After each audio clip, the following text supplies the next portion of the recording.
Simenon's Maigret, a series of plays based on the novels of Georges Simenon.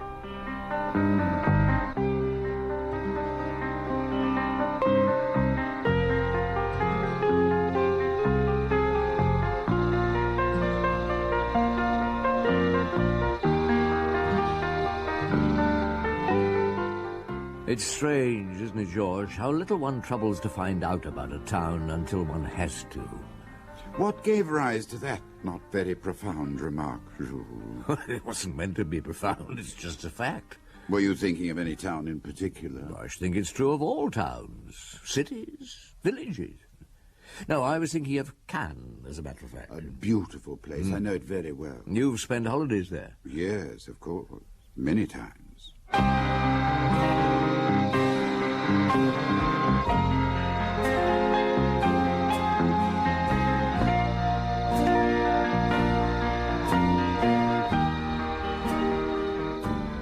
Maurice Denham as Jules Maigret and Michael Gough as Georges Simenon in Liberty Bar, translated by Geoffrey Sainsbury and adapted for radio by Aubrey Woods.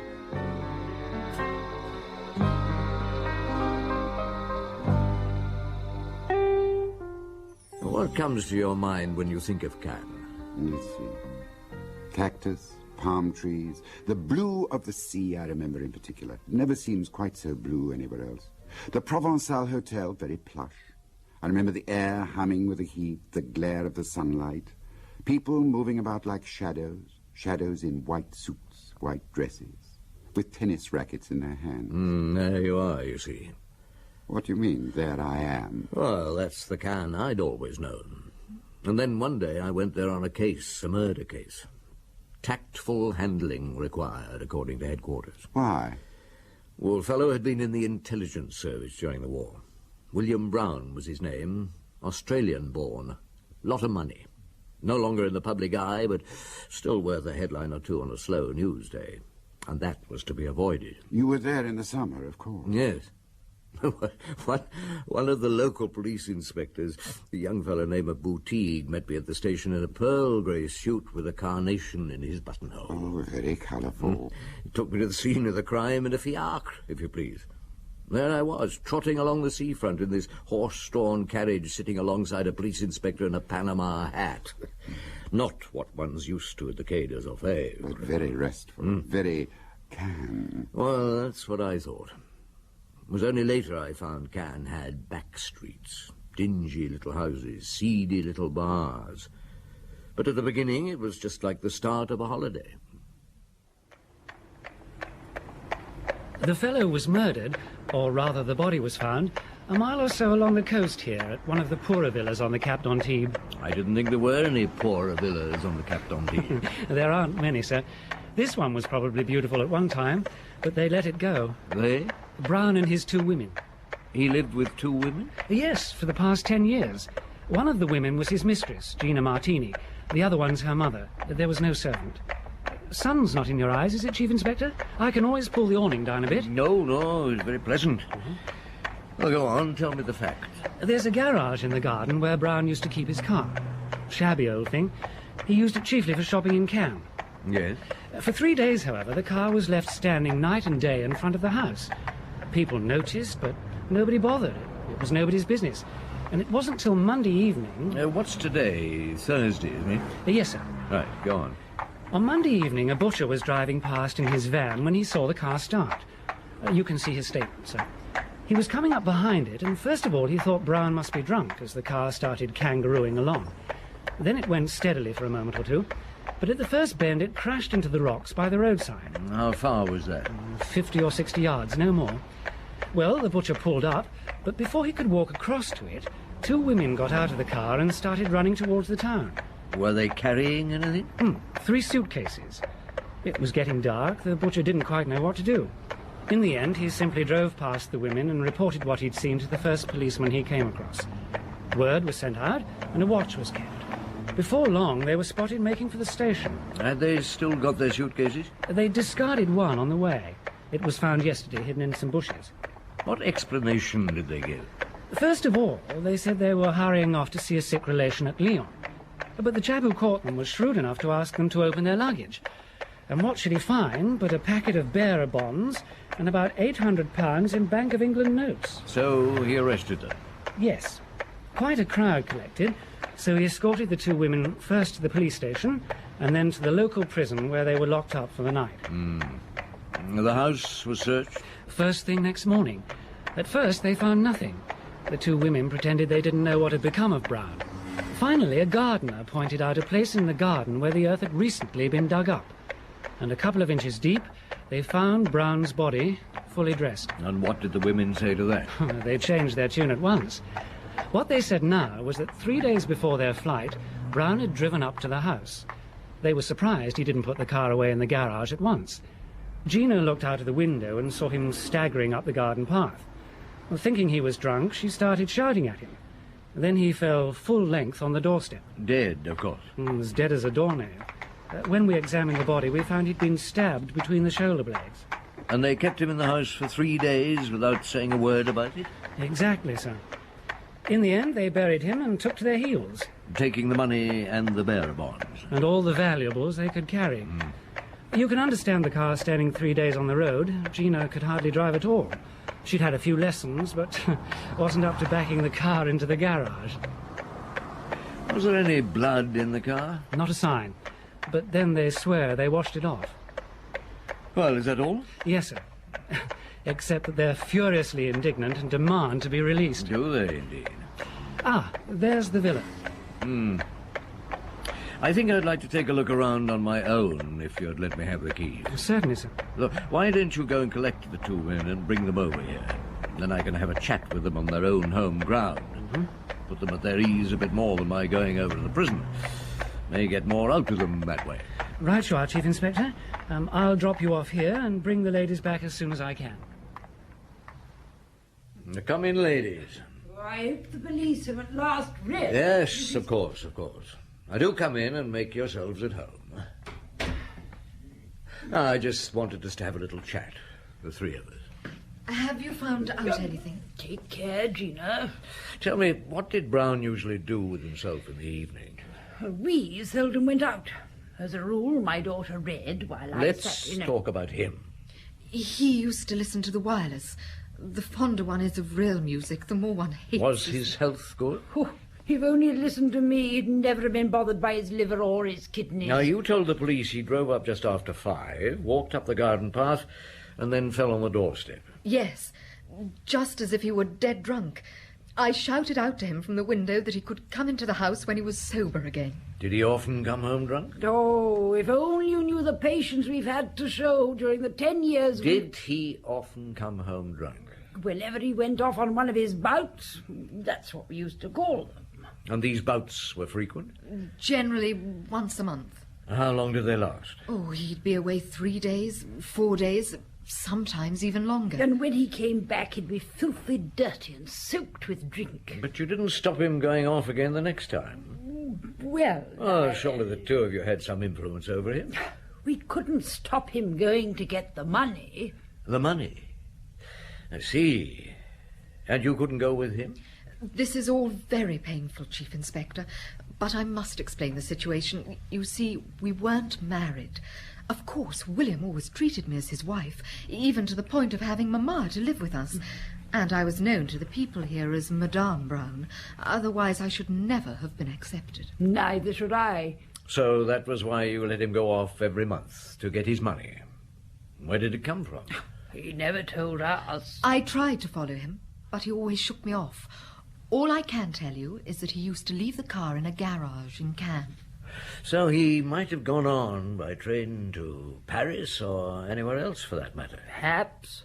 Or he might have stayed all the time in Cannes. Though we never heard of anybody seeing him there. And it was after one of these bouts that he was killed. Yes, this last time he was away a whole week. Did you find the money on him? Yes, the same as usual, 2,000 francs. If you ask me, I think his income was much bigger than that. 4,000 a month, or even 5. Only he preferred to squander the rest of it by himself, leaving the merest pittance for us. Were there many rows? Oh, hardly ever. Though I must say William had a most aggravating habit of simply ignoring you when you spoke to him. And then somebody killed him. Could it have been as he came into the garden? But you say you found blood in the car. We've no reason not to tell the truth. And you didn't see anybody, so someone killed him elsewhere.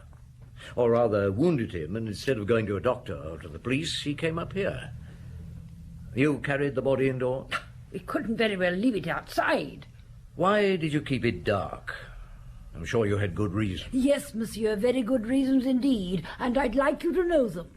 Well, in any case, you'll find out all about Brown sooner or later. He was already married long ago in Australia. He was Australian himself, you know, and his wife's still living. Well, for reasons best known to herself, she would never divorce him. If she'd heard of her husband's death, she could have seized everything, as she was legally his wife. Exactly. She'd have had the law on her side if she wanted to take the house and all that was in it and just put us out onto the street. So you hesitated. For 3 days you were turning it over in your mind while the body was lying here. No, only for 2 days. Then we buried him. And then you thought things over for another 24 hours and finally gathered up what you could and... But where were you making for? Anywhere. Brussels, perhaps, or London. Had you ever driven the car before? No, but I once had a few lessons, and I thought perhaps I might manage it. Did he have a coat of any sort with him? Yes. This old Macintosh. But he wasn't wearing it. It was in the car. There's some change in the pocket here. You'd better have it. Thank you. What are these? Well, I'm sure I don't know. Slot machine counters. 10 of them. I wonder where he got those.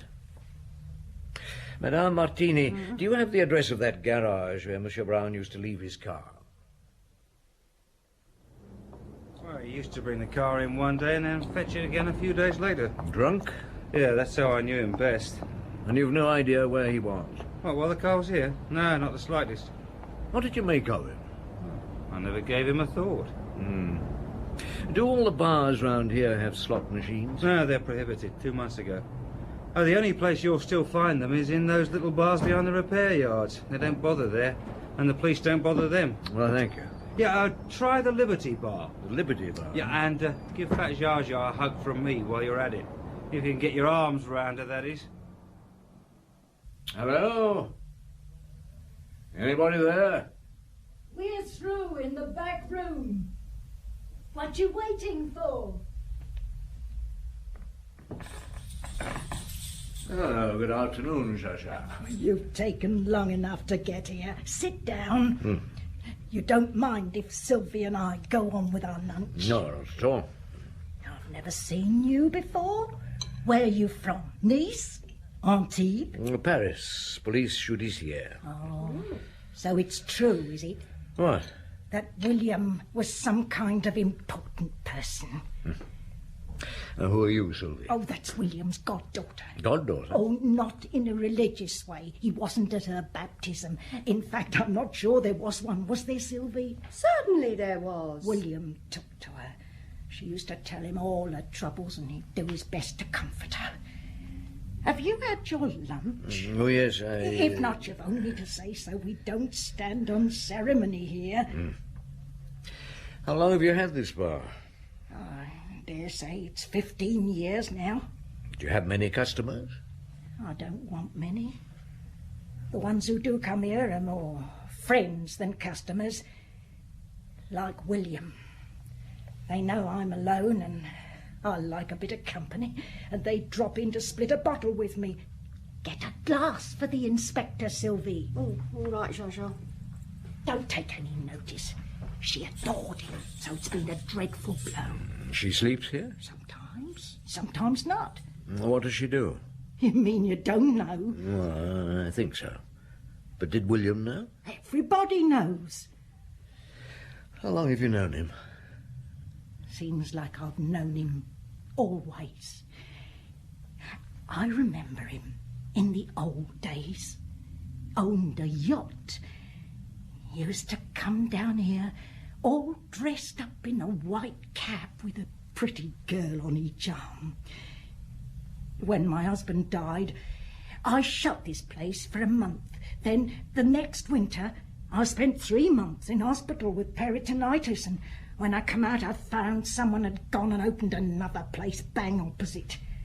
Since then it's been quiet enough here, but now I don't bother. When did you meet William again? He turned up one day, out of the blue. We got tight and sat up telling stories half the night. In the end I put him to bed on the divan. He was too far gone to get home. Since then he's been coming to see me from time to time. How long did he stay? 3 or 4 days, mostly. How did you get to know her, Sylvie? Poor thing. She come in one night with a couple of fellas, commercial travellers, some such. They were drunk. She tried to get them to go back to some hotel with her, but you could tell she didn't know how. In the end, they got blind drunk and left without her. She started crying, so I took her in with me. Now she stays when she wants to. Quite a habit. Was she and William... Never. Oh, I'm sorry, I didn't know you were there. It's all right. Here you are. Oh, thank you. Now, what time did William leave here last Friday? Directly after lunch. We finished about 2, like today. Did he say where he was going? Never did. Were you here? Oh, I left about 5 minutes before. To go where? To work. Down to the harbour? There, or anywhere. According to the 2 women up at the house, he didn't get there until after 5. Did he go to other bars like this? Not as far as I know. Anyway, there aren't any other bars like this. What attraction do you think Brown found there? In Liberty Bar? Let me ask you a question. Ever heard of a drink called gentian? Yes, the drunk's last resource. Isn't very alcoholic, but when you've spent a lifetime soaking up every drink imaginable, it's about the only thing you can still get a kick out of, right? Yeah. Liberty Bar was the same thing for Brown. No vice, or at least no malice. A place where nothing had to be explained. The last refuge of a man who sampled everything and lost everything. And as a reaction, of course, against those other 2 women. And against the respectability and the boredom, the straight-laced Australian sheep farmers. Oh, he embarrassed them. I realized that the moment his son turned up. Although, apparently, it was common knowledge around the Riviera that the son wasn't as straight-laced as he'd have liked everyone to believe. He had a mistress tucked away somewhere, didn't he? Like father, like son. Oh, but he was very discreet. Not like father. A widow installed in a little villa in Cap Ferrat. Whenever he left his hotel to visit her, he went out and came back in again by the staff entrance. So as not to scandalize the hall porter? Something like that. But this time his mind wasn't on his merry widow. All he could think of was getting his father buried as quickly as possible and getting back to his money-making. I saw him in the suite he'd taken in the Provençal Hotel. Take a seat, will you, Chief Inspector? Thank you. Are you handling this case? Yes. It's an absurd affair, isn't it? Oh, not so absurd as all that. I mean, annoying. It's always annoying to get a knife between your shoulder blades. Still more when you die of it. You know, perhaps, that my father led a rather wild life. He certainly had a mistress. That's not all. Far from it. I'm sorry to have to speak like this, but if you don't understand the situation, you may put your foot in it. My father came to Paris many years ago without my mother. He nearly ruined us. Eventually, my mother managed to take the business out of his hands. She suffered a lot. And it was she who put the business on its feet again? With my uncle, yes. Her brother, I suppose. Yes. My father seemed to have lost all sense of dignity. We don't need to go into details, I'm sure you understand. One question, Mr. Brown. Where were you last Friday? Last Friday? What's on your mind? Nothing. I simply asked you where you were. Has that any bearing on the case? Perhaps it has, perhaps it hasn't. I was in Marseilles. One of our ships was arriving, the Glasgow. You didn't see your father? I didn't. One more question. Who paid your father his allowance, and how much was it? I did. 5,000 francs a month. Thank you. Good evening. Is that all? Yes, that's all, thank you. Well, I had this ready. I thought some police charity might like... I expect I shall see you at the funeral. Good evening. Thank you for letting Sylvie and me know about the funeral, Inspector. I wouldn't have liked to have missed it. Come on, Zsa Zsa, let's be getting back. Where's his son gone to? Oh, he's over there, just getting into that taxi. He didn't hang about, did he? Neither did your friend. What friend?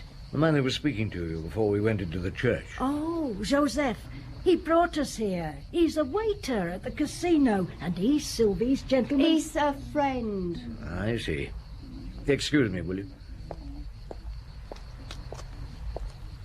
Madame Martini. Madame? Chief Inspector, who are those women over there? No, I don't know exactly. They oughtn't to have been allowed. Where do they spring from, creatures like that? And his son's here as well, isn't he? Oh, I suppose he'll be wanting to come to the house. Well, he may, but I don't know. We must be getting along. We've got a lot to do. Goodbye, Inspector. Goodbye, ladies. So they're the ones. Was he really married? Where's Sylvie? She's gone on. A funny funeral. I don't know why, but I'd never have thought it would be like that. I couldn't have cried if I'd tried to. It's as if it wasn't a real funeral at all. Are you the proprietor of this hotel? Yes, sir. Oh, here, sit down. You look worn out. Yes, I am. Have you any idea how many small hotels there are in this town? Oh, I see. Police. Now, I don't envy you your job. Well, who are you looking for? Oh, this man here. Between 2 o'clock and 5 o'clock last Friday. Oh, sorry. Never seen him. Or this girl? Oh, yes, that's Sylvie. She's upstairs. Alone? No, but they haven't ordered drinks. They shouldn't be long. Do you want a drink? No, thanks. Who's the fellow with Sylvie? Oh, I don't know him. Came in that taxi parked outside. Sylvie got here a few minutes later. The taxi driver says he's been taking him around all day. Took him to a funeral this morning. Then he brought him here. Did he? My God. Hello, Sylvie. Inspector? Is your friend dressing? Please, someone's expecting me. Well, he'll have to wait. What do you want with me? Is Harry Brown still upstairs? I don't understand. No, give me that bag. No. You usually carry that much money around? Please. Look, any more fuss and I'll put you in handcuffs. Oh, damn, is that... Yes, it is, I'm afraid, sir. The man who was upstairs. Well, how the hell did he get out? Well, there's a side door. Some people are rather shy. Now you tell me. Can I use your phone? Yes, of course. Is Joseph waiting for you somewhere? Joseph? Your friend? Yes. Or shall we say your protector? We'll go and pick him up and then put the two of you in cells for a while. Hello, Maigret here. Send someone over to the Provençal Hotel and ask Mr. Harry Brown, politely but firmly, not to leave the hotel until I've seen him. If necessary, stop him going. Inspector. Excuse me a moment. Yes. That's all, James. You can take the telephone into the next room. Yes, sir.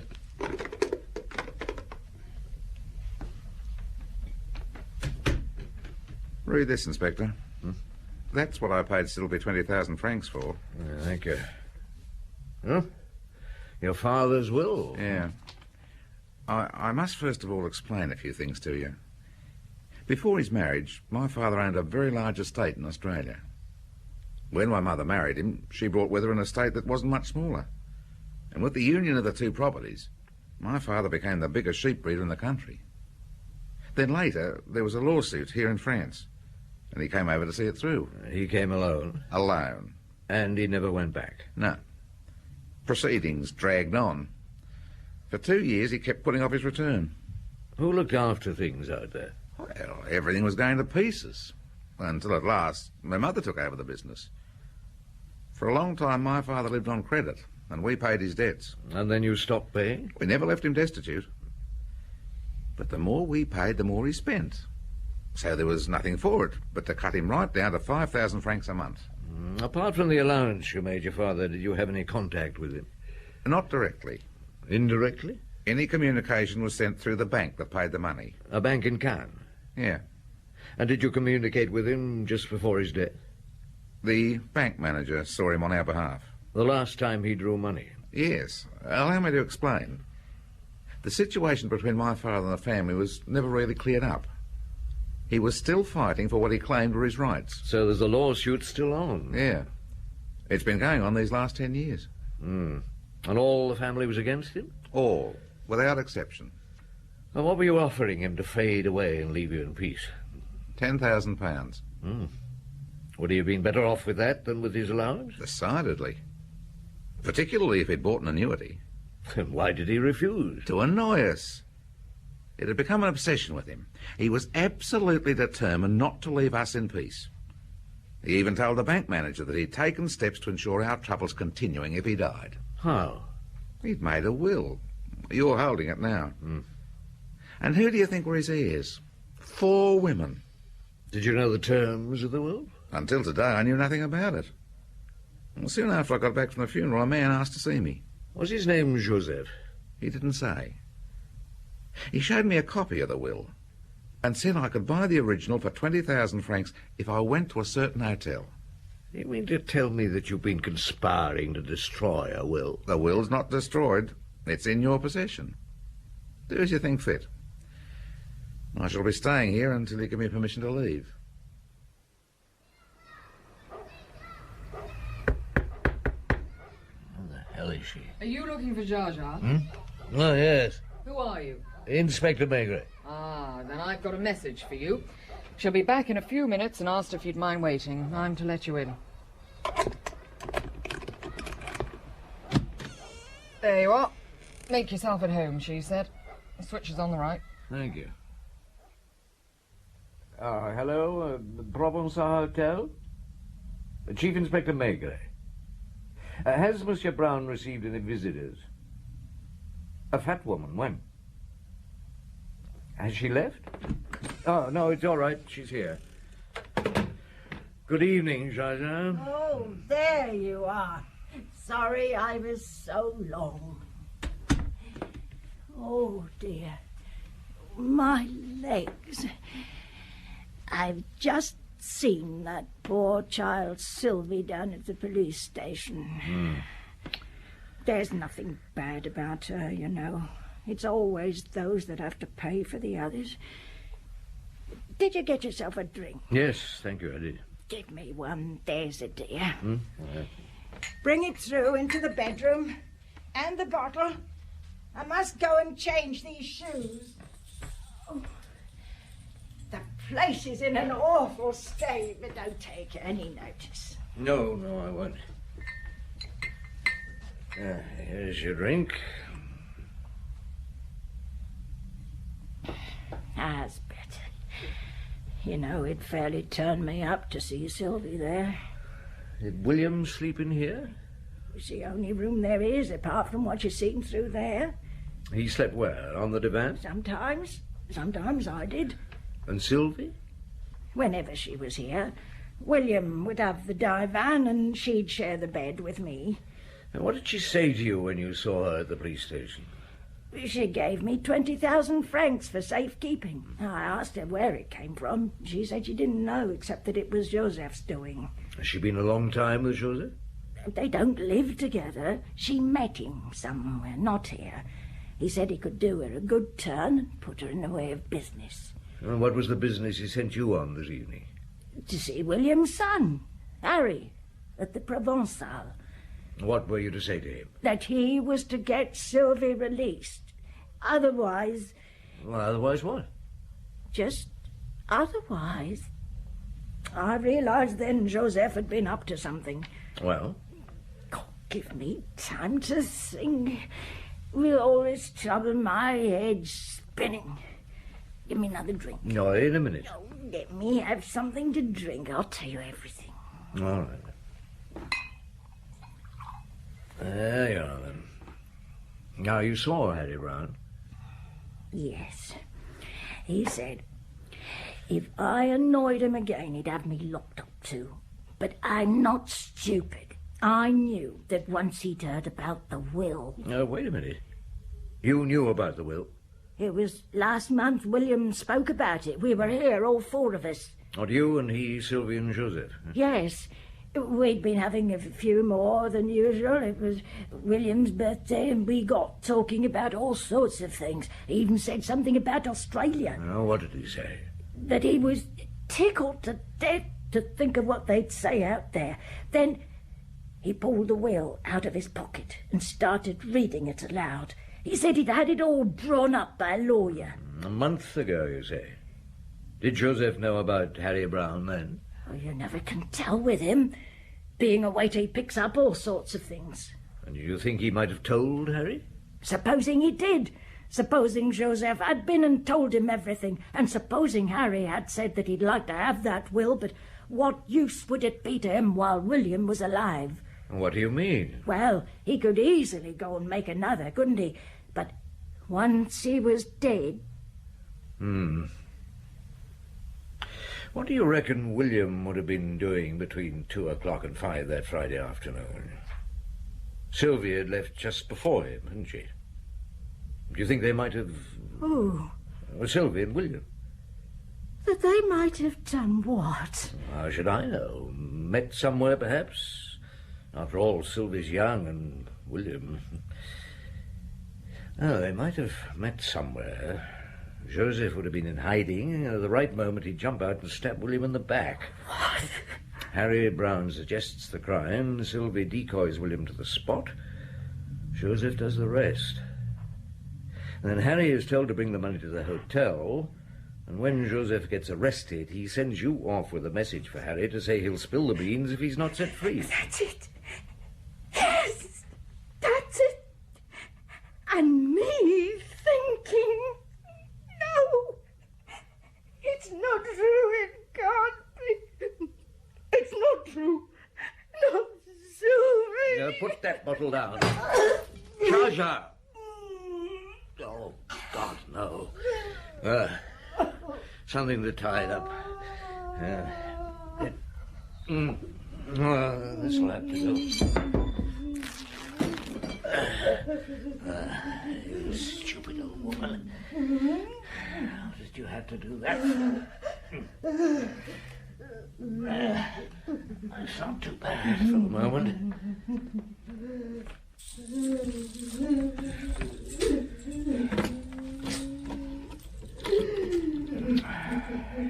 Come on. Hello, police here. Emergency. Send a doctor to Liberty Bar. A woman has cut her wrist. Liberty Bar. For the love of God, get a move on. How will she be, Doctor? Well, it's hard to say. She'll never know old age, that's for certain. Well, we can't do anything else. At least not until the morning. Then we can see about getting her moved into hospital. If she'll go. Yes. Well, we'll see about that. Well, good night, Inspector. Good night, Doctor. Thank you. Don't leave me. I'm frightened. Where's he gone to? Where's that little man? I don't want... It's all right, Joshua. Just be quiet. Who's that? Why is there no light in the bar? What's happened? No, don't make a noise. Oh, now, don't worry. I'm not leaving you. Come in. I've got Sylvie here. Shasha! Oh, my poor Shasha! Go away. But Shasha, It's her fault, that filthy little whore. I hate her. Do you hate her? Lie down, Joshua. I shan't let her get away with it. Look, do you want a drink? Now that it's all up with me, you don't care how much I drink, do you? It's all her fault. What do you mean it's her fault? She's talked. I know she's talked. Or they wouldn't have let her out. Joseph didn't send me off to see Harry Brown. I went on my own. Yes. Jaja, it wasn't William who slept over there on the divan, was it? No, it wasn't. He slept here in my bed. He came to Liberty Bar for my sake and nobody else's. You might have guessed that long ago. I guess that you loved him. And he loved me. He was happy here. He told me so over and over again. I never suspected a thing. I've been a fool. Sylvie nowhere to go. I took her in out of the kindness of my heart. I never meant to hurt you. He wanted me to know. Yes. blame it onto him. Just look at her. She wanted to get him, and Joseph wanted her to. That pimp of hers. Didn't take him long to guess that William had money. If he hadn't thought of it before, there was the will. Joseph stole the will from this room. William had talked about it. Joseph knew a will was usually good for a bit of blackmail. Then he set Sylvie onto him. No, that's not how it happened. One day, I saw her giving William a nod as she went out after lunch.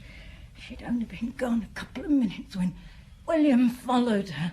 As soon as he'd left, I put my things on. Do you know where she waited for him? At the hotel? The Beau Séjour, yes.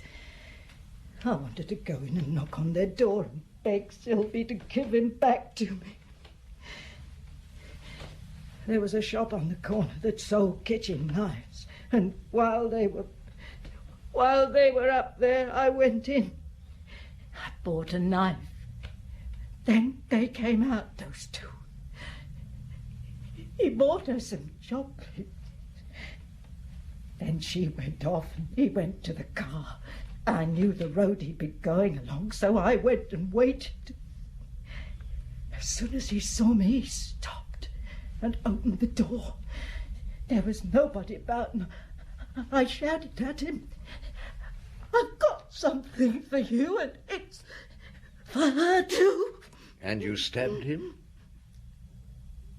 I can't remember what happened next.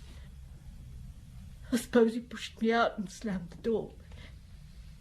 There was no knife in my hand. I must have dropped it in the car.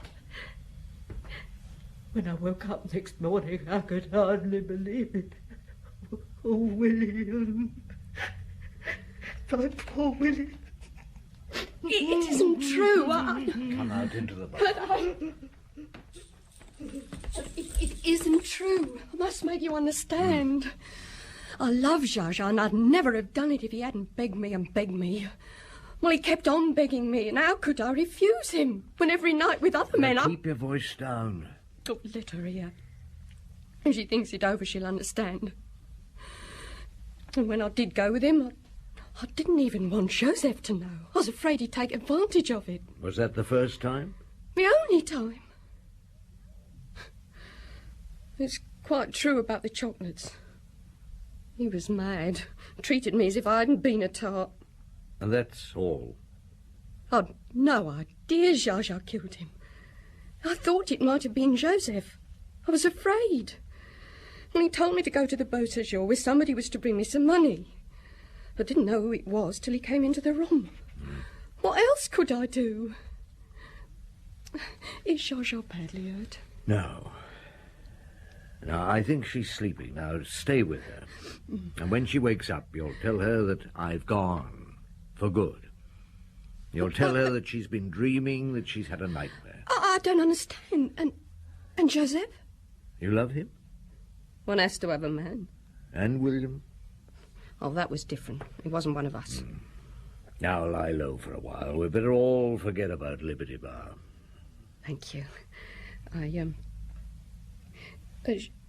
Zsa, I tell you, she's the best woman in the world. I know. Now look after her, Sylvie, for as long as she needs it.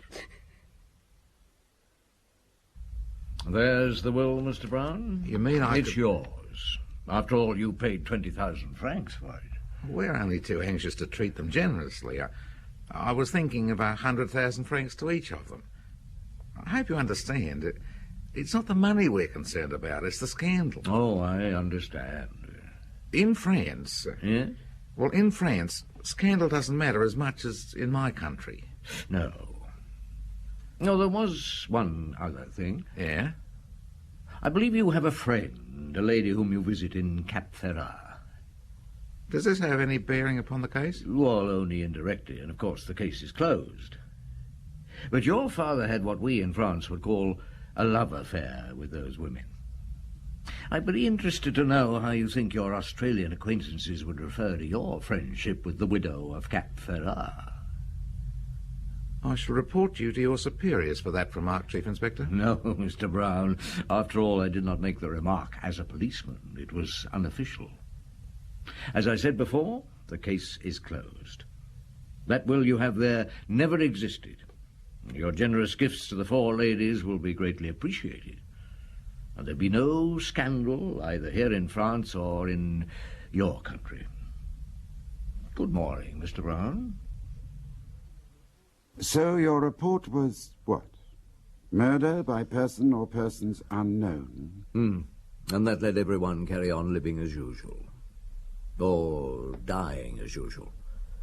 Zsa Zsa only had a few more months to live. Depending on how much she drank. Exactly.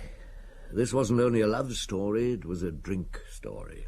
They must have made a good pair, William and Zsa Zsa. Oh, yes. Both getting on a bit, both feeling a bit lost, then finding each other. Kindred spirits, able to keep in step with each other, glass for glass.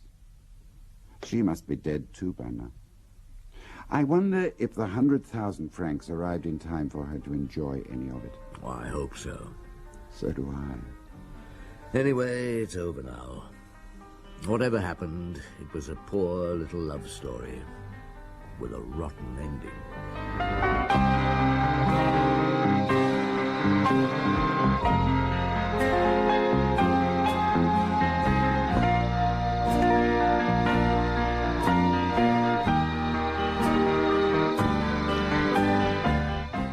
In Liberty Bar by Georges Simenon, translated by Geoffrey Sainsbury and adapted for radio by Aubrey Woods, Maigret was played by Maurice Denham and Simenon by Michael Gough. Boutique, Kenneth Shanley, Madame Martini, Shirley Dixon, Gina Martini, Diana Eden, Zsa Zsa, Margot van der Berg, Sylvie, Eva Haddon, Brown, Kevin Brennan, and other parts were played by Rod Beecham. The play was produced and directed by Christopher Venning.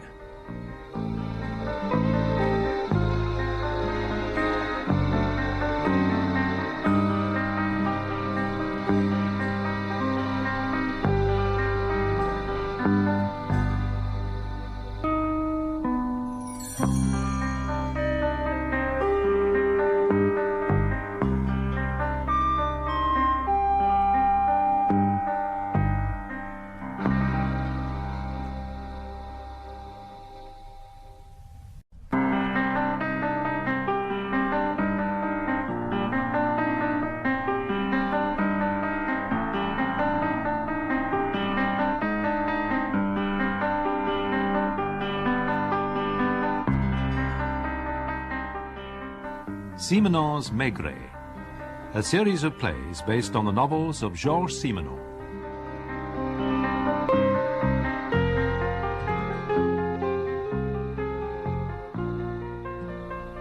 Another hot day, Jules. Paris can be stifling this time of year. Empty, too. The lucky ones have folded their tents and stolen away to the beaches. Are you getting away this year? Oh, I doubt it. I get a holiday every other year if I'm lucky. It's too busy. Not many sea breezes find their way to the Quai des Orfèvres. Georges, where were you born? Liège. Of course, I'd forgotten. Why? Well, you were born inland, like me. Now, I have a theory that for us and people like us, the seaside never seems quite real. It's an artificial, carefree world where nothing very serious can happen. You should know better than that. I should indeed. As a policeman, I do, but that's another matter. Actually, my last visit to the coast was purely professional. The setting couldn't have been more charming, but serious things had happened there, all right. There's nothing more serious than murder.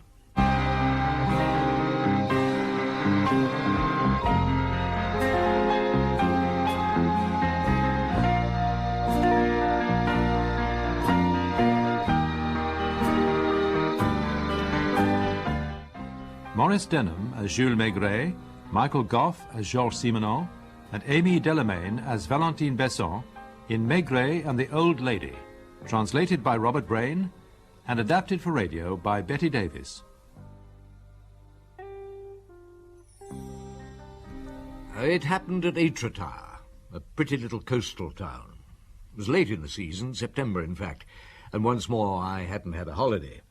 So I was very drawn to the idea when Valentine Besson asked me to go down. Wasn't she connected with Ferdinand Besson, the Jouva products man? That's right. They're old-fashioned now, but I can remember my mother using Jouva cream. Probably yours did, too. Ferdinand made a packet out of them anyhow, and Valentine was his widow. A rich old lady. Oh, not all that rich, actually, but she was beautifully turned out. And she was the prettiest, daintiest old lady you can imagine. Snow-white hair and eyes so blue they dazzled you. Young eyes. She told me somebody was trying to poison her. I'm not mad, Inspector, and I'm certain I'm not even mistaken. May I tell you the whole story? Please do, madame. Since my husband died 15 years ago, I lived alone at Etretat.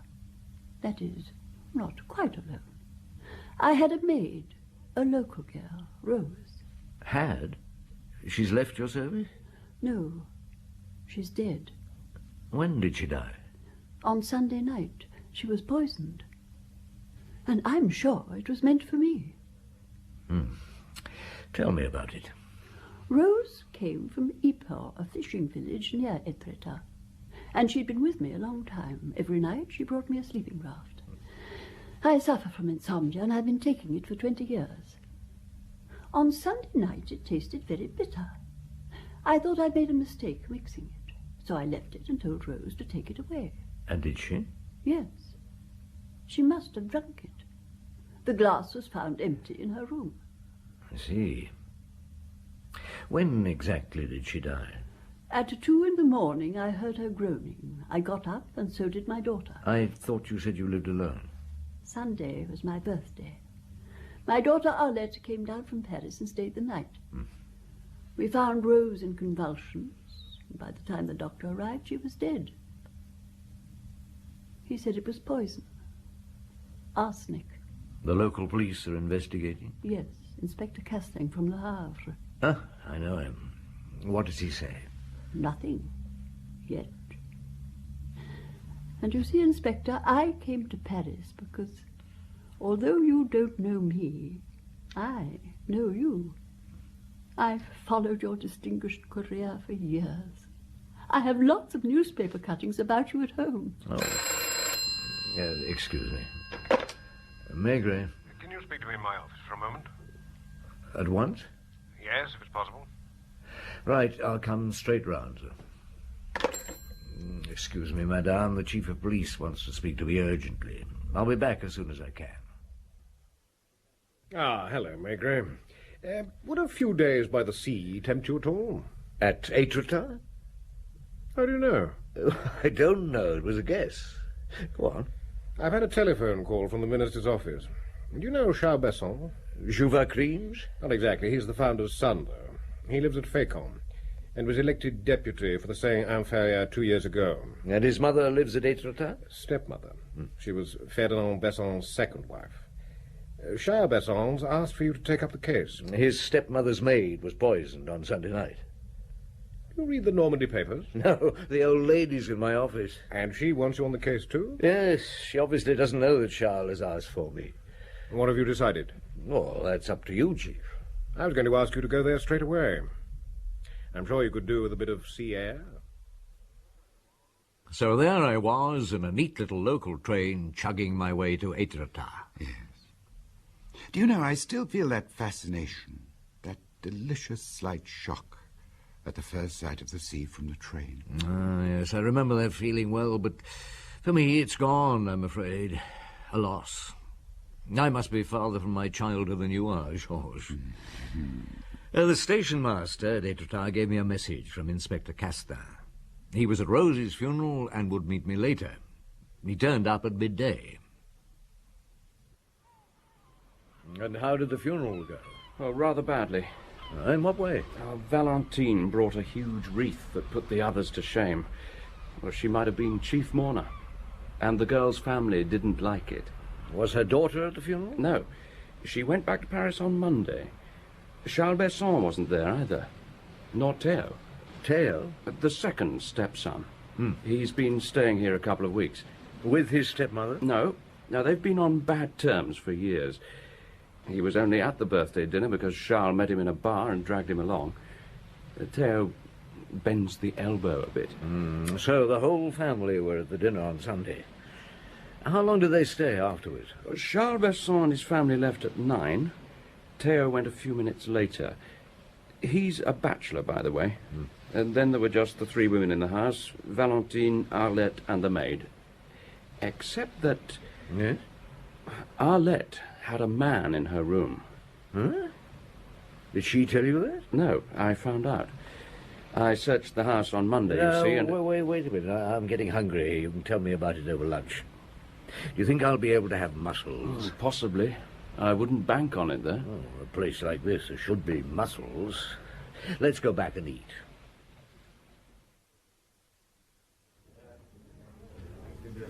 No mussels. I told you not to bank on it. Well, Arlette, what's she like? She's 38 and looks 25. Small and slim, very pretty. Enormous eyes, like Valentine's. She's married to a dentist. And he presumably didn't come down with her? No, he didn't. But I found a man's handkerchief in her room. She was very upset. What did she do? Snatched it from me and said it was her husband's. But the initial on it was H, and her husband's name is Julien Soudre. I didn't find that out till afterwards. Any idea who the man was? Yes. Arlette said she'd come down by train, but she was lying. She was seen arriving in a pale green sports car with a man. He was easy enough to trace. Hervé Perrault. He stayed at this hotel. The night porter says he didn't go to bed till 2:30. He'd gone for a walk. It was 2:00 when Rose started to grow. Yes. That must have frightened him off pretty quickly. Were there many people at the funeral? The whole of Ypres was there. The men will all be drunk by this evening. What? Try this white wine. It's not bad. A little Calvados, Inspector? It's just over 30 years old. Oh, thank you. I shall have a drop as well to keep you company, provided you won't be shocked. Do please smoke your pipe. I love it. Oh, sure. My late husband filled this place with cigar smoke. You know, I never imagined that one day the famous Inspector Maigret would be sitting in that chair. By the way, didn't you tell me you'd kept some newspaper articles about me? That's right. I cut them out. Oh, do you have them here? I think I could find them. They're probably in here.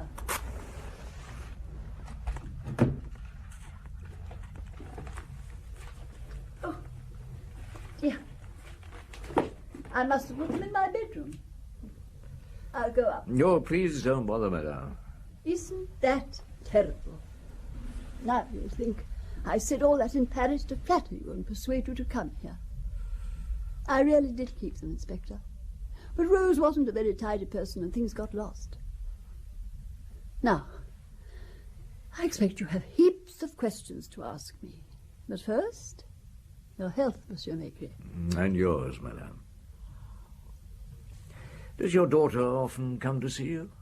Once a year on my birthday. The rest of the time I hear nothing of her. You haven't seen Arlette, have you? Not yet. She looks as though butter wouldn't melt in her mouth. Poor Julien. Does your daughter love her husband? I'm not sure she's capable of loving anybody. Why do you say that? When my first husband died, I worked in a pastry shop here. Arlette, a child of 7, said to me, "Do you think I like having a mother who sells cakes to my friends?" That's what she was like then. She hasn't changed. Tell me about your first husband. And he was very gentle and very sweet. But he died of tuberculosis soon after we were married. I was left with Arlette. And then you got the job in the shop? Yes. The Surrey sisters owned it. One's dead now. The other's still alive, but she's 92. She lives almost next door. One day Ferdinand Besson came into the shop. We were married a few months later. How old were you then? I was 33 and he was 55. Do you know his history? Oh, I know he owned Jouva products. Yes. He was a small local chemist. Then he patented Jouva cream and made a fortune overnight. His poor wife died soon after. And then he married me. I was part of his new lifestyle. What do you mean? He wasn't used to money, you see. He hardly knew what to do with it. He needed a pretty wife to dress up and show off. But Parisian women terrified him. He felt at home with me because I was only a shop girl. Do you understand? Yes, madame, I think I do. He covered me with jewels. He sent me to the big dress houses. He even built a yacht. Was he happy? Happy? Oh, Inspector, that I don't know. I think he was always afraid people were laughing at him. You see, he had his money too late. Now, what about Arlette? Did she enjoy it all? I can't answer that. At 20, she suddenly married this boy we didn't even know. I've never understood her. Did you get on well with your stepson? Charles has always treated me as if I were his mother. Theo didn't like me. Were you surprised to find him here at Etretat? Yes, I didn't even know he was staying here until Charles brought him to dinner. We hadn't spoken for years. Well, I was telling you about the money. It all went. Ferdinand overreached himself. We had to sell the yacht, and then the chateau, and then all my jewels. I was left with imitations. His last years were sad. He died alone in a hotel in Paris. He'd gone there in the hope of a business deal. And then you settled here? Yes. We'd had the house for years as a sort of pied-à-terre. I felt at home in Etretat, even though nearly everyone I knew in my youth had gone. Well, Mademoiselle Serre is still here, you say? She's about the only one. Some more Calvados? Thank you. Tell me, madame, have you never suspected that your daughter had a lover? Good heavens, no. But it's very possible, I suppose. A man was in her room with her on Sunday night. What? He must have left hurriedly through the window when Rose started groaning. Oh, dear. What bad luck. So that was why she stayed the night. I thought it couldn't have been concern for me. She sat there in her charming little doll's house looking like a piece of porcelain. I remember I felt contented and rather sleepy. I had a job to stay awake. After all that Calvados, I'm not surprised. That's another seaside hazard. I feel as if I'm on holiday. Indolent, unfocused. It's a job to concentrate. How long did you stay with Valentine? An hour or two. And when I got back, the light was fading. It was aperitif time. I went into the casino bar. Actually, I spent quite a time there. The barman turned out to be an old acquaintance of mine, Johnny from the Rue Danou. Well, eventually I went back to my hotel for dinner. I had a surprise. Good evening, Inspector. I'm Arlette Soudre. Good evening, madame. I would like to speak to you in private. Well, that's a little difficult as we're not at the Quai des Orfèvres. I don't quite see where, perhaps the easiest way would be for you to have something to eat with me. I could ask for a quiet table. Yes, that seems to be the best idea. So you've come back from Paris? Yes. I got back late this afternoon. Why? Surely you can guess.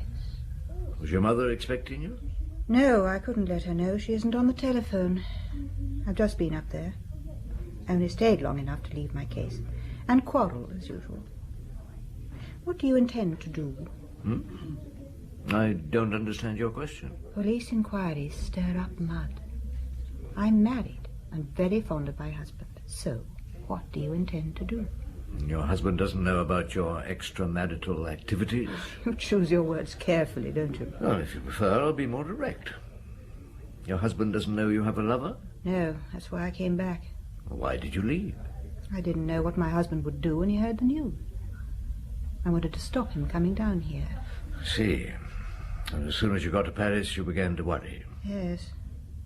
I telephoned Charles, and he said you were taking over the case. And that reassured you? No. Will my husband find out? It's unlikely. Do you think I tried to poison my mother? Why do you ask me that? Because I was the only person in the house when it happened. and I don't love her. Have you disliked her for a long time? Ever since I found she'd never loved me. How do your stepbrothers feel about her? They don't like her much because she helped my stepfather to run through his fortune. How did you get on with your stepfather? I was packed off to finishing school in Switzerland straight after the wedding. Mother didn't want me around. I think she was jealous. Of what? My stepfather spoilt me. When I came back to Paris at 17, he hung round me all the time. You mean... He came into my room one evening when I was dressing for the theatre. He lost his head and I slapped him. What did he do? Burst into tears and begged me not to tell my mother. He looked ridiculous. Did it happen again? No, never. Were you in love with anyone then? Yes, Theo. Was he in love with you? No, he ignored me. I hid in his room one night and this little dancer came in. I let her know I was there. She went off furious and I was left with Theo. And then? He didn't want to. I almost forced him. And afterwards? There was no afterwards. Why? I suppose he felt embarrassed. And you? I was disgusted with men. But then you got married? Not immediately. For more than a year I slept with every man who came along. From disgust? Yes. You don't understand, of course. Then? I got sick of it. I tried to end it by getting married and living like everybody else. Did you end it? No. You carried on even after you married? Yes. From the first year? From the first month. Why? Because I can't help it. Do you love your husband? Yes. Have you any other questions to ask me? When I've digested what you've told me, I will. Excuse me, Inspector. You're wanted on the telephone. Who by? Monsieur Charles Besson. Excuse me. Will you wait for me? Yes. Yes? Chief Inspector Maigret? Speaking. I'm terribly sorry. I tear you away from Paris, and I'm not even there to welcome you. I assure you I did intend to be at the station, but I had to leave for Dieppe last night. My wife's mother has died. Oh, I'm sorry to hear that. She had no sons. I was the only man in the house, so I had to stay. I'm back at Fécamp now. I could drive straight over if you like. Well, that's not necessary, unless you have anything new to tell me. No, I don't really know anything about Sunday night. You won't have found out already. Would it suit you then if I came round at 9 tomorrow morning? No, certainly. I'll see you then.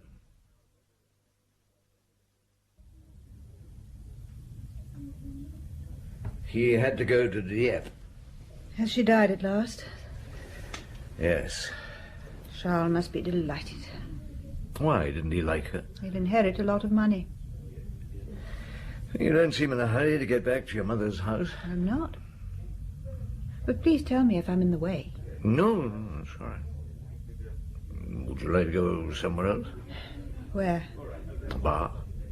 No, we might meet Theo. Are you still in love with him? No. Come on, let's go for a walk. It's a fine night.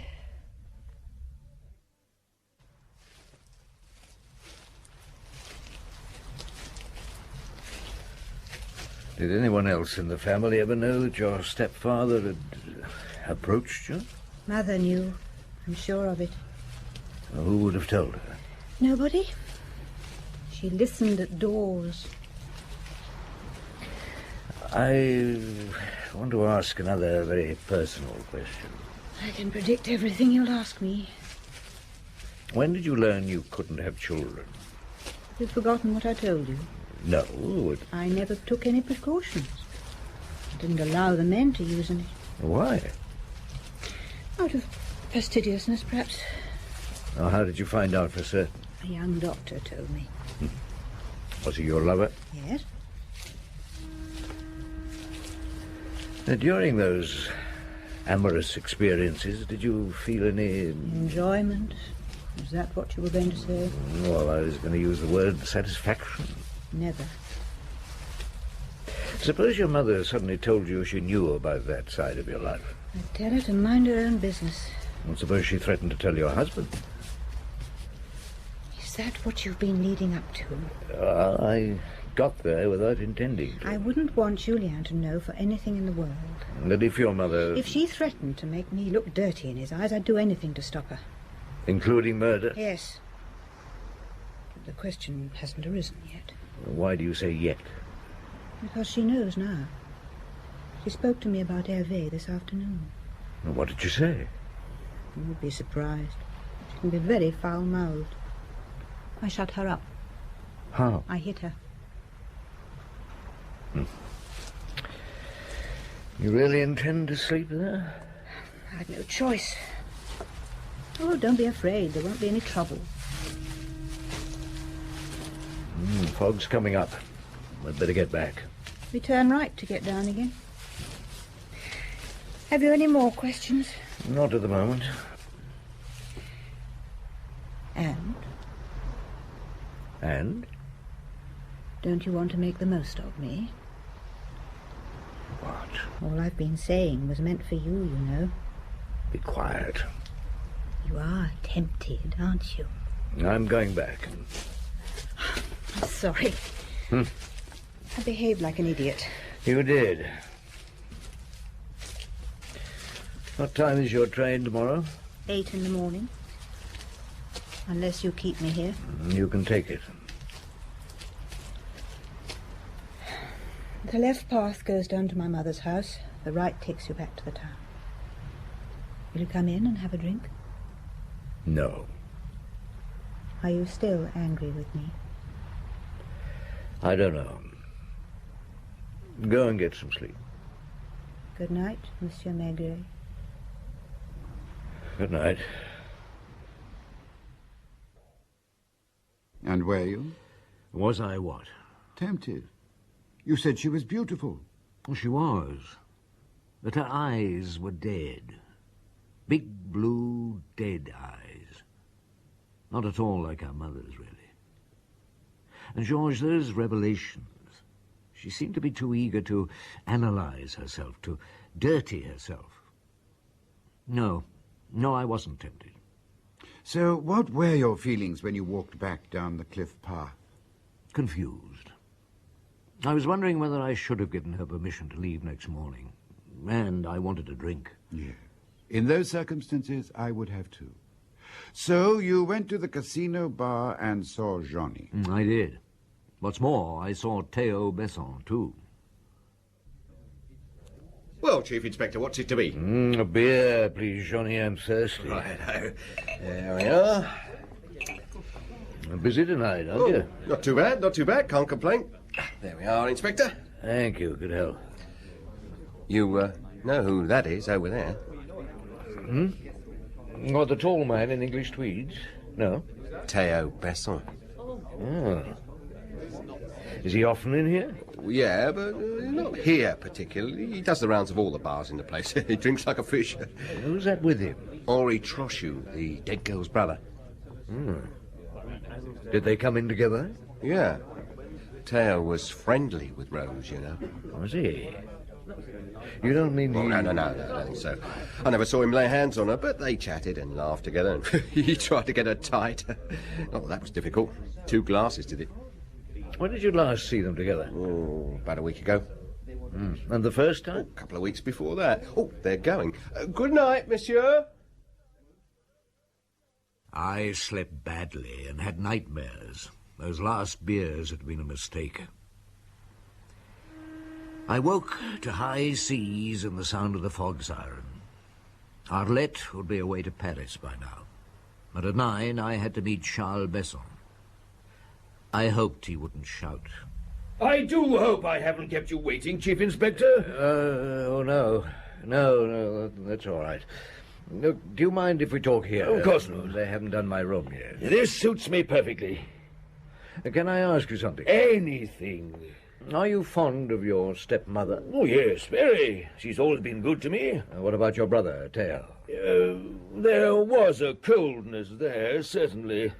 Did he come with you willingly to Valentine's dinner? I made him see how silly it was to stay on bad terms with her. How did he behave? Like a gentleman. The whole family was at the dinner, I gather. Was there anything which gave you a hint of tragedy? Nothing at all. Look, Inspector, I think you're on the wrong track. It was to avoid this sort of misunderstanding that I asked them to send you down. We're a perfectly ordinary, happy family.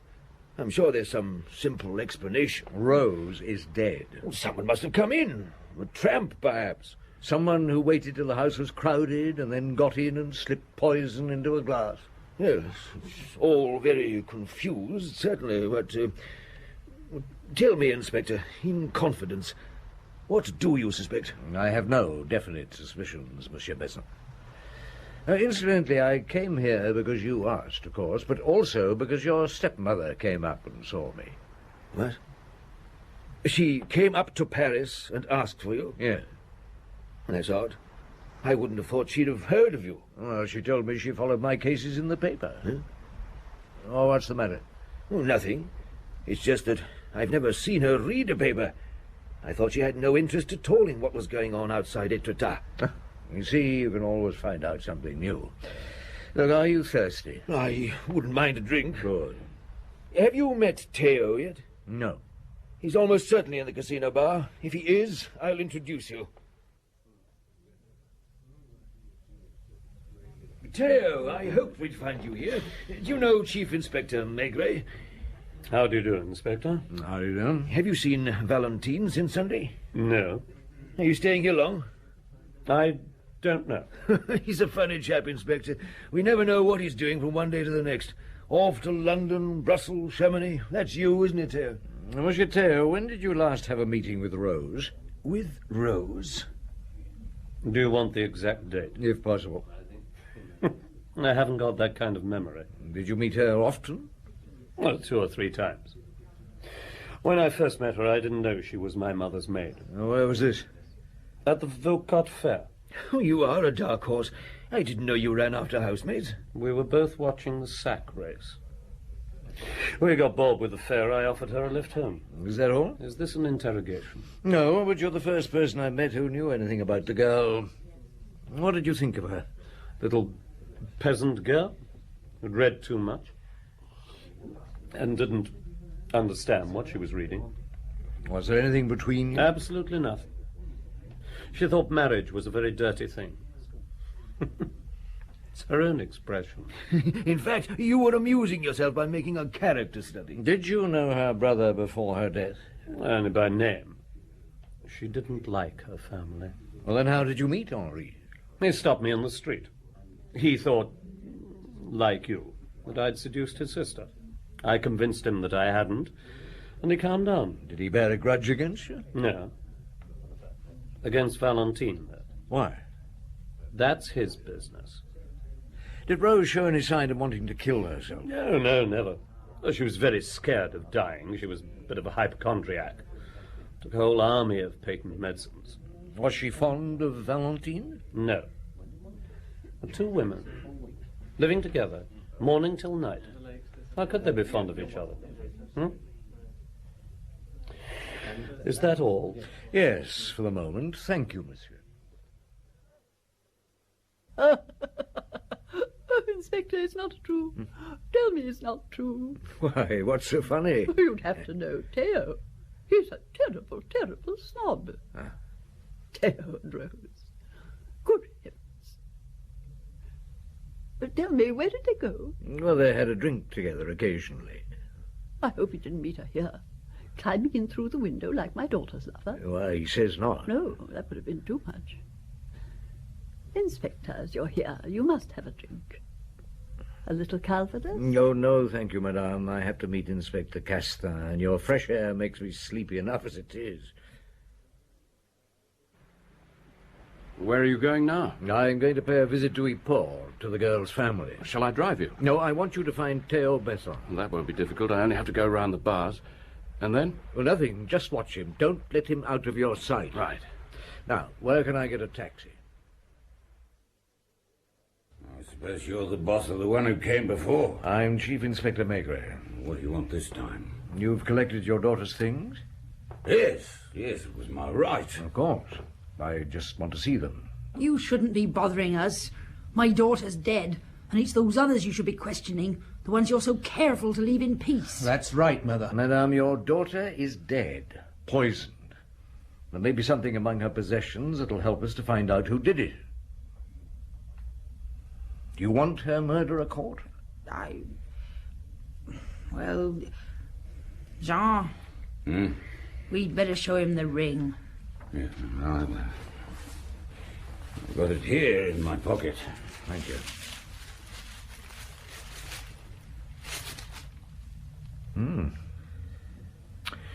Did your daughter have any other pieces of jewellery? No. Found it at the bottom of a shoe in a little ball of newspaper. It worried me. I took it to a jeweller in Fécamp. And he said... Yeah? He said it was an emerald. Henri, was that the reason you were with Théo? Yes, I went to ask him if he'd given Rose the ring. He swore he hadn't. Can you let me have it for a day or two? Oh, it's not ours. If you take it away, you must give us a receipt. Oh, of course. And then I'll leave you in peace. Can you give me a lift to Étretat? There are some things I've got to do. Yes. You can drop me at the casino bar. Good evening, Castin. Hello. How did you get on with the Trochu family? Oh, some surprises. I've just dropped the son at the casino bar. On duty outside Théo's hotel, I see. Yes. He hasn't spoken to a soul all evening. He went up to his room a few minutes ago. That's his light on up there. Well, perhaps he's going to bed. Shall I keep on watching? Yes. What are you going to do? I'm going to say good night to Valentine.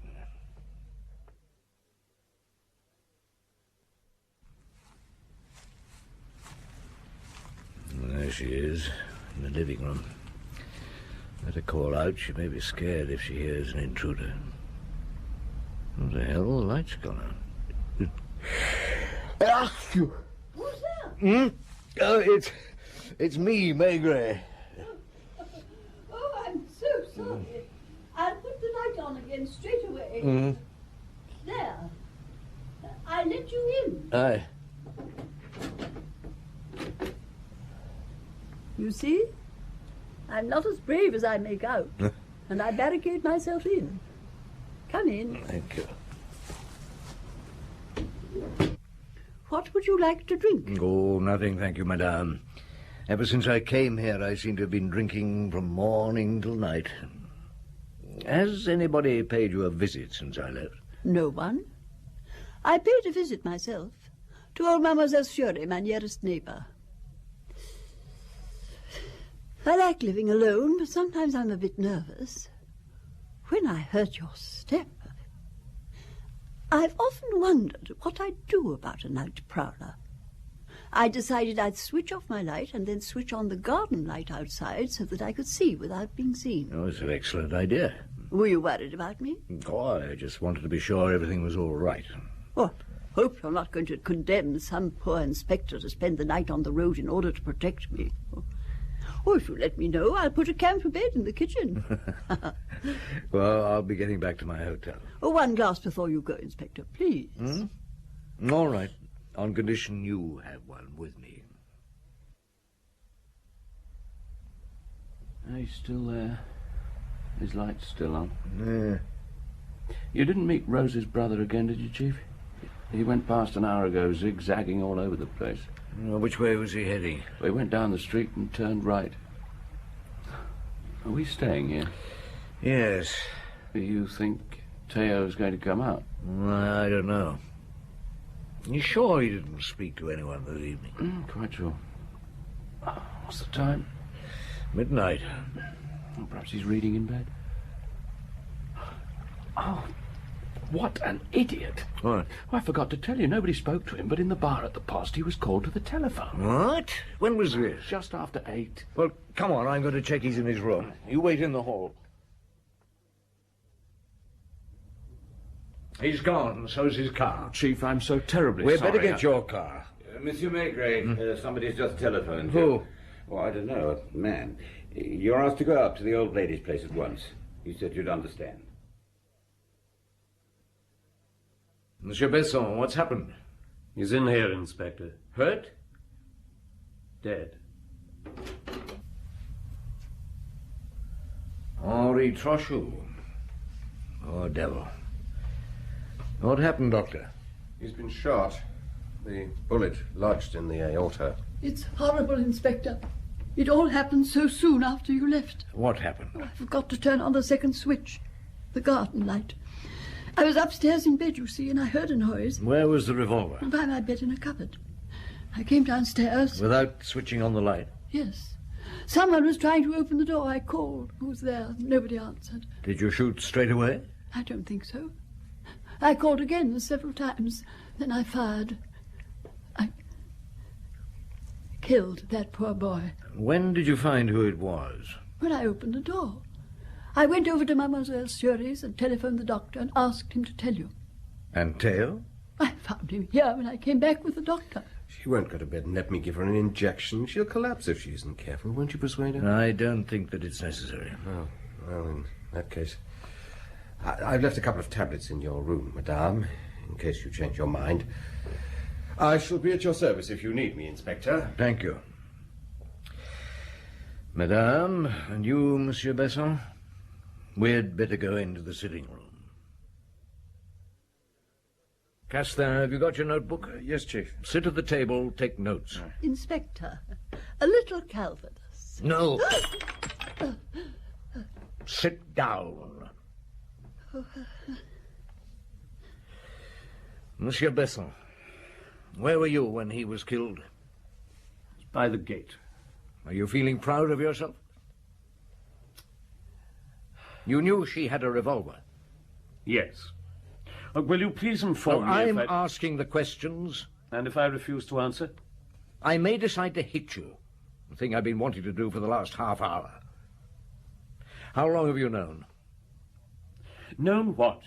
That your stepmother's jewellery was never sold. That they're the originals and not, as she said, the imitations. I always suspected it. What was their value? Several million francs. Why didn't you tell your brother your suspicion? Because I was not certain. Are you sure it wasn't because you hoped to come to some arrangement with Valentin? I refuse to answer. You came to Étretat to find out. You made Rose's acquaintance to find out. Rose was ferreting about before she met me. How did she know about the jewels? She got a gimlet. She bored a little hole in the wall separating her room from my stepmother's. She saw Valentine put the jewels away. She took the ring while Valentine was having a bath. Madame Besson? It's all lies. We can take the jewellery and find out. Well, it was my right. My husband agreed with me. When did you find the ring was missing? I won't answer. It was probably last week. You knew the thief must be Rose, so you decided to kill her before she had time to betray you. You knew she was a hypochondriac with a passion for patent medicines. She'd probably finished off your sleeping draught before, so it was easy. Well, how could anyone suspect you when you seemed to be the intended victim? You weren't even alarmed until you heard that Charles Besson had asked the minister to send me. You're very modest, Monsieur Maigret. So you came to see me yourself? You've no proof? I told you about Theo and Rose quite deliberately. I knew you'd react. Tried to see Theo before I questioned him. Perhaps shut him up for good. So you went to Mademoiselle Surrey and telephoned all the bars till you found Theo. You asked him to come up here at midnight. But you had no intention of talking to him. You were going to kill for a second time. Isn't that what happened, Monsieur Besson? I cannot reply to that question. A gentleman does a gentleman encourage a servant to commit a theft? Does a gentleman send someone else to be murdered in his place? You thought about it and began to suspect a trap. Then poor Henri, half-drunk, staggered into the bar, so you sent him on ahead. Into Valentine's trap. What trap? No, you'd played the prelude to me earlier in the evening. The trick about the switch, which gave you an excuse for having fired in a panic before you turned on the outside light. Only you killed the wrong man. Well, Are you going to handcuff me? No. You'd love that. It'd make you look like a victim. Castin, take her away. After all, it was a woman's crime. Poison. More. It was the crime of an old woman living alone.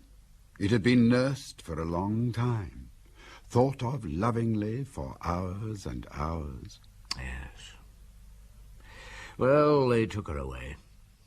Next day I left for Paris. There was no fog and the wind had dropped. It was a beautiful day. The sea was calm and there were just a few clouds in a sky that was brilliantly blue. The same blue as Valentine's eyes.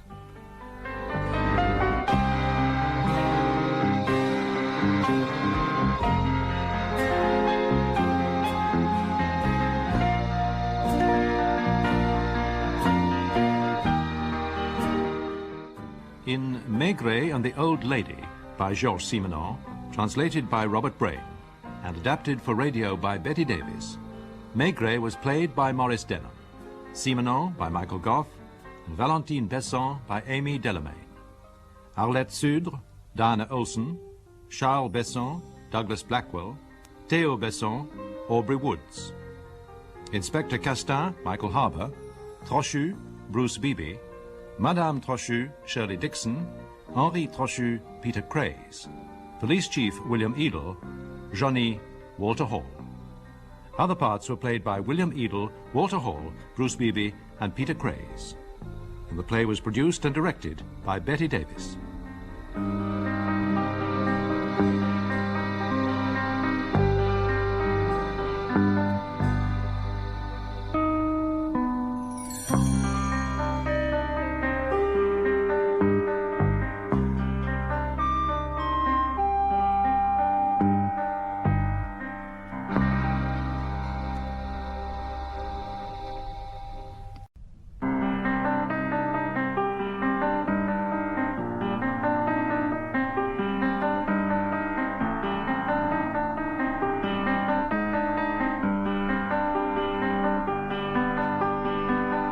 Simenon's Maigret, a series of plays based on the novels of Georges Simenon.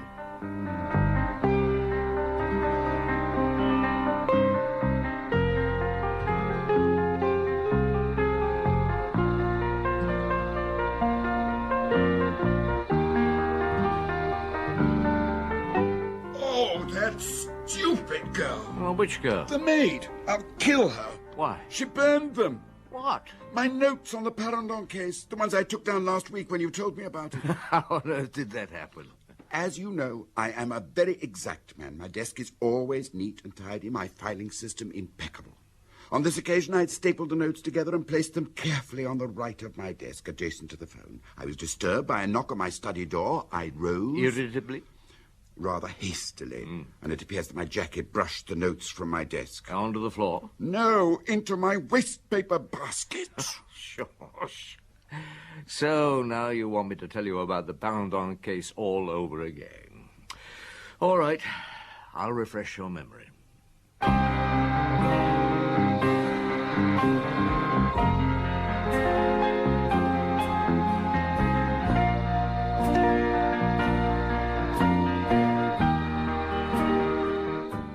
Maurice Denham as Jules Maigret and Michael Goff as Georges Simenon in Maigret Hesitates, translated by Lynn Moyer and adapted for radio by Edward Bruce. Well, first I got this anonymous letter. It was printed in block capitals on a thick vellum paper. Someone appeared to have cut off an engraved letterhead. Dear Chief Inspector Maigret, this letter will astonish you. Do not throw it in the wastepaper basket too quickly. It is not a joke or the work of a maniac. A murder will be committed shortly, certainly within a few days. Perhaps by someone known to me, perhaps by me myself. It is, I believe, inevitable, but when it happens, I would like you to know. If you take me seriously, please put the following advertisement in the personal column of Le Figaro or Le Monde. K.R., I am waiting for your second letter. I do not know for certain if I shall write it. I'm very worried. certain decisions are hard to make. Yours faithfully, no signature. I don't think it's the work of a crank. Why not, Luca? And a logical reason. There's a genuine sense of distress about it. Mm. And the paper, let me see the watermark. Morvan Vellum. Well, most letters like this are written on cheap paper, often misspelled deliberately, not this one. The words seem to have been carefully chosen. Yes, I think you're right, Luca. Have the advertisement put in both papers. And Lapointe. Chief? Try and find out the manufacturer of this paper. It might lead us somewhere. It was too easy, Chief. Manufacturer Géron & Son. Distribution through 2 stationers only. It's a very expensive paper. I tried the station on the Avenue de l'Opéra and struck oil the first time. They haven't ordered fresh supplies for nearly 5 years, as they only had 3 customers. One died, one was attached to an embassy but was recalled, and the other... Well? Monsieur Émile Parandon, a lawyer in the Avenue Marigny. He's been using this paper for more than 15 years and won't have any other. His last order was made in October. Headed paper? Yes. So you see, Chief, the anonymous letter could only have come from Monsieur Parandon's residence. Yeah, I just reached that conclusion myself, Lapointe. I think I should call on Monsieur Parandon. So I phoned for an appointment. But first you checked with Maître Bouvier, who told you that Parandon specialized in maritime law and that he was practically unbeatable in this field. I was surprised when you told me that he turned out to be an insignificant little man, almost gnome-like. Oh, why surprised? An eminent lawyer, consulted by big business interests from all over the world, thousands at stake. I'd imagined a forceful, dominating man. Well, the flat in the Avenue Marigny was magnificent. Divided into business offices, private and servants' quarters. There was even a self-contained flatlet for René Tortu, Parandon's personal assistant.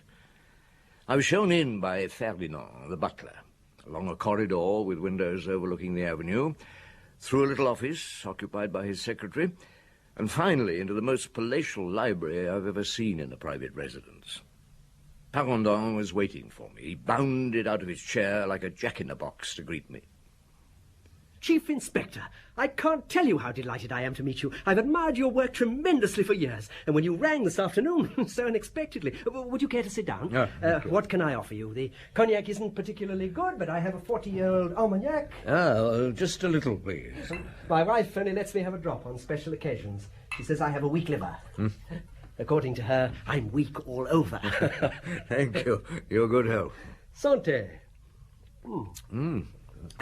May I ask you a personal question? How old were you before you began to understand men? I mean to understand the men we call criminals. Well, I don't know. I'm not sure that I do understand them. Of course you do. Your success is the success of a man of wisdom, of depth. I have something That's why I'm so happy to meet you. I've read so much about your work. My cases are as dry as dust. No human contact to speak of, facts and figures, statements of law, but I have a hobby, one I'm sure you'd be interested in. Article 64 of the Penal Code, which you must know better than I do. There is no crime or misdemeanor if the accused was in a state of dementia at the time of the act, or if he was driven to it by an irresistible impulse. What do you think of it? Well, I'm glad I'm not a judge. That's what I like to hear. That's the kind of thing I want to know. Sitting in your office in front of a guilty man or a man presumed to be guilty, are you capable of determining how far he is responsible? Rarely. The psychiatrists... Would you believe me when I tell you that there are thousands of us trying to change this relic of the past? It's so easy for the judges to say responsible about an accused man and pass on to the next case. The objection from the authorities is that if it were changed, the doctors and not the judges would have the task of judging. Why not? Why not the doctors?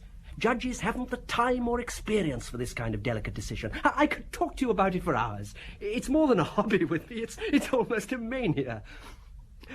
Oh, you must forgive me. I've been so thrilled at this chance to talk to you. I've been discourteous enough not to ask you why you wanted to see me. Oh, not at all. Something I wanted to show you. I received this letter this morning. I wouldn't say for certain it came from this house, but it seems likely. Do you use this kind of paper? Good heavens. It does look like the paper I use. Anonymous, eh? A murder will, known to me, perhaps by me myself, were inevitable. Strange. A joke? I don't know. Ah, come in, my dear. Let me introduce you to Chief Inspector Maigret. How do you do, monsieur? How do you do? I hope you haven't come to arrest my husband. With his bad health... No, madame. I expect it's about one of our domestics. No, that'd be a matter for the local police. Oh, yes, of course. Well, I leave you gentlemen to your own affairs. I only came to tell you, Emile, that I won't be back before 8. You can always join me at Hortense's. Goodbye, Monsieur Maigret. You're an extremely interesting man. Did you get it? She's put out. She banged the door. An extremely interesting man. She's furious because you didn't tell her why you're here, and more furious because you didn't comment on her dress or how young she looks. She'd have loved you to have taken her for my daughter. Oh, have you a daughter? No, but I have a son, Jacques, nearly 16. But I'm wasting your time. We should get back to the writing paper now. Here's a sheet of mine. I'm almost certain it is the same. Your experts will be able to tell you. Can you think of any reason why someone here should have written this letter? It must be a joke. How many people live in this flat? Well, there's my wife and I, of course. My son, Lise, the maid, René Tortue, Ferdinand, our butler. Yes, that's all. That was the household, although, of course, there was his secretary, Mademoiselle Vargue, and his housekeeper. But both of them lived out. I left the flat after talking to Parendon. There seemed little more I could do. But the next morning, the first thing I did was to go through my mail. Sure enough, there was the second letter. Same envelope, same writing, same paper with the heading cut off. Listen to this, lads. You made a mistake, Monsieur Maigret, in coming before you received my second letter. That means things being speeded up. From now on, the crime may be committed any time, and that'll be partly your fault. I thought you were more patient, more reflective. Perhaps you're more vain than I thought. I cannot help any more. My advice is to continue your investigation in your own way. In spite of everything, I have great admiration for you. What do you make of that, eh? Somebody wanted you to go to that house, and then again, they didn't. Great admiration for you? Look, must you make that sound like an insult, Lapointe? Oh, no, I mean, Parendon. Couldn't he have written it? Admired you tremendously. That's what he said to you yesterday, wasn't it? Yes. I think I'd better get back to the Avenue Marigny. When I arrived, I asked first to be taken to the secretary's office. I'd met Mademoiselle Vargue briefly the previous afternoon. She was about 24, not beautiful in the usual sense, but a pleasant face and a friendly manner. I showed her the letters. Monsieur Parendon hasn't seen the second letter yet. What do you think of it? It's a joke, surely, and a rather spiteful one. A clever way to get you to come here and harass us with questions. One of the servants, perhaps? What about the boy? Is he a practical joker? No. Why should you think of him? Well, it's a feeling more than a fact, but the structure of the sentences, the choice of words, don't you feel they're a little naive? Why, yes, perhaps. But Jacques is a highly intelligent boy, and his grammar is excellent. I don't think he could have written either of these letters. You like him? Very much. And he, you? He's nearly 16. I'd say he has a schoolboy crush on me. He comes into my office as often as he can. Wants to borrow a rubber, a piece of string, some paper. He likes to chat with me. How does he get on with his father? Oh, very well. With the rest of the household? It's difficult for me, Chief Inspector. I don't live in the house. I know he likes René. René Tortue? Yes. René got me this job. Oh... So, You don't have to ask, Chief Inspector. I shall tell you. We were having an affair at the time, but it didn't work out. Although I'm very fond of him. He's what you might call a gentle failure. He studied law and failed his finals.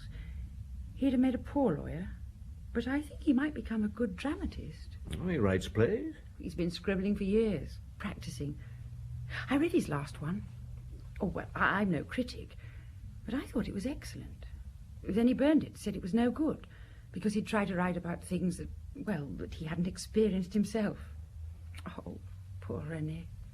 He does his job well, though. Now, this time I will ask, since we're talking about such things. Do you go to bed with Monsieur Parendon? Oh, dear. I'm laughing not because we don't make love, but, well, it's more or less on the run, so to speak. Well, the word bed isn't exactly appropriate. It's a question of when and where it's possible. Sometimes the drawing room, sometimes his study. Mostly when we know Madame Parendon is out. Does René Tortu know about it? He must guess. And Madame Parendon? Has she ever surprised you with her husband? I'm not sure. We're careful, but, well, she's inclined to be everywhere when she's at home. One day she came into the study at a rather delicate moment. Fortunately, we had time to look normal. At least I think we did. Don't you like her? I wouldn't have her for a friend. How do you feel about Monsieur Parendon apart from... Our sexual relationship isn't important, Chief Inspector, at least to me. Does that answer your question? What's this? A rather old-fashioned razor knife. We haven't got a guillotine for paper trimming. This is enough for us. Enough to cut off a letter heading? Well, yes. Do you think any of the staff could have composed letters like these? Well, certainly not Lise, the maid, or Madame Vauquin, the cook. They're almost illiterate. The butler, Ferdinand, well, yes, he could have, but I doubt it. So the people who might have written them are... René, of course. Jacques could have, but Madame or Monsieur Parendon, and, of course... Yourself? Myself. Well, thank you. You've been most helpful. One further question. Do you still think the letters are a joke? I'm inclined not to think so anymore. Then who do you think is the person being threatened? Why don't you answer? Because you know perfectly well what I would say. Emile. Emile, of course. You're very fond of him, aren't you? Yes. You know what I think? I think you should join me for lunch. I'm glad I took her with me. Yes. You've forgotten something, Jules. You saw Parendon again for a moment before you left the house, and he told you he had a Browning automatic which he kept just in case. Did I? In case of what? He said burglars. And you showed him the second letter. Yes, you're quite right. Well, go on, Jules. Well, after a very pleasant lunch, I telephoned the Quai des Orfèvres. Lucas, anything new? I've been trying to contact you, yes. A phone call from Madame Parendon. She almost demanded that you go and see her. She'll wait in until 4 o'clock. Nice of her. She sounded not exactly nervous, but strung up. But more odd was a phone call about 10 minutes ago. A strange voice. Could have been a man or a woman, or even a child. Whoever it was simply said, "Tell Chief Inspector Maigret to hurry," and hung up. Well, thanks. I'll go and see her now. I'm a little ashamed of having telephoned you, Chief Inspector. Your husband's told you about the letters? Of course. That's why I wanted to speak to you. I didn't write them. I thought you should know that. And I'm somewhat put out that you went to see the little Varg girl before you came to see me. But more importantly, I'm a very direct woman, and I'll come straight to the point. I'm worried about my husband. What do you think of him? Well, I found him very pleasant. A sensitive, intelligent man. I suggest over-sensitive. Sometimes he frightens me, so introspective, so withdrawn. It's his appearance, I suppose. He's almost deformed, isn't he? He was a premature baby, and that would account for it. When I married him, there was a certain amount of pity in my love for him. And lately, I've been wondering... How can I put it delicately? Wondering if he's quite normal. What do you think? Normal? In what sense? You know perfectly well. You seem to be trying not to understand. To understand what? Why I'm so worried.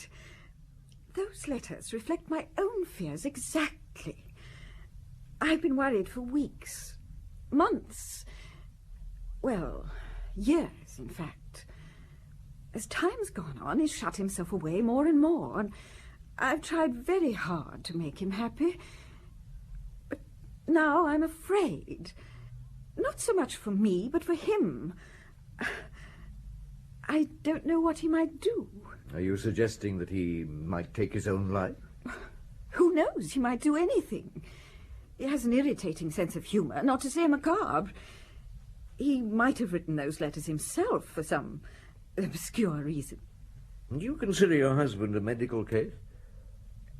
It's difficult for me to say it, but yes. A mental case?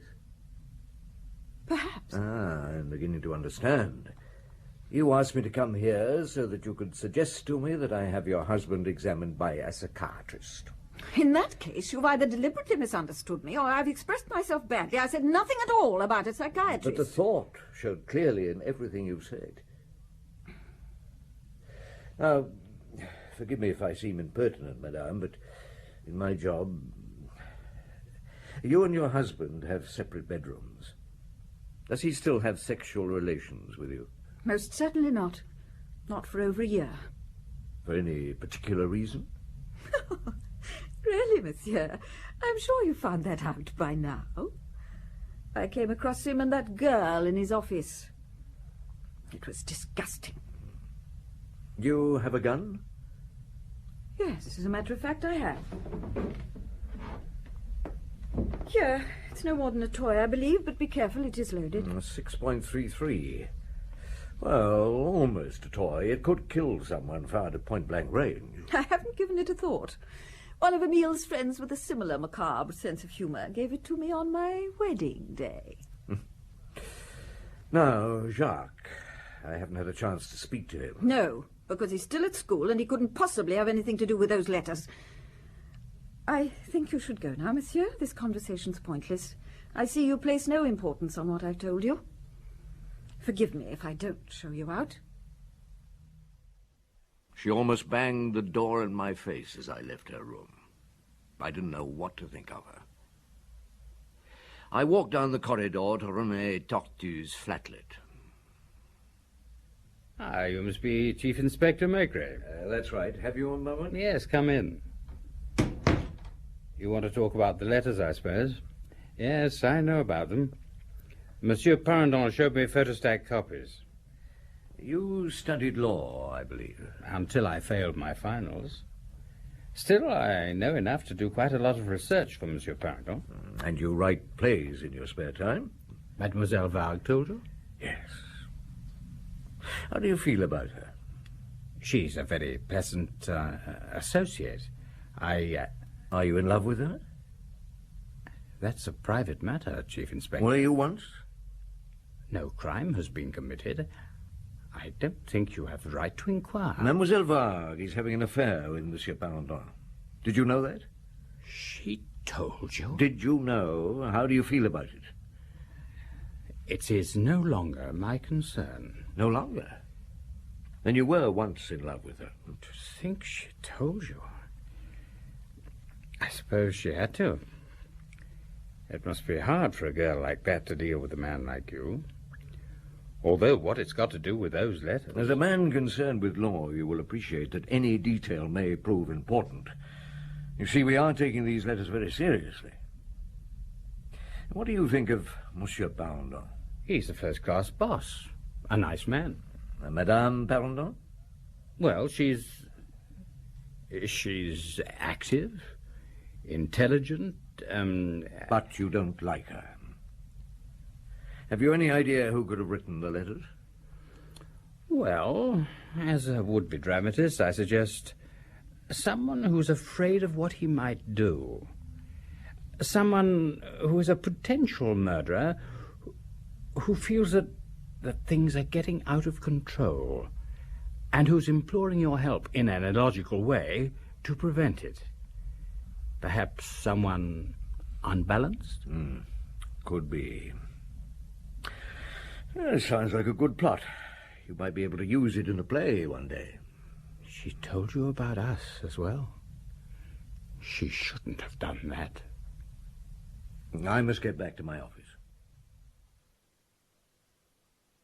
What's the time, Luca? Time to go home. Time for a beer en route. Another one, Chief. Huh? Express delivery. Same printing, same envelope. Lapointe, I can see it's addressed to me. Do you mind? Do you open your wife's letters? Well, you're not my wife. I'm sorry, Chief. Listen to this. Dear Monsieur Maigret, when I wrote my first letter, I could not have imagined you would charge head first into the case until I'd given you further indispensable information. Your haste has spoiled everything. Today you have provoked the murderer in some way. I may be wrong, but I feel that something will happen in the next few hours. I'm sorry I cannot help you. What do you make of that? Well, it's serious, Chief. No doubt about that. Maybe Tortu was right. Well, then again... Shut up for a minute, Lapointe. Luca, see if you can get Dr. Parendon, Emile's brother, on the phone. He lives in Nice. His number's in the file somewhere. Right. We should take these letters seriously, Chief. Oh, we should. That's why I want you to spend the night with the concierge at the Avenue Marigny. What? Oh, but my wife and I, we were... Just to keep an eye on the place, to check on your suppositions. Seriously. Well, yes, but I mean... We live unexpected lives, Lapointe. Now, off you go. Luca will relieve you in the morning. Oh, hell. Dr. Parendon on the phone, Chief. Go down and order me a beer, Luca. Dr. Parendon? Chief Inspector Maigret here. Your beer's gone flat. No, it doesn't matter. You look worried. I am. What can I do? Nothing happens, I'll be accused of wasting the taxpayers' money. If something happens, I'll be accused of incompetence. And if it does... I don't want to think about it. What did Dr. Parendon have to say? Well, he was surprised by the letters, of course, but he was interesting about his brother. He said Emile was one of the gentlest creatures alive who would never harm a living soul. But he said, too, as a doctor, that it was possible his brother might commit suicide in a fit of her he'd never have married. No, I don't know what to think or do, Luca. Oh, let's have another beer. I didn't sleep well that night. I went to the office early. That last note had worried me. Lapointe came back to report after being relieved by Luca. Nothing of interest, normal comings and goings, no strangers. I sent him home to bed. I went on with my routine paperwork, but I couldn't concentrate. I had a premonition. Then... Maigret. It's happened.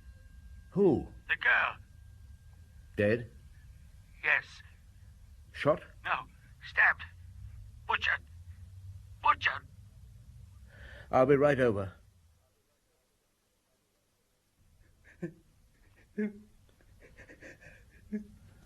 Oh, my God. Who found her, Luca? Monsieur Tortu? I'm sorry. I thought... This is the first time I've seen it. I thought I was old enough to... Oh, take your time. She arrived at the flat this morning at about 9:10. I spoke to her in the corridor. She said she would be with Monsieur Parendon until about 9:30, and then she wanted me to come to her office to get some documents for checking. She was looking very pretty. Go on. Well, I came in here at about, I don't know, I suppose it was getting on for 10. I looked around. I didn't see her until I looked down on the floor behind the desk. Oh, my God. Luca? I've done the routine, Chief. The doctor and the forensic boys should be here any time. What are you doing? I was going to close her eyes. Chief, the photographs. I'm not thinking properly. I suppose you've got a brandy on you, Luca. There's some in my room. I've never been so shaken by the sight of a corpse as I was this time, even in my early days. The murder weapon, of course, was that razor knife. It was covered in blood. There was a dreadful gaping wound in her neck, and deep cuts on her arms and shoulders. She'd been wearing a pretty green blouse. It was in shreds. When the others arrived, I went to Tortue's room to try and pull myself together and think. Enough, monsieur? I've spilled some. Thank you. Does Madame Parendon know about it yet? I didn't think to tell her she'll be asleep still. She often sleeps late. I told Monsieur Parendon. He took one quick look into Nicole's room. Nicole? That was her name. I went back into the library. There's a drop left. You have it. Thanks. I've always been in love with her. Ready to wait. Yes, I know. The next hour or two was taken up with routine questioning. I got Yucca to drag Lapointe out of bed. All my other inspectors were busy, and I told him to question the neighbours, try and find out if they'd seen or heard anything. Then I went to the library. Monsieur Parendon was huddled in his armchair, his head buried in his hands. He was so still I thought something had happened to him. And then he looked up. The letters weren't a joke. No. I suppose you've come to arrest me. Why should I? Because I could have done it. I have no proof that I was here in my library at the time of death. Oh, it's too early to arrest anyone. Have you told your wife what's happened? I didn't think of it. Doesn't she know? I suppose she's still asleep. She often sleeps late. And so I've been told. Were you surprised when you found out who the victim was? Yes. Did you think it would be me? You or your wife. And you've no idea yet who did it? And the only thing I'm certain of is that it was somebody well known to Mademoiselle Varg. Why? Well, she was struck when she was sitting at her desk. We can tell that from the position we found her in on the floor. And she must have seen the murderer pick up the razor knife from the pen tray as if to borrow it, but she went on working unworried, while the murderer, he or she, walked around behind her. Now, somebody from this household killed her because I've had one of my men constantly with the concierge and no strangers entered the building. And then there's another point. The murderer must have known of the knife, or he would have come armed. Forgive my legal brain, Chief Inspector. The murderer could have come armed, then changed his mind and used the razor knife instead. It's a possibility I hadn't thought of. She was very attached to me. Oh, more than that, I had imagined. Oh, yes. More than Oh, my that. dear. I didn't hear you come in. No, you were too busy shedding crocodile tears over that insignificant girl, both of you. Monsieur Maigret, I've only just heard of this deplorable incident. I suppose you were about to make an arrest. Jacques will be home from college shortly. It would be better if everything was cleared up by then. I've come to no conclusion. That's most unfortunate. Emile, why didn't you let me know? Oh, because... No, don't tell me. I can imagine. Was it because you killed her? What? Are you suggesting that my wife suggesting Oh, that... stop play acting! Did you or didn't you, Emile? My wife, you know very well, for God's sake, I could never...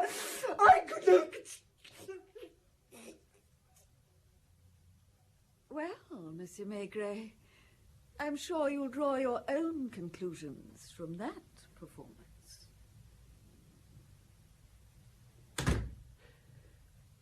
I'm sorry I lost my temper, Monsieur Maigret. It's most unusual for me.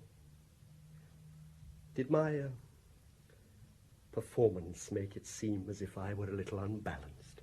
Why should you think that? It's often expected from somebody who looks as I do. But Nicole... No matter. Have you any further questions? None for the moment. I'd prefer you not to talk to your wife until I've had a chance to talk to her. Then you got lucky. It moved things along. Oh, not lucky. More the result of Yukar's. Hidden under the carpet. Yes. I know it wasn't necessarily proof that the boy had written the letters, but it was enough for me. And when he got back from college... You heard what happened, Jacques? Yes, the concierge told me as I came in. Are you going to arrest my father? I'm asking the questions, young man, not you. You're fond of your father, aren't you? He's all right. Did you like Mademoiselle Varg? We were friends. Did you ever go out with her? No, of course not. Oh, it wouldn't be surprising if you had, a young man like you growing into manhood. What are you trying to make me say? I don't care if you are a police officer. You went often to her office? Yes. To borrow things? Yes. Pens, pencils? Yes. You liked to be with her? Yes. And were you surprised to hear that she'd been murdered? Yes. No. I mean, yes. Yes, what do you mean, Jacques? You're getting confused. You expected that something might happen to your father, didn't you? But not Mademoiselle Varg. I don't know what you're getting at. It was you who wrote those letters and phoned the Quai des Orfèvres, wasn't it? How did you find out? It's not important.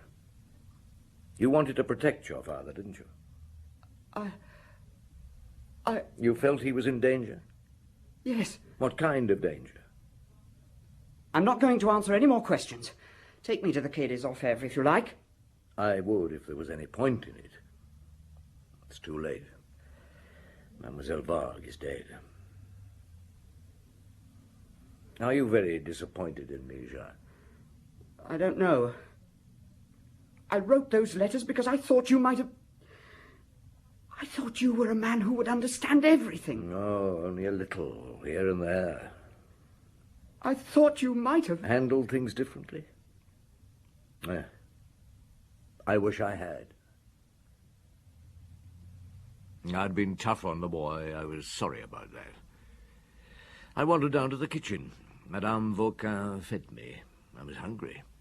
And she offered me a bottle of Chateau Latour. That was the vin ordinaire in that house. I needed it. I confess I drank more liquor that day while on duty than I've drunk before or since. I wanted to erase from my mind the sight of that young woman with her throat cut, the blood still warm. You know what I mean, Georges? You read about a murder, a catastrophe in the paper, but removed from a personal involvement. What do you get? A bit of a thrill, an excitement, almost a delight. I'm afraid that's true. Well, this time I wasn't an observer. I was a participant. I might have prevented the murder of this girl if I... Jules, my old friend, why do you always have a sense of guilt about everything that happens to you? Oh, I'm talking nonsense, because then suddenly, as in so many cases, it was all over. Nothing clever on my part, just the assembling of facts, the arranging of them in proper order. I questioned all the tenants nearby, and I found one with some information. An old man. He was watering his garden quite early, between 9:30 and 9:45. Well, it's been a hot summer. And he happened to glance towards the Parandon house about that time.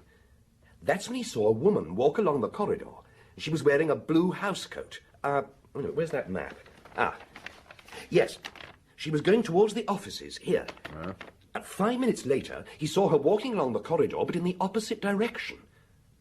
And one other thing he noticed. Both times when he looked up, there was someone else in the corridor, dusting. Well, what do you make of that, Chief? Makes you wonder, eh?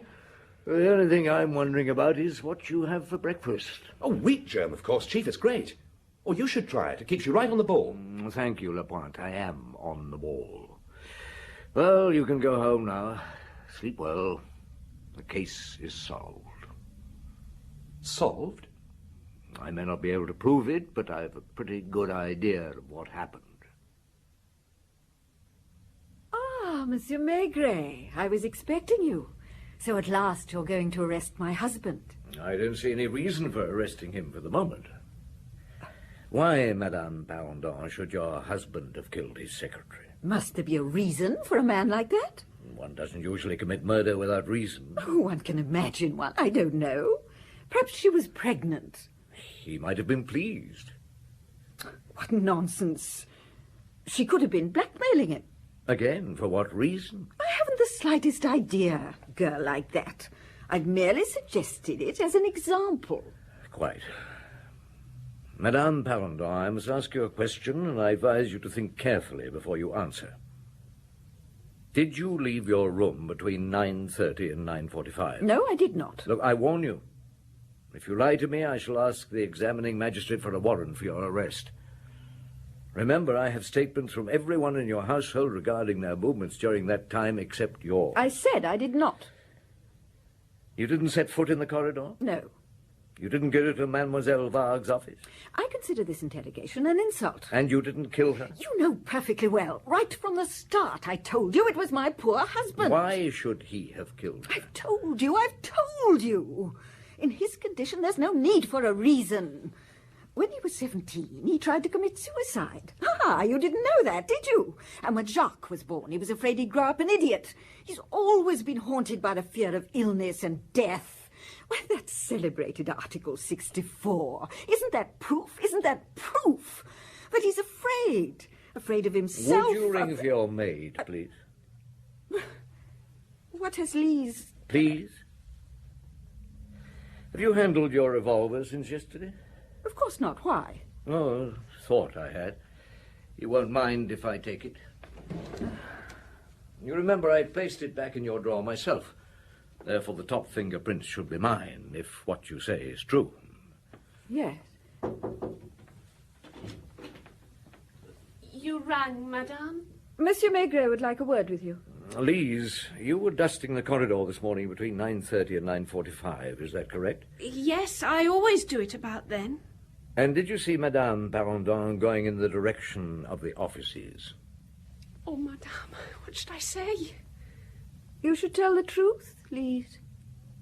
Well, yes, it's true. Oh, I'm sorry, madame. Oh, what does this prove? It confirms another witness's statement, and that you have lied. You did leave your room, and that leaves you open to suspicion. I do not have to account for my movements in my own house. In a case of murder, I'm afraid you have to. Does that mean you're going to arrest me? I'm going to ask you to come to the Quai des Orfèvres with me. Have you a warrant?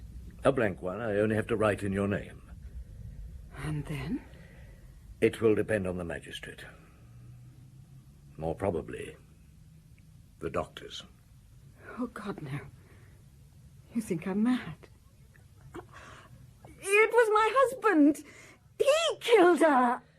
Madame, I can't prove anything very much, but I'm sure this revolver was in the pocket of your housecoat when you went along the corridor about 9:30. We can check up to a point, as I've just said. When you came into the library earlier today, I realized how much you hated your husband. And, of course, there's what you said about him yesterday to me. I even wonder if you didn't intend to kill your husband and not Mademoiselle Vargue. Supposition, of course. You walked down the corridor intending to kill him, and then you made some kind of substitution in your mind. Would your husband not suffer more if you killed Mademoiselle Vargue instead, and at the same time made him appear guilty of the crime? You went into the office, saw the razor knife. You really think I'm mad, Chief Inspector? You really think I'm mad? If you'd like to pack an overnight bag, you may go to the Quai des Orfèvres in your own car. Oh. I'll tell your chauffeur.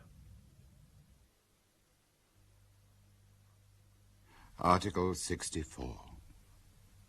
If the accused was in a state of dementia at the time of the act, or if she was driven to it by an irresistible... I suppose so. Has she confessed yet? No. Will she? I don't know. Perhaps in time. A week, months, a year. Any more wine left? Ah, yes.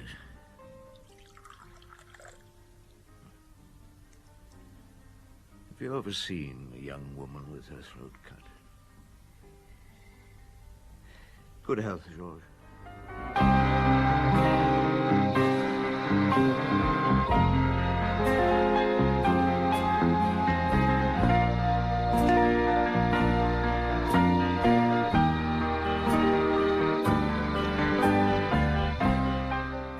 In Maigret Hesitates by Georges Simenon, translated by Lynn Moyer and adapted for radio by Edward Bruce, Maigret was played by Maurice Denham and Simenon by Michael Gough. Luca, Brian Haynes, Lapointe, John Rye, Parandon, Anthony Hall, Madame Parandon, Maddie Head, Mademoiselle Varg, Shirley Dixon, René Tortou, Anthony Vickers, Jacques Parandon, Brian Hewlett, and Lise, Jane Knowles. The play was produced and directed by Betty Davis.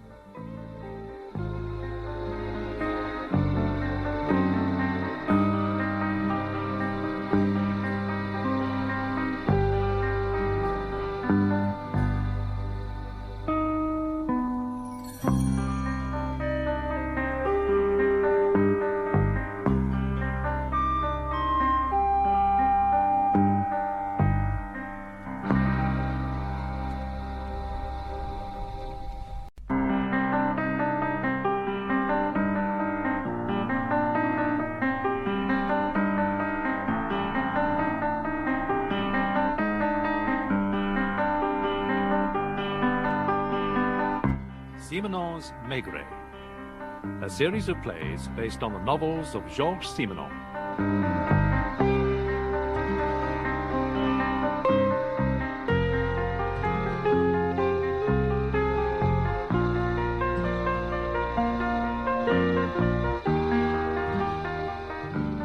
I would never have thought it, Jules. Thought what, George? That we two would be sitting in this spacious glass house in the middle of a large park, watching the rain teeming down and drinking water.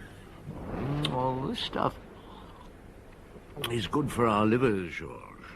Years of misuse. That's your diagnosis, remember. Vichy. No doctor sent me here. I'm perfectly well, fit as a fiddle. Well, we both came of our own free wills. You must give it time. And in a few days, you'll feel a different person. I already feel very different, believe me. Unwell and foul-tempered. You must accept your situation, Georges, and drink up. When I first came here over 10 years ago... Yes, I know. You were far from well, and a doctor sent you.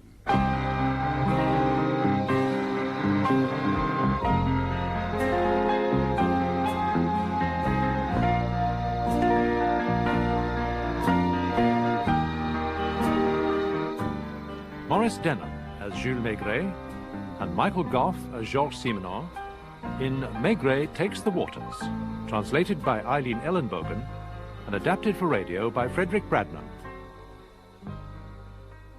Oh, it wasn't any doctor, you know. It was my old friend Pardon. Louise and I were dining with the Pardons when I, well, to be honest, almost fainted. Without reason. Overwork, not enough sleep, too much drink? Probably a bit of each. Oh, it was June. Paris was sweltering. I was just turned 50 and felt 90. Pardon examined me immediately after dinner. There was nothing seriously wrong. And he suggested a cure at Vichy?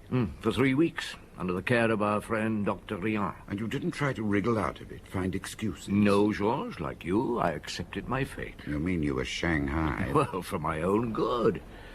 Within a week that June, I found myself sitting in this park, Louise by my side, watching the people come and go. Now, one evening in particular, the municipal band playing and the shadows lengthening across the green. Do you realize, Jules, it's been 5 days? I feel as if I've lived here all my life, Louise. Vichy's that sort of a place, a kind of second home. There she is again. The lady in lilac. And she's got her white shawl on, I see. I wonder, is she a widow? No, I don't think so. That face is an old maid's face. What age is she? 40, 50? Hard to tell. Do you think she's deaf? Deaf? Why? Yes, she could be. I mean, she doesn't seem to see or hear anything. No, not the music, certainly. On the other hand, she doesn't move with that carefulness I've noticed in the deaf. She should be in a nun's habit, don't you think? I'd say she likes her own company, likes solitude. And comes here every year, or twice a year. Oh, no, I don't think she's a visitor. She belongs. This is her town. What a way for us to go on. Do you think other people are doing the same about us? Well, so long as nobody recognizes me, I don't mind. Would you like a little stroll? No, I'd sooner sit here and have a pipe. You go if you want to. I'd like to. Just for 5 minutes. All right.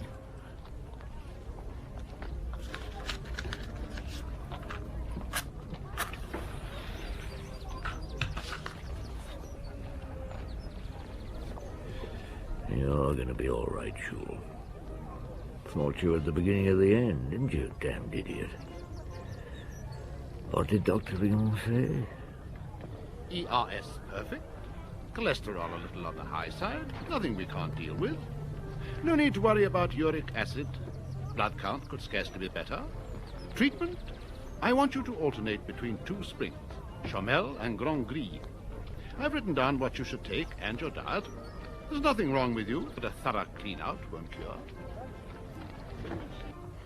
Ah, there goes Our Lady of the Lilacs. Nobody in the world but her. And there's Louise. We pass each other. Louise smiles. Lilac Lady doesn't register. That walk, so prim and so infallible, never a foot wrong. I smiled at her. Did you see? Yes, I did. And you have a lovely smile, Louise. But she wouldn't be able to tell, would she? I suppose she must know somebody. We should have her followed, perhaps. Oh, it's a lovely evening. You're not finding it too awful, Jules? Awful? No, that's the last thing. It's another world. I enjoy the strangeness of it. And something else, this summer in Paris, I had the feeling that everybody I knew was younger. Oh. Or that I was older than everybody, even old Yuka. Terrible. Now I'm already beginning to feel quite a young 50-year-old, and that's something. Now, come on, my girl, let's have a brisk walk back to the hotel. We're staying at that same hotel, I take it, Jules. No, where else could we stay? It hasn't changed. Go on, you have my interest. The Lady in Lilac. Well, Louise and I had gotten, as our Yankee friends say, into a steady routine.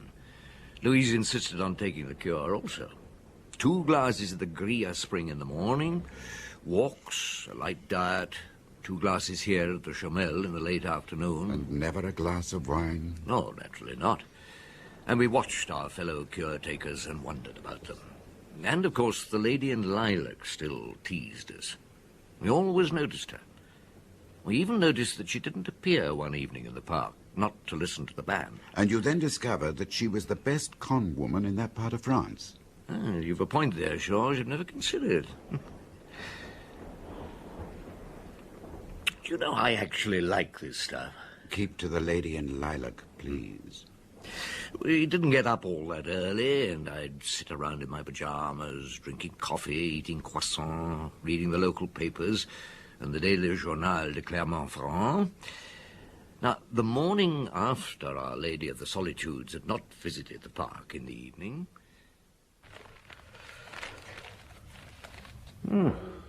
Good grief. I'll be damned. Louise? I'm cleaning her teeth. On the front page, a picture of the Lady in Lilac. What's she done, Jules? Allowed herself to be murdered. Murdered? Let me see. Well, she lived near here, the Rue du Bourbonnais. She did live in Vichy, as I thought. Owned her house, let furnished rooms on the first floor. Says she was strangled. How horrible. The poor woman. Well, who would do that to her? Was it a sex thing? Oh, they say not. The place was ransacked. Nothing seems to have been taken. There was money and jewels in one drawer. Two of her lodgers found her yesterday morning in her sitting room. Who's in charge of the case? Oh, how should I know? You mean that you don't want to know? No, it says here something about the super in charge of the Department of Criminal Investigations being one Lecoeur. It's probably the Lecoeur who was with me in Paris at one time. Will you be paying him a visit? I never understand, Jules, how you find your way through the back streets to where you want to go. And you don't even know these streets. Well, it's a policeman's sense of direction. Is it really? And you're always complaining that young Laplante could become lost in his own back garden. Where are we now? The Rue du Bourbonnais. The dead woman's house? Across there. Ah. What's it called? Can you see? Just. The Irises. There's a milkman trying to deliver the milk. Oh, he had his order, and until it's cancelled. The Irises, not the Lilacs. A pretty house. Chief Inspector Maigret. Yes? Sir, Divisional Inspector Lecoeur sends his compliments and asks you to join him at the scene of the crime. Ah. Where shall I wait for you, Jules? Well, the usual place at the spring. I won't be long. All right, young man, lead on. Did you know I was here in Vichy? The Vichy police picked up your name on the hotel registration form, and of course they've seen you around in general with Madame Maigret. I do hope she's well. Oh, she's fine, and waiting for me. I'm the one here for the cure. Yes, I guess so, Chief. But I wondered if you'd be interested. It's not a run-of-the-mill murder. Nor is there such a thing. All right, Lecoeur, my old friend, who was she? Hélène Lange, unmarried, 47, born at Marcilly, near La Rochelle. Mother and father dead, but I discovered she had a younger sister, Francine Lange, unmarried, owns a hairdressing establishment in La Rochelle. She's been in Mallorca on holiday. I got hold of her, and she's on her way here. This room, the dead woman's parlour, I take it? Yes, Chief. The photographs are of her. Yes, so I see. Only of her. Not a single shot of anybody else. She alone. Yes, I hadn't noticed. It is odd. What do you know about the murder? Well, not very much. The night before last, Hélène Lange had supper alone, 2 boiled eggs, washed up and went out. She was wearing a lilac-coloured dress. And over it a white shawl. Yes, that's so. How do you know, Chief? Well, my wife and I saw her sitting in the Chamel Park the night before last, about 9:30. She was alone. She was always alone. That sounds as if you knew her. Well, Louise and I had noticed her, the lady in lilac, we called her. Very solitary lady, and I suspect rather out of the ordinary. She had a way of walking as if there wasn't a soul within 10 metres of her. Yeah, but do go on, Lecoeur, it's your case. Well, there's a couple from Grenoble have 1 bedroom on the first floor, the Maleskis. Madame Virvo has the other. She's 60-odd and very self-important, a duchess in disguise. Well, the Maleskis are very nice. They stay here every year for a few weeks. Well, the night of the murder, they were at the cinema, got back about 11:30. Hélène Lange's shutters were closed, as usual, but they noticed that the light was on in her living room. Did they hear anything? Well, Maleski not. His wife thought she heard a murmur of voices, but she's not sure. Well, they went to bed and slept undisturbed. The Dowager Duchess was out playing bridge. She walked home, and she swears that as she came round the corner, she almost bumped into a man hurrying away. Well, he put his hand over his face to avoid being recognised, according to our witness, and was very tall and powerfully built with a chest like a gorilla. What do you think? Well, she knew about the murder when I spoke to her. She could have a vivid imagination, but no, I don't think she invented the man. Endowed a hurrying home passer-by with a dramatic quality, eh? Still, stranger chances have occurred. And when she arrived at the Irises? Oh, all the lights were out and there wasn't a sound. Madame Virvo went to bed in a state of shock. One doesn't bump into a giant rushing away from the scene of the crime every day, does one, Chief? No.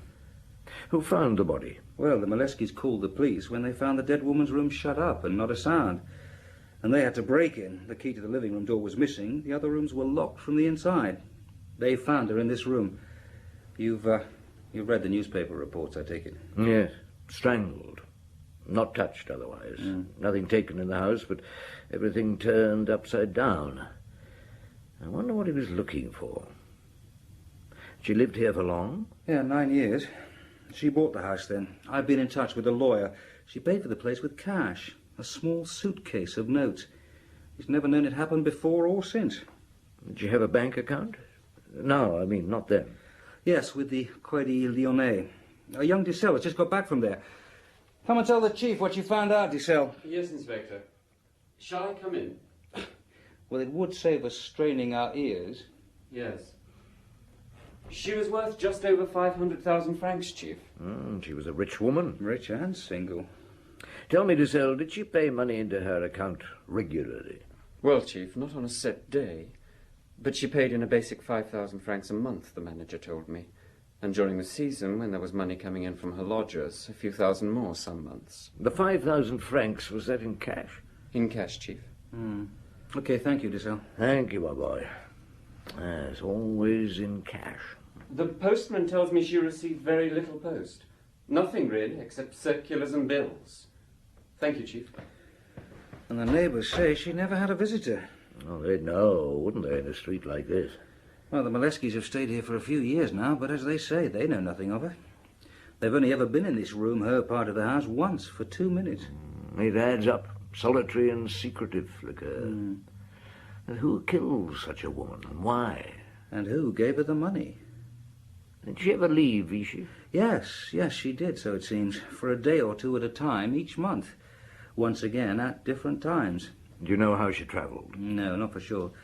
But the couple next door say she was collected by a taxi, so it'll be easy enough to find out. If she went by train, I think it'd be worth your time to find out where she went. And when she got back, did she pay money into the bank? Yes, I'll do that, Chief. Could it be blackmail, do you think? Perhaps she was paid to be solitary and silent. Now, I must be on my way. I'm late for my first class as it is. I waited for you to arrive, Jules, before I took my first class. Didn't seem right without you. After all, it is your cure. It is my cure, but thank heavens it isn't my case. Is it difficult? Probably unsolvable. The sister should help when she arrives. What I ask myself is, why did she come to Vichy? Why not Vichy? Well, why not the town near her home village, La Rochelle? Her sister is there. Why Vichy? Well, Jules, one can quite easily get lost in the crowd here. Yes, you're right. It's obvious if you come to think of it. Now, this town virtually changes its population about every 3 weeks.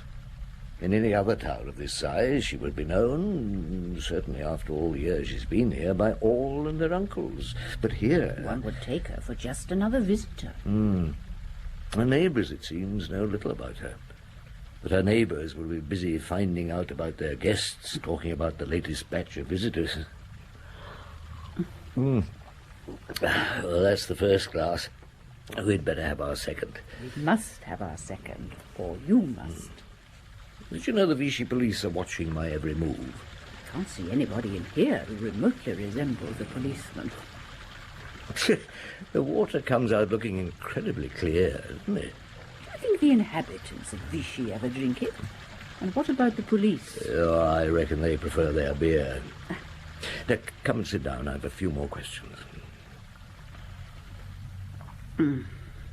It's nice you being on holiday, so that you can talk about a case. Well, it doesn't happen to be my case. No, dear, of course it isn't. Now, why that night in particular? The night she was killed, you mean? Yes. Why that night? Why not the night before, or the month before? Because the murderer seized his chance, perhaps? She was solitary, she had a lonely routine. Nobody seems ever to have visited her, and she never visited a soul in the town. So to murder her on any night would, on the face of it, be quite simple. That is, if a local man was the murderer. But what sort of reason would he have for strangling her? And what was he looking for? And why that night in particular? Perhaps it was somebody only in Vichy on that night. A visitor. Good. Let's see it like this.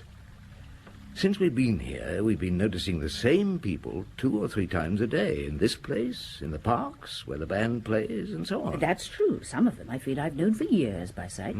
Good. Now, this is our first visit. It'll probably be our last. But, Louise, if we were to come back next year at the same time, we'd probably recognize quite a few faces from this first visit, including the lady in lilac, if she hadn't met her with her death. Well, that's true, too, Jules. What are you trying to say? That there's somebody else in Vichy for the first time, like ourselves, going through the same routine, going to the same places. And like us, he must have seen Helene Lange once or twice. And he recognized her, you mean? He hadn't seen her for years. It took time, maybe, until he was sure, but there was something he wanted to talk to her about, something from the past. You said her sisters expected. She'd know about the poor woman's past, wouldn't she? Some of it, anyway. Of course, one can narrow down the suspects in Vichy at this time to a few hundred. Can one? I'm not going to guess, Jules. Well, according to the official brochure, people pour in for the cure at the rate of 30,000 a month at this time of the year. And about a third of them are here for the first time. 10,000. And Jules, of that 10,000, there must be over half that are women. Could a woman have strangled her? No, it was a strong man. Right, 5,000 men. Now, I'd say, from what I've seen these last days, that at least 75% of the men here are too old or too feeble or too sick to strangle a sparrow. So that leaves us with, 1,250. Well, that's still an awful lot, Jules. I'll tell poor Lecoeur.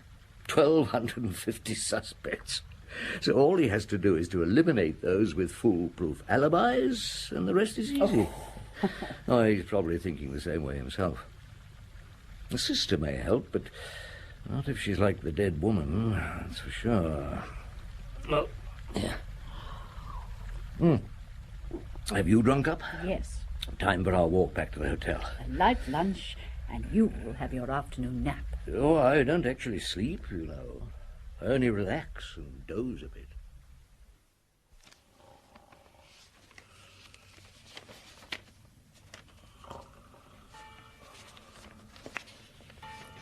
If I said, Jules, you were asleep and snoring, he'd say I made it up. Now, who can that be? Yes. Ah, Madame Maigret, I'm Inspector Lecoeur. Is, Yes. See for yourself. I was passing. I need advice. I'm sorry, I'll come back. I think it would be as well. He is here to rest, monsieur. What's going on? Inspector Lecoeur has called Jules, but he'll come back later. I was just passing the hotel, Chief. Oh, were you? Oh, do come in. Do shut the door, Louise. What's happened? You do have a chair, Inspector. Fell sound asleep. Got a problem, have you? Well, in a way, yes, or rather, it could be a problem. You've found the murderer, and it's turned out to be the mayor. If you knew our mayor, I'd happily arrest him. No, it's the sister, Francine Lange. She's here, and she's identified the body, and now I'm on my way to talk to her. You see, she's quite a handful. Is she like her dead sister? Doesn't open her mouth? Well, with Madame Maigret here, it's hard for me to speak my mind. Oh, monsieur, my husband and I have discussed every single type of human being at one time or another. I'm immune to shock. Thank you, madame. Well, she's as unlike her sister as a woman can be. I suppose she must be 40, but she looks younger. She's blonde and with one hell of a figure. And she's wearing a sort of see-through dress, and she's not wearing a bra. She's not married. She told me she knew too much about my sex to marry any of us. I take it you're sure she is the sister? Oh, yes, quite sure.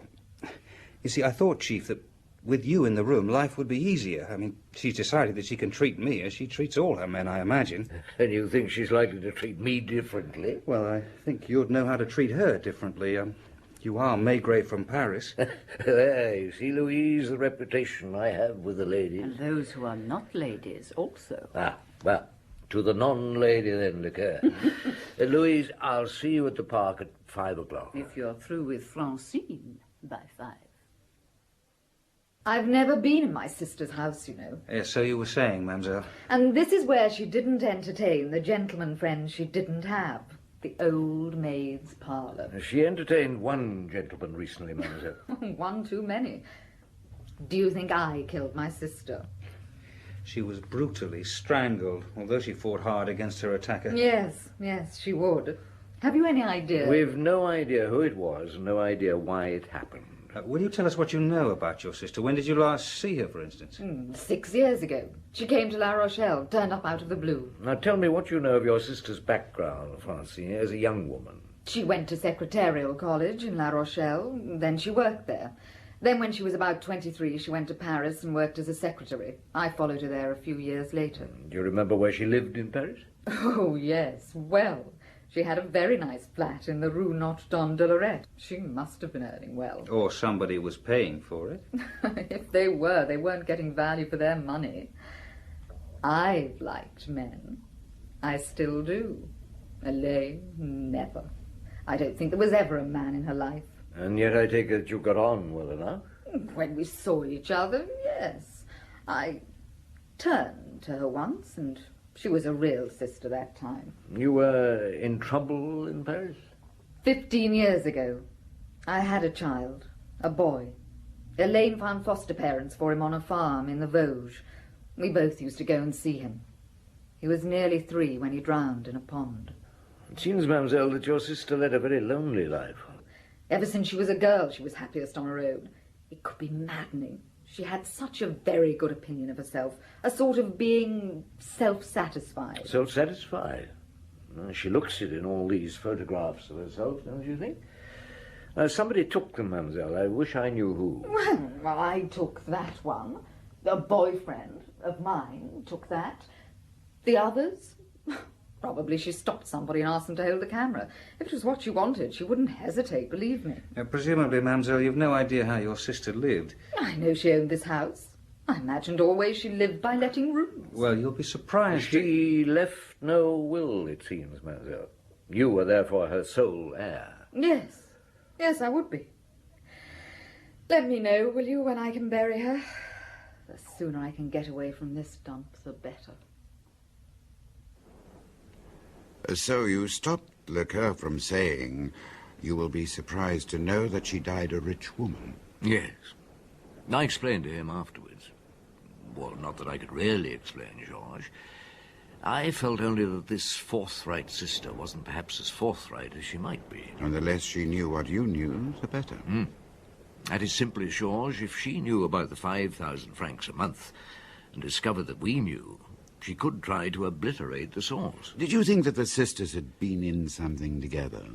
Well, they were together in Paris. Elaine up until 15 years ago, Francine more recently. There was a gap in Elaine's life, by the way, between Paris and Vichy.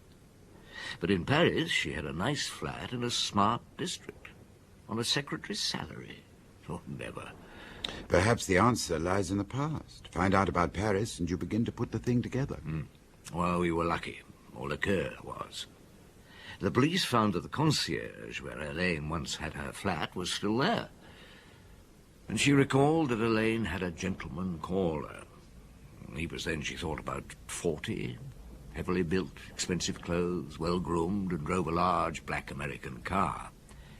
He called a couple of times a week, left around midnight, and they sometimes went off at weekends. This for about 4 years. Then Elaine suddenly left. She would have been 32 when she left Paris. 15 years ago, when Francine had her boy child. Lecoeur still had a lot of work to do. Louise was becoming somewhat sardonic about my cure, suggesting that perhaps I should go back to Paris, as it'd be more restful. And the papers were having quite a time. And look at this picture of you. Maigret takes the waters. You look as if you've taken more than just water. Let me see. Yeah. Yes. Well, I haven't had a drink for weeks. We should leave for our afternoon drink of water in half an hour. So that is Francine Lange. I do see what you mean. Mademoiselle Francine, whose sister was recently... Lecoeur should have seen to it that she wasn't mentioned in the press. Why? Because she looks like a tart? No, Louise, because the murder is still in Vichy in all probability. And if Francine knows more than she pretends to know... Yes. I never thought. The man's still about. She could be in danger. Or she should have thought. She didn't. Come in. Dissel, come in and shut the door. Thank you, Chief. Inspector Lecoeur asked me to let you know the places that the dead woman visited over the last year. Oh, good. Far away. But before you do, I'll leave you. I'm just going down to the chemist, and when I get back, monsieur, we must leave for the Springs. Very well, madame. Well, now, how did she travel? By train. The station booking chaps can't remember all the names, but some places stuck in their minds. Strasbourg, Brest, Dieppe, Carcassonne, which meant changing trains 3 times. Lyon was about the nearest town. Paris? Never Paris. The last trip the clerks remember was on the day of some big horse race. June the 11th to Reims. And has the inspector checked with the bank account? Mademoiselle Lange paid 5,000 francs into her account on June the 13th. Ah, that fits, doesn't it? Probably stayed the night, back on the 12th, straight to the bank on the 13th. Thank you, Dissel. Thank you, Chief. Oh, when is the funeral? Tomorrow morning. The inspector will have a number of us at the cemetery. That was certainly a quiet funeral, Jules. The quietest. Yes, the lodgers, 1 neighbour, Francine, 2 reporters, and about 30 police in various parts of the cemetery. The sister. She looked very subdued. Something's happened to her. Walk on gently, Louise. I want a few words with the lady. All right. Don't be too long, though. Mademoiselle, my wife and I came to pay our respects. Thank you. I'm glad it's over. I'll leave this town this afternoon. So soon? What has happened, Francine? Nothing. I've just had enough. There'll be quite a deal of business to attend to still, won't there? Your sister died a wealthy woman, as you must know. Did she help you set up your hairdressers in La Rochelle, Francine? She came into some money years ago. She loaned me some. Her lover must have been a rich man. I believe he gave her that money. 15 years ago. The first payment of many, Francine. Perhaps she did have a lover. I don't know. Well, you said the other day there was never a man in her life. Now, that child you had 15 years ago, where did you go to have it? Why do you want to know? Well, I'm not sure, mademoiselle. Where was it? Burgundy. A village called Ménil-le-Mont. And your sister went with you? I told you. She was a good sister at that time. Why are you frightened, mademoiselle? You are, aren't you? Are you afraid of the man who killed your sister? I had a phone call this morning. He threatened me. So I'm going to clear out. If he wants to kill you, Francine, he'll not stop trying when you leave Vichy, will he? You'll be just as good a target in La Rochelle, won't you? This lady is Madame Dubois, Chief. Madame Dubois, this is Chief Inspector Maigret. Oh, monsieur. Madame Dubois is the switchboard operator at the Hotel de la Gare. Francine's hotel. Go on. Well, just by chance, she listened in to the call made to Francine Lange by a man this morning. Oh, I don't make a habit of listening to calls, monsieur. Everybody believes we switchboard girls do, but we don't. Well, not all that often. Mostly we're too busy, and most calls are too boring to bother with. Yes, but this morning you did because... I wasn't busy, and the man had an odd voice. And he was in a phone box, and he wasn't the boyfriend phoning from La Rochelle. Yeah, and the conversations with the boyfriend were interesting. Oh, they were hair-raising, monsieur. Yes, but what did this man say, madame? He asked if she was Francine Lange. She said yes, she was. He went straight on and said it was of the utmost importance that she should stay on in Vichy for a few days, in her own interest, and he would be in touch again. Then he finished by saying that there'd be a great deal of money in it for her. Thank you, Madame Dubois. Tell me, did he have an educated voice? I mean, you said it was odd. Oh, the voice of an educated Parisian, monsieur. Odd, because it was wheezy. I had a friend once who was an asthmatic, and she used to wheeze just like that. Yeah, I know what you mean. Well, that is invaluable, eh, Lecoeur? And from a phone box, are you sure? Oh, yes, quite sure. The public telephones have a certain sound to them.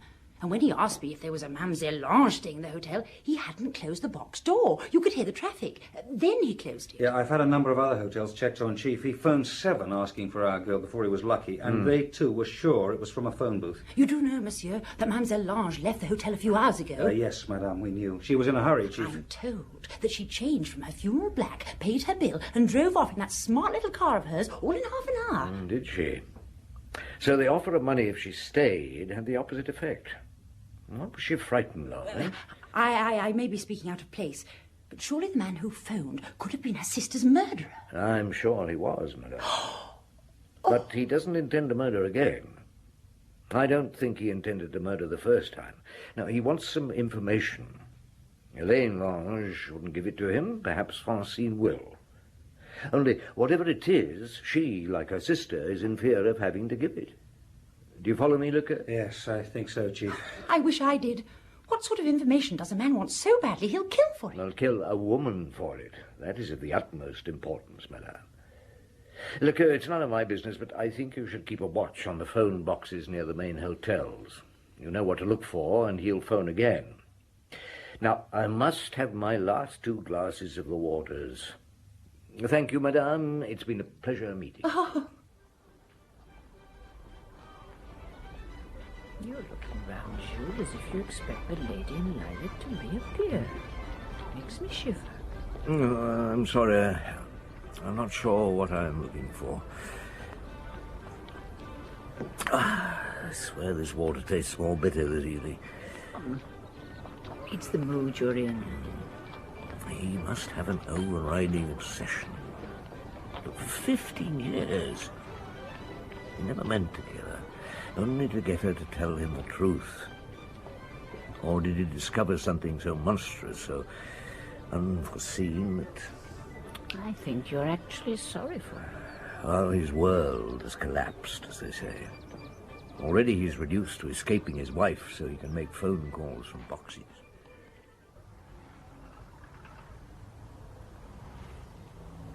Hello? Here's somebody leaving the hotel. Big chap, expensive suit, in a hurry, heading straight for the phone box across the road. Better radio in. Dussel here. Suspect in phone box in the Rue de Gaulle. Watching. Damn it, I think he's spotted me. Out of the phone box, going south towards Chomel Park. Not hurrying anymore. What's he up to? You think he's with his wife? Well, he can't phone from his hotel. How did he get away the night he visited Elaine? What was out of the Opera House, you know? I think it was Tosca. Women like Tosca, I'm told, more so than men. You could be right. But what sort of a man could love Elaine Lange? Jules, there's a man over there, standing watching us. So I see. The person I was looking out for, Louise, without realizing. Good evening, monsieur. Can I help you? Good evening, Monsieur Maigret. Madame Maigret. Monsieur. I am Louis Pellardeau. Do you mind if I sit? No, please, Monsieur Pellardeau. As you can hear, I'm sure, I suffer from asthma.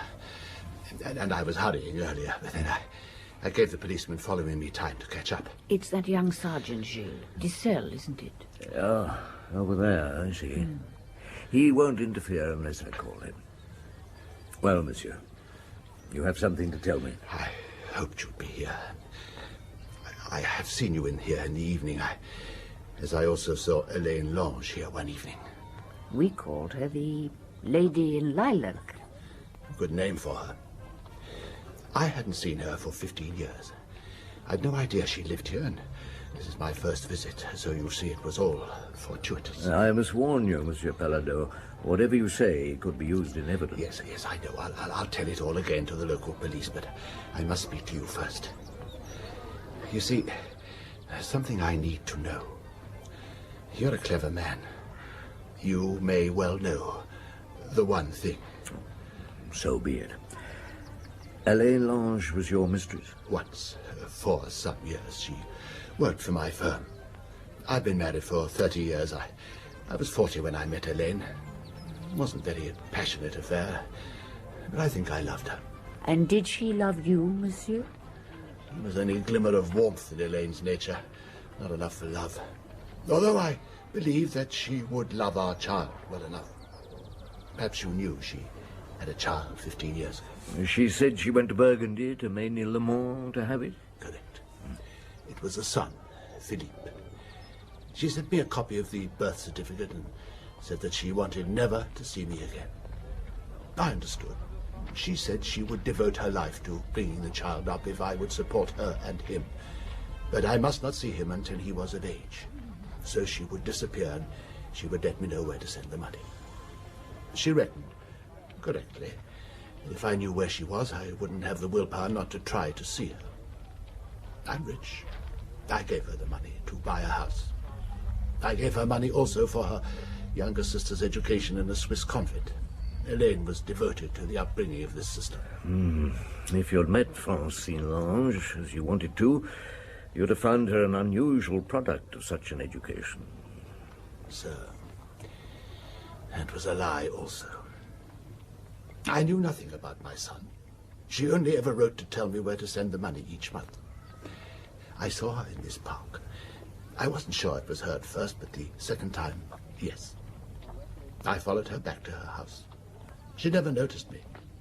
I don't think she noticed anybody. I had to see her. That Monday, my wife went to the opera at Tosca. I wheeze louder than the singer, so I don't visit the opera house. I found Elaine in this park.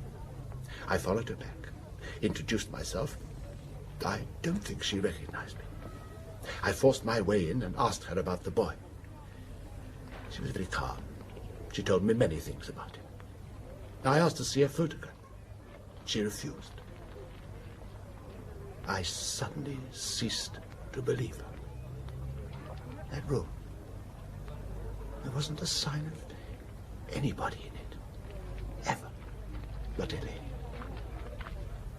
I asked to know where the boy was. She sat there, said nothing. I opened her desk, some drawers. Nothing. There wasn't a single thing. Letter, photo, school report, document. I took her by the throat to make her tell me the truth. I used too much strength. If only she'd shown a spark of feeling. Afterwards, I ransacked the other rooms. Nothing. Nothing. Was there ever a child? Is he long dead? Or an imbecile? I still wanted to know. So I tried the younger sister. Then I realized I was being watched. I'll tell you, monsieur, what I believe to be true. You never had a son. What? Francine gave birth to a son at Ménilmontant. She had it fostered, and it drowned when it was 2. Elaine registered it as hers. From then on, both sisters sat back and let you pay. Elaine's plan, I suspect. Practical and simple. Monstrous. Monstrous. For 15 years, I believed I had a son. He was quite right. It was monstrous. Ah, here's Louise. Come to see that we're drinking our medicine. Have you both finished? Jules? Georges? No, sit down, my dear. I haven't finished my drink or my story quite. Which story, Jules? When I last came here to take the waters. Oh, that. Those 2 terrible women. That poor man believing he had a son. It was in this park, wasn't it, Jules? Yes, just over there. He told us his story while Lecoeur and his chaps gathered to take him away. What happened to him? Well, he employed a good lawyer and the best advocate in France. He pleaded guilty to manslaughter with mitigating circumstances.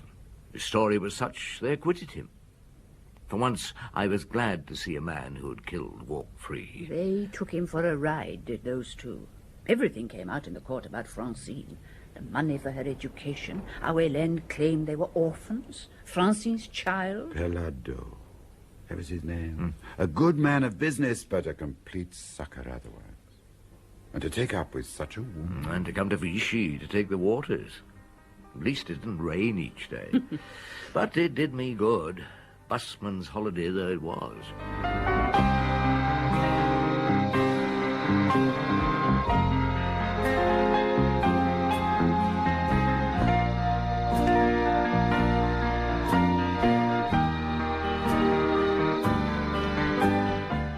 In Maigret Takes the Waters by Georges Simenon, translated by Eileen Ellenbogen and adapted for radio by Frederick Bradnam, Maigret was played by Maurice Denham and Simenon by Michael Gough.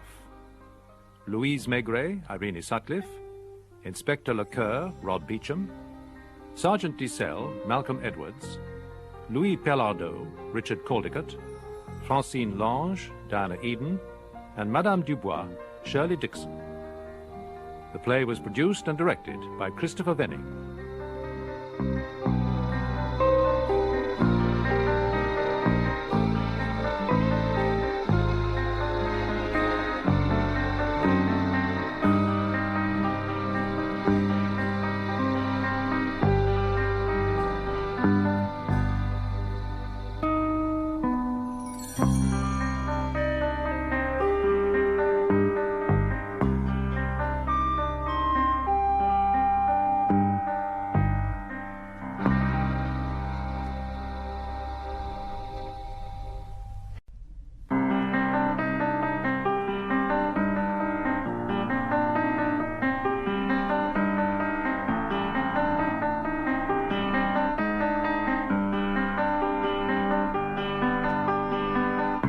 Simenon's Maigret, a series of plays based on the novels of Georges Simenon.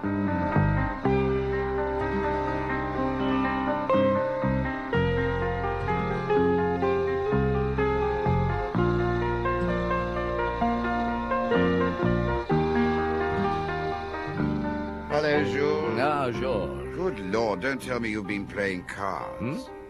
Patience. Yes, just got out. Oh, I do now and again. And I don't cheat. Give it up. It's an old man's game. Well, then, my dear George, it's surely high time I took it up. Is it? You know, I've always held the theory that it's people who are fundamentally impatient that are given to the wretched game. So you're an exception. What? Maigret, the soul of patience? I don't think my chaps would agree with you there. If you were, you'd be somewhat dull, perhaps, Jules. I'd be a blooming bore. There was one case of yours when you displayed monumental patience, I recall. For 20 years, in fact. 20 years? No, never. You did, my old friend. A man called Palmari. A wheelchair. Doesn't that ring a bell? Of course. Yes, it does, George. And to think I've forgotten. Manuel Palmari. Yes, they'd crippled him, but he was still the mastermind behind the pinching of precious stones and the fencing of them. And for 20 years I'd tried to prove it.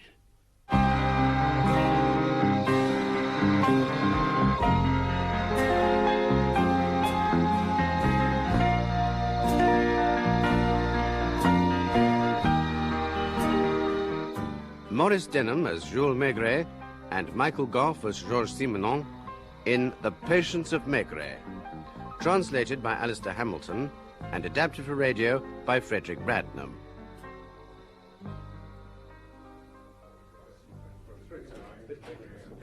Good morning, Chief. Morning, Chief. Morning, Lapointe. Good morning, Chief. Did you have a good weekend? Oh, couldn't have been better. The country was cooler than Paris, and I did a lot of gardening. Well, for me, that is. It's going to be hot today. July heat. I don't like July heat. You sound if you dislike everything this fine day, Jean-Pierre. He does, Chief. He's up a cul-de-sac without a compass. Very funny. No, look, Chief. This is the third breaking of a jeweller's window in 2 weeks. The same pattern. 2 youngsters in stocking masks. A driver, also young. Dark-haired and sunburnt is the best we can do for descriptions. break the window with a tire lever, sweep up the fancy goods and away. When was this last shop? Friday afternoon, the Boulevard du Montparnasse. And the whole point is that, like the other two shops, this shop had only put the valuable stuff in the window the day before. A new collection of emeralds, so somebody knows something. Oh, for sure. A man in the trade, somebody who does the round of the jewellers, but probably not selling jewels.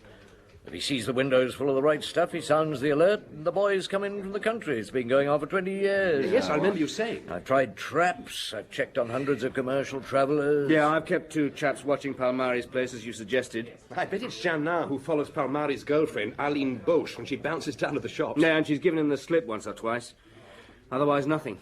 Oh, I'll get it. Oh, there it is. You have to be patient. I have for 20 years. 20 years?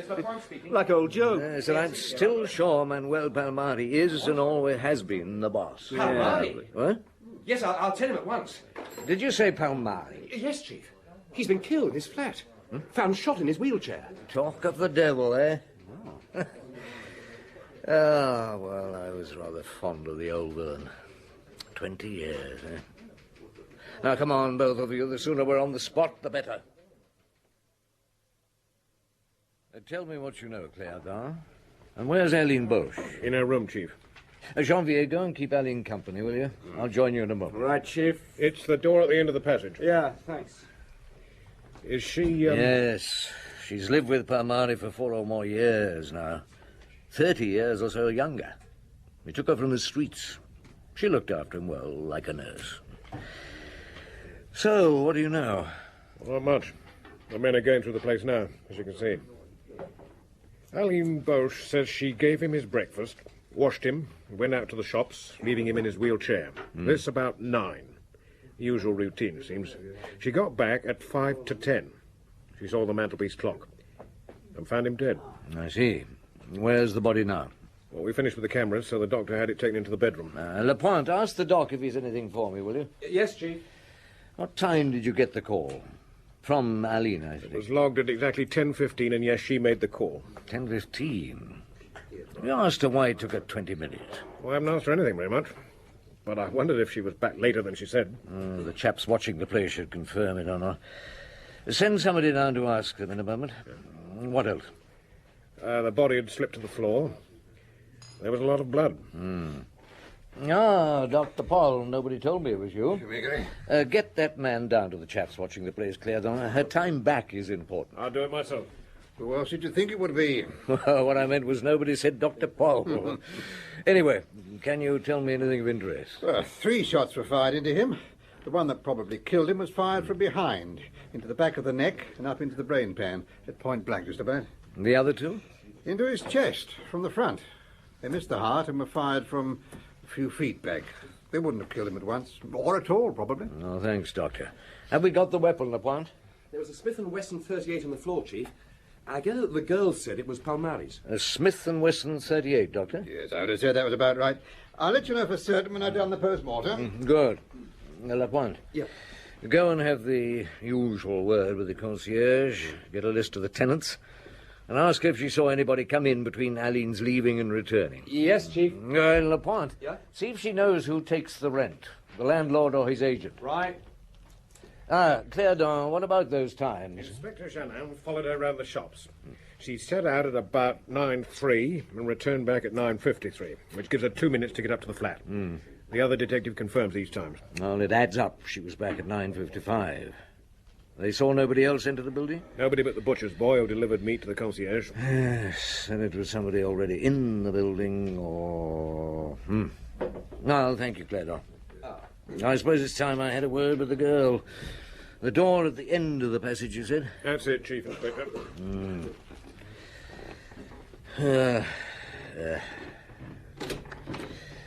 Well, Janvier, you looking after Mademoiselle Boche nicely? Not easy, Chief. She doesn't seem to like us. Oh, I know that, don't I, Alex? I don't want to talk to you, pig. On the other hand, I had a soft spot for Manuel Palmari. As villains go, he wasn't a bad chap. I'm sorry he's dead, Alex. And don't you think I am? Poor Daddy. Why did they have to pick on him? Who did pick on him? I don't bloody know, do I? It's just awful, awful. I know. And it's murder, too. Yeah, you think I killed him, don't you? You think I did it? You would. You Now, would. pour her a drink, Janvier. Right, Chief. There's some brandy. Just the thing. No, Aline, I know you didn't kill him. Here you are, mademoiselle. Drink that and listen. Look, try to help me. I want to find who it was who killed him. For the moment, I just want to ask you one or two questions. Well, what do you want to know? That's better. Now, first, where did Manuel keep his revolver during the day? In his little corner room, where he always sat. Behind the radio so that he could reach it. Of course. When you came back from shopping this morning, where did you go first? Into which room? Well, I think I went in the kitchen. Well, I usually do. Unless Manuel calls me as I come in. I put the things down that I've bought. Well, I must have done that. Well, let's ask Janvier to go and see, shall we? Okay, Chief. Were they in a bag, mademoiselle? In a string bag, yeah. And then you went into the little room to see if Manuel was all right. Yeah, like I always do. Did you see that he was dead? I saw that he was on the floor. There was a lot of blood. I think I screamed, you know. I saw the gun. Aline, almost 20 minutes passed before you phoned the police. Didn't you think of calling a doctor at once? No. No, I mean, he looked so dead. I mean, it was obviously dead.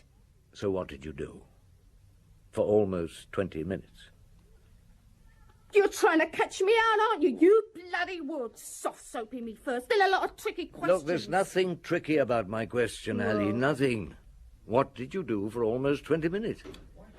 The shopping's on the kitchen table, Chief. Still in its bag. Thank you. So, Janvier, if you found a body, what would be the first thing you'd do? Ring the police and then the doctor.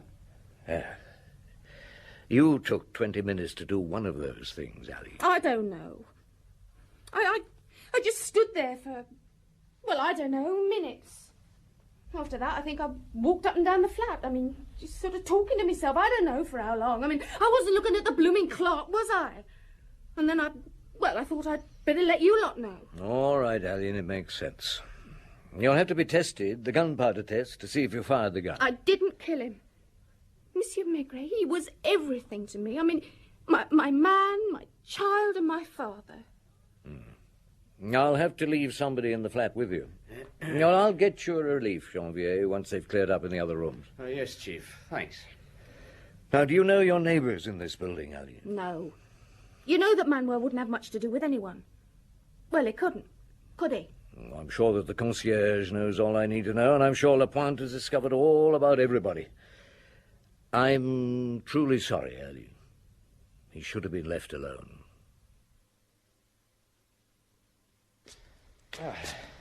I've covered the top floor, Chief. That's the 7th, isn't it? Yes, it's attics, really. Most have lived in by the maids. There's an old man in one room who's deaf and dumb, Jeff Klaas. He was wounded in an air raid in Belgium in 1940. Where are we going now? 3rd floor, Chief. Huh? Where you've just come from. Lapointe, No, seriously, Chief. The couple in the flat on Palmares Landing were both out. In with Barillard. He'll be out all day, but his wife is only shopping, and the concierge tells me she's back. I thought you'd like to see her yourself. Here we are. Yeah. Who owns the block? Does she know? Well, she's the obstructive sort of concierge. But I got out of it that Palmari did own the building. Up until a few months ago. And now? It's in the name of Mademoiselle Aline Boche. Is it? He must have loved her. Give the bell a ring. Right. I imagine Palmari was pretty well off, Chief, wasn't he? Oh, I'd say yes, but I don't know. I can only guess. Madame Barillard? Yes. Do come in. Thank you. You're the police, I'm sure. And you're the famous Chief Inspector Maigret, that I know. Inspector Lapointe and I would like to ask you what you know, if anything, about the business next door. Come into the sitting room, please. Yes. Do sit down. Thank I you. saw the police pouring into the flat. I asked one of them, and he told me that Monsieur Palmari had been shot. What time did you leave to go shopping, madame? I went to the market, so I went early. Say, just after 8, and I only arrived back about 10 or so. And your husband, Madame Barillard, he left when? Well, I don't know. He was here when I went off, gone when I got back. Ah, he has no regular routine, then? He's a sales representative, so his hours are pretty flexible. I think that today he was going to some suburban shops. What is his line of country, madame? Country? Oh, I see. He represents a firm that makes deluxe packings for chocolate or perfumery or jewelry or watches, that sort of thing. Today, he probably left about 9:30. Did you know Manuel Palmari? No. I knew he was crippled, and I sometimes heard him cry out. Cry out? Not in pain, with a sort of anger, a frustration. But we've lived here for 5 years, and I've never seen him. And Aline Bosch? Did you know her at all? That's her name, is it? Aline? Oh, no. She's downright unfriendly. At first I used to say hello, but she'd look right through me. Well, thank you, Madame Maria. Tell me, you're not French, am I correct? No, monsieur. I come from Belgium. I came as a little girl. I see.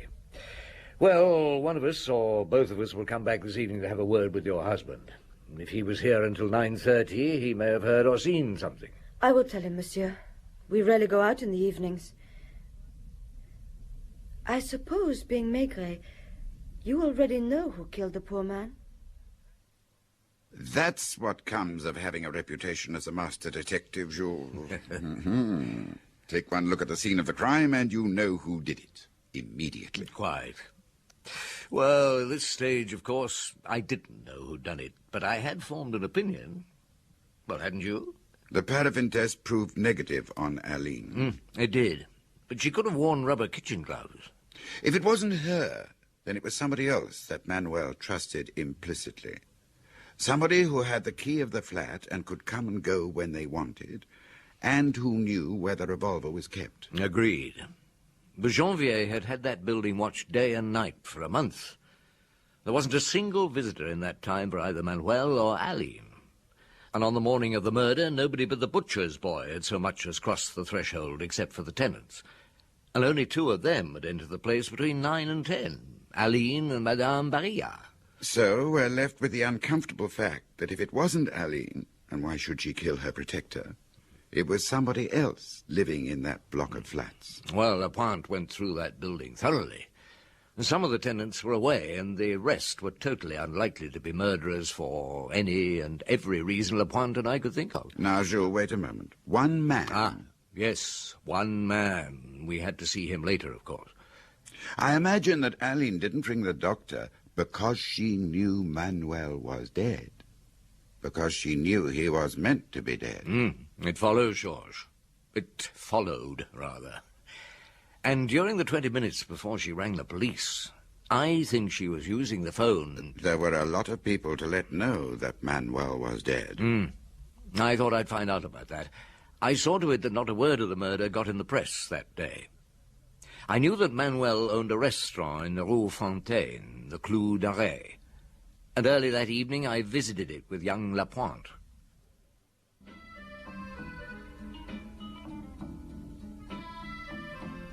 Good evening, Monsieur Maigret, Monsieur Lapointe. Good evening to you, Pernod. Evening. Have a drink with me? I was wondering if you'd call in. I'll have a Pernod, thank you. Lapointe? A beer, thank you. Danish, please. I'll serve you myself. The barman's busy moving crates around. No, ice and water. What do you think of it? Must have been an old score, eh? Pernod, monsieur? Thank you. Any ideas? Well, not many. When did you first hear of it, Pernod? Oh, I don't know.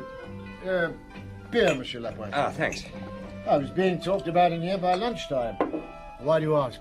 Cheers. Tell him, Lapointe. Well, it was kept under wraps. There's nothing in the evening press, not a reporter in sight. Oh, search me. All I can tell you is that the buzz was going around the restaurant by lunchtime. Do you own this place now, Pernod? You talk about the news getting round. I bought it 5 days ago, in fact. Oh, I was thinking aloud. You bought it from Manuel, did you? Just in time. You make that sound as if it had some connection with his death. Well, it may have had. Not that you'd know. Actually, the restaurant was owned by Aline Bosch. Manuel signed it over to her a couple of years ago. Your first customers are coming in, I see. Hi, excuse me. Aline must be a rather rich young woman, Chief. Yes. You see that fat, rather red-faced man? Yeah. Louis something or other. An old friend of Manuel's, wasn't he? Well, once certainly. He's registered that we're here. If he leaves, follow him. I suspect he may try to phone the news of our presence to somebody. Right. I'll do my best to get the number, too. Yes. They're an old friend of Manuel's. They know the news. Yeah, I wonder what else they know. Manuel was very clever, you know, Pernell. He would give me information, and he would even sometimes hand over to me the occasional small fish. Well, if he did that, monsieur, in his line of business, then no wonder they crippled him once and killed him this time. Excuse me, Chief, I must make a phone call. The crippling was one thing, the killing quite another. Tell me, Pernell, do you know of any other property Manuel may have owned? What, the building he lived in? Ah, but you'd know that, wouldn't you? There was a hotel in the Rue de l'Étoile. The Bussière, a house of call, I've been told. That's useful. Now, the point is, if there is a point, somebody shot Manuel at close range. Something he wasn't expecting. To tell the truth, Chief Inspector, I thought... I mean, remember many of his friends still use this restaurant. I hear things. I thought Manuel had retired, shall we say. His sort of villain doesn't retire. I think he was still setting things up. And that's no secret either. What sort of things? I mean, I'm an innocent. Keep that way. Jewel robberies, breaking shop windows, well, that part is simple. The selling is the difficult thing. Ah, yes. Descriptions of the missing jewels are circulated. I'm told that all stones are traceable. They have their own identity. There's Louis back. I can't remember his surname. Oh, I didn't notice him going. I only know him as Monsieur Louis. Now, the stones are sold to a fence and eventually put back on the market and more than usually traced, or say 60% of the time. Only the stuff stolen in the cases which I'm sure involved our dead friend never, it seems, came to light. Which means, need I tell you of all people, they're unset and recut, transformed. That's it. Only we've never been able to find the cutter. It's almost entirely a family trade. There's only about 50 of them in the whole of Paris, in one district, a very closed little set. Perhaps another 50 in the whole of France. Now, a crooked diamond cutter should be easy to find, but that can't... Here's our young inspector coming back. Will you excuse me? Oh, yes, of course, and thank you for listening to me. Monsieur Lapointe? Hello. Oh, yes, Daddy the man. He went and phoned, Chief. Yes, I guessed as much. Drink your beer. You look as though you deserve it. Yeah, I think I do. Well, I got a good view of him from the other box. He dialed 446842, then 39 or 38. So I got through to the K and asked them to find the subscribers. There's no one on 38, but 39 is the number of one Fernand Barriard. Good, Lapointe, very good. It's the sort of break we get rarely enough. I need to visit Fernand Barriard, as indeed I said I would. Have you got enough to hold him on? I don't think so, not yet. Things are tying up. Now, I want you to have a look at the other end of the knot. Right, Chief. Now, Pernell tells me that Manuel owned a rather dubious hotel. I've written it down. Hotel Bussière, Rue de l'Étoile. Yes, now go there, take a room if you have to. And take this. It's a photo of Aline. Right. Discover if she visits by herself or with anybody. She's given Janin the slip more than once and done so recently. Your room, monsieur? Thank you. You'd like a pretty girl, wouldn't you? No, not really. There's enough of them downstairs. Oh, you're one of them, are you? No, I am not.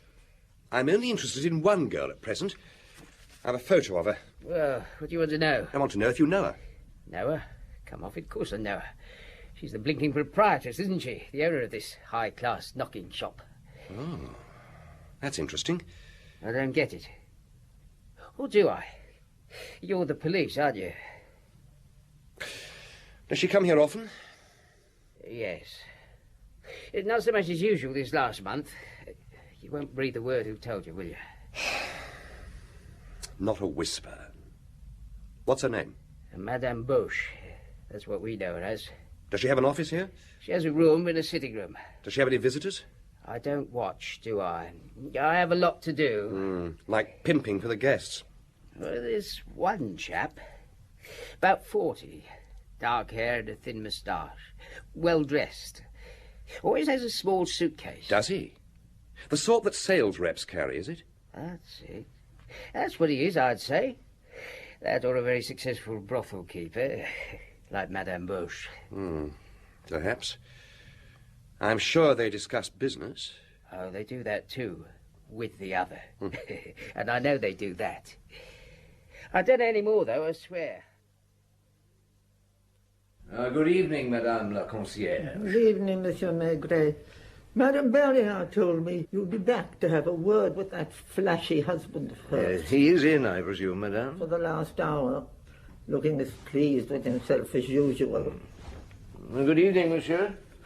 He's deaf and dumb, old Jeff Klaus. Good evening, Monsieur Jeff. He can lip read. This is Chief Inspector Maigret, Jeff. Police. I don't think he wants to see you. No, Monsieur Klaus, thank you. I'm told he's not yet 70, though he seems older. All but for his hands. Steady as rocks they are. Does he do any work, do you know? Makes toys, pretty things. He has a workshop room up in the attic. Terribly badly wounded he was, all around the head in some air raid in Belgium in 1940, so he became deaf and dumb. Do you know where he comes from in Belgium, by any chance? I do, monsieur. From Antwerp. He has written things down for me to read. Oh, thank you, madame. You've been most helpful. It's Chief Inspector Maigret, Fernand. Oh, thank you, Mina. Good evening, monsieur. Do come in. Thank you. Please sit down, Chief Inspector. Thank you. Oh, I understand you're a sales representative. I told him, Fernand, what you did. And why shouldn't you? The police like to know such things. Did you have a long round today, monsieur? I left about 9:30, went to the Lila district. You visit any jewelers, by any chance?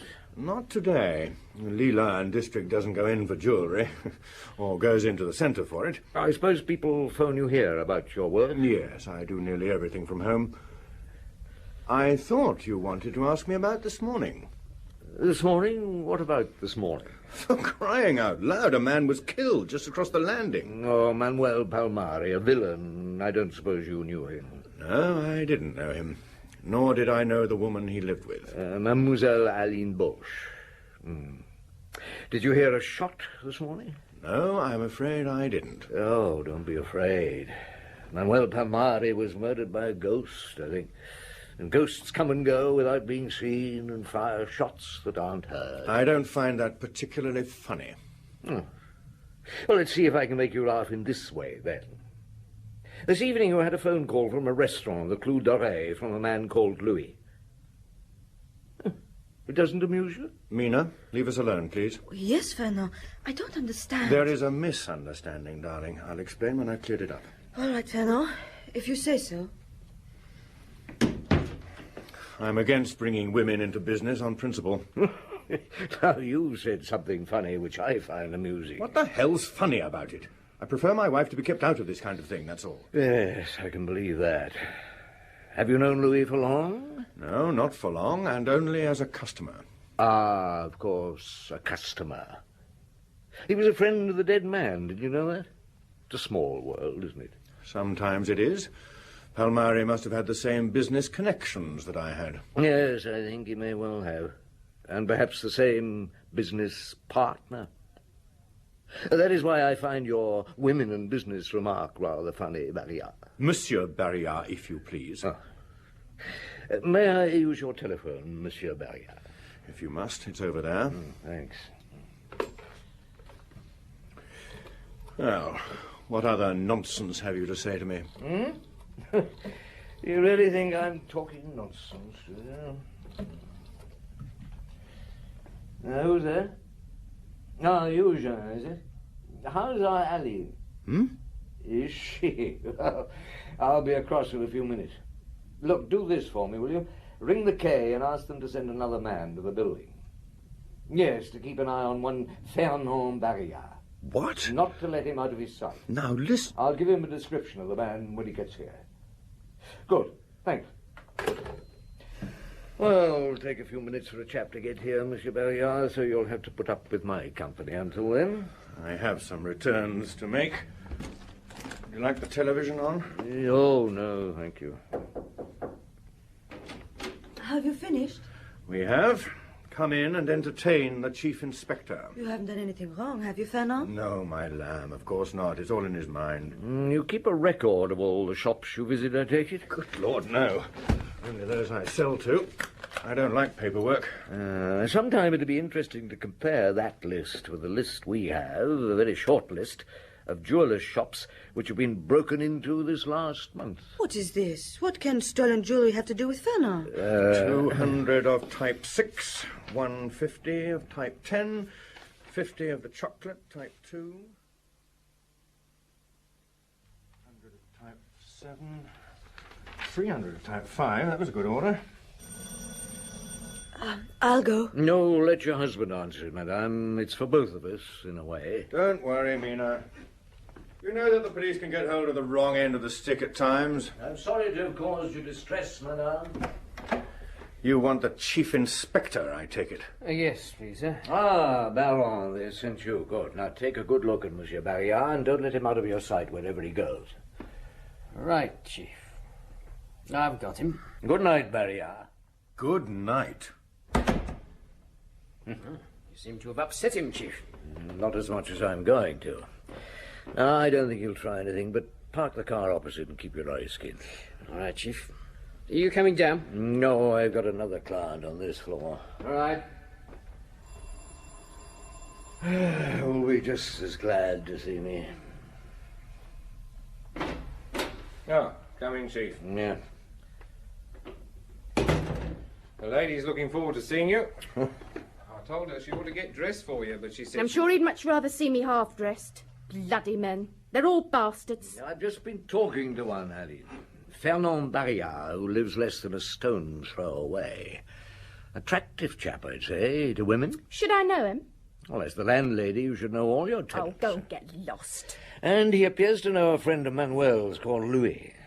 A friend of yours also is Louis, isn't he? Louis who? You don't catch me like that, Maigret. Well, Aline, have you anything to tell me? Only that I wish I'd never set eyes on you. Yes, that may well be true, my girl. Did you know that Fernand Barrière was in the jewellery game also, like Manuel? It's a small world, isn't it, Maigret? That's what I said to him. Well, I'll be off.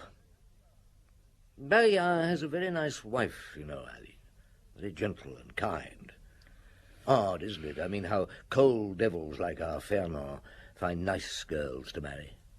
No doubt their mistresses are quite different. More like you in temperament, I'd say.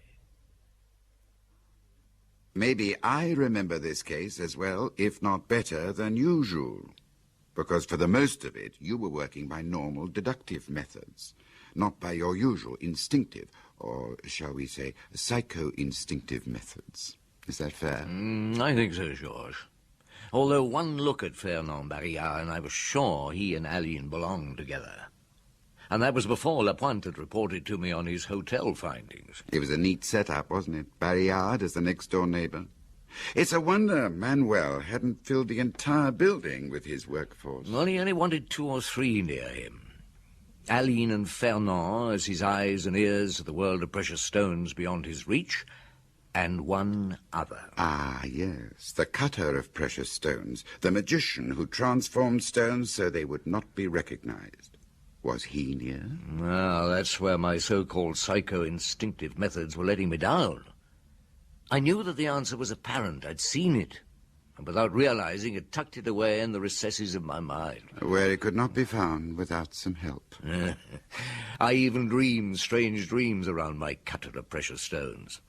Dreams where I knew him, but he had no name, no face. And then you went to see a diamond merchant, one Berenstein, taking Janvier with you. They call this the precious stone market, Janvier.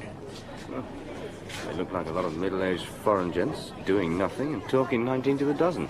But if you watch carefully, passing stones to each other that are frequently worth many hundreds of thousands, and nothing on paper. Well, it's nice to know there's some trust left in the world. And there's our chap, Bernstein. Monsieur Bernstein. Ah, my friend Maigret. I have made the inquiries you asked me to. Oh, that's good of you. This is Inspector Janvier, Bernstein. How do you do, monsieur? Pleased to know you. Now, Maigret, before the war in 1940, the main stone-cutting center was Antwerp, yes? Curiously, most of the cutters were, and still are, from the Baltic. In Antwerp, they had foreign cards, you understand. Now, what happened when the Germans got to Antwerp in 1940? They fled to Royan. Most finished up in the United States, although they've nearly all returned. Now, wait. Could some of them have got to France? Some did, I'm told. But as they were almost all Jews, they did not last very long. But one of them may have done. Thank you, Bernstein. Thank you. Come on, Janvier. Chief? To the car and to where old deaf and dumb Jeff Klaas makes toys in an attic. He's not in his room. Now, which is his workshop, madame? Oh, all this fuss, and I have work to do. This is the room. There's no point in knocking. He can't hear, can he? Oh! What is it? Look, he's hanging. Yeah, I think he's dead. The shock has put years on me. Oh, do shut up, woman. Listen, make yourself useful. Go downstairs and get the two detectives outside to come up. Hurry, hurry. I'll never be fair. Strange how many people seeing a man foully done to death can only think of themselves. Yeah. Oh, why would he hang himself? Just a minute, Chief. That bruise. Yes. I'd say to guess that he was killed last night, probably when he was asleep, dragged in here and then strung up. The forensic boys should be able to tell us that. And he cut the stones, did he? Yes, he did. We'll find his tools where we look. And although deaf and dumb and a bit daft, he knew much too much. Poor old chap, I could have saved him. I understood the thing when I first saw him, and took no notice of my own understanding. Chief, it's General Lapointe. Do you want us up there? Lapointe, bring Barillard with you. Don't take no for an answer. Right, Chief. So for 20 years he's been cutting the stolen stuff. Was he Manuel's find or Barillard? Oh, no, Barillard's too young. Well, I have an idea that he was Mina Barillard's find. What? Only she's never known the use he was put to. She was in it too? Why are you taking him? Is it Jeff? Let her come up, Lapointe. She is, Chief, ahead of us. Oh, Barillard, up you go. Go on. You know, in some ways I would rather have her not see him dead. On the other hand... Yeah, it must be very easy to kill a deaf old man in his bed. Chief Inspector, I don't understand why you... Oh!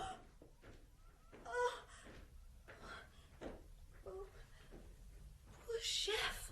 Yes, I think he was killed, Mina. And then strung up on that rope. Who would do that to Chef? Why would they? Chief? Lapointe, Janin, in here. My wife has no part in this. Can't we keep her out of it? I want you to explain to your wife why you had to kill Jeff Klaas. There is nothing to explain. And I'd rather not talk about things in front of her, if you don't mind. Yet you've been using her for years. How ungrateful of you to deny her an explanation. Is there something to do with the man's death downstairs? Palmari, tell me, Fernand, tell me. He's trapped me, don't you see? Anything I say... I never trapped you, you fool. You trapped yourself. It has everything to do with Palmari's death, Mina. Since your husband won't explain, I will. Palmari was a gangster. One form of crime he organized was the stealing of precious stones from the windows of jewelers' shops. Fernand found the shops, and along with Aline Boche, did the contacting and so on. Jeff Klaas cut the precious stones so they could be sold safely. Jeff would not know he was doing wrong. Agreed. But Fernand here would.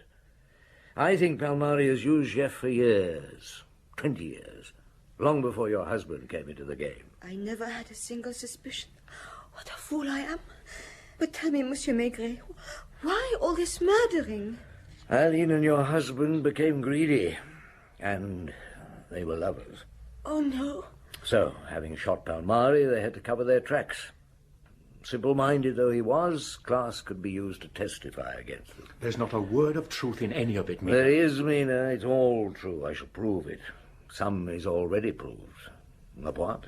I know that your husband and Aline Bosch met regularly at a hotel owned by her. Oh! Manuel Balmani must have loved her, you know. He gave her so much. This block of flats, the hotel, the restaurant. They would have lived well together, would Aline and her lover. Take him away, Jean. Okay, Chief. Come on, Bayard. Down we go. Don't believe them, Mina. But how can I believe you? I'll leave you two to do what's necessary. Right, Chief.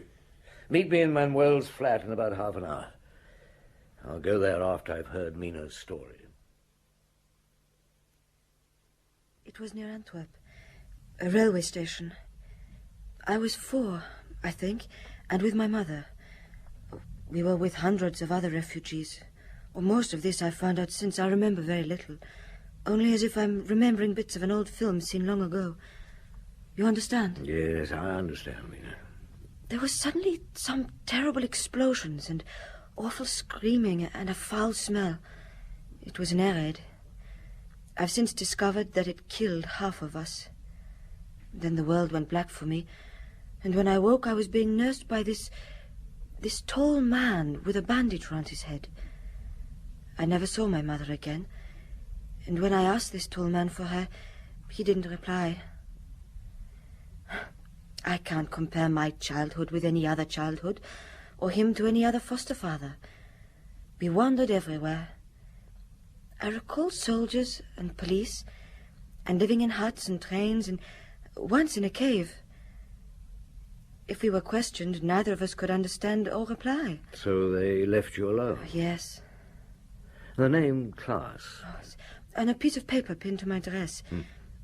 Later we came to Paris, and eventually he obtained a false card as Jeff Klaas, and I became officially his granddaughter. This was at the end of the war. How did you live?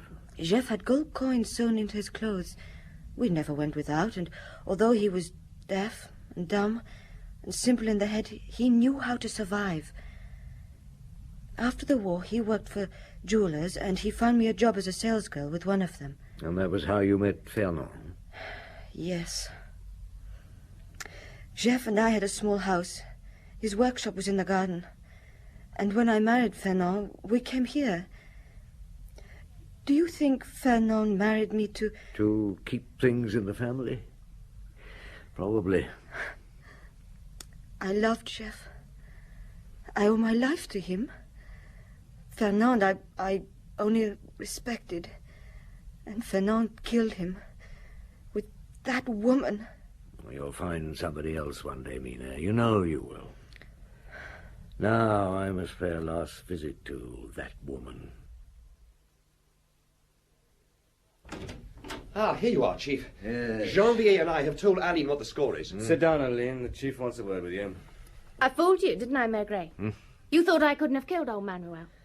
Manuel fell in love with you, and it's fatal to fall in love with your sort of woman. Gave you everything. Taught you how to behave. Everything. The only thing he didn't have to teach you was how to count. But you didn't actually kill him, did you? I would have done it.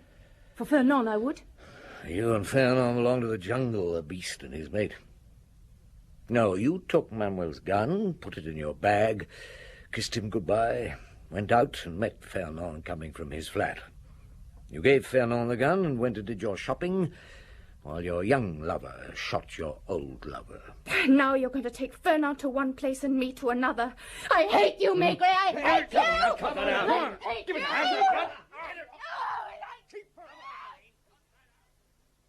She managed to scratch your face quite thoroughly, if I remember rightly. Yes, I deserved it, for letting them kill old Klaas. From the moment Mina told me she came from Belgium as a little girl, I should have seen the Antwerp connection. Ah, come, Jules, you're being very hard on yourself. No, I became too interested in the obvious clues to who killed Manuel. I thought tie that up, and I'd find how the stones were transformed and who the magician was. The story of Mina Klaas and old Jeff is something apart. A deaf and dumb man, probably of Jewish origin, simple-minded, and a little child, wandering France for some 4 years of the occupation. What a childhood to live through. They would have been entirely in a world of their own, wouldn't they, for their separate reasons. They would never give themselves away. So they survived. That's true, George. And I think that Mina found her true happiness later. She deserved it. She did. As the others deserved what they got. And I think we deserve a drink. Do you agree? It had to be a farewell one for the present, George. Why not? We're forever saying farewell to the present, Jules.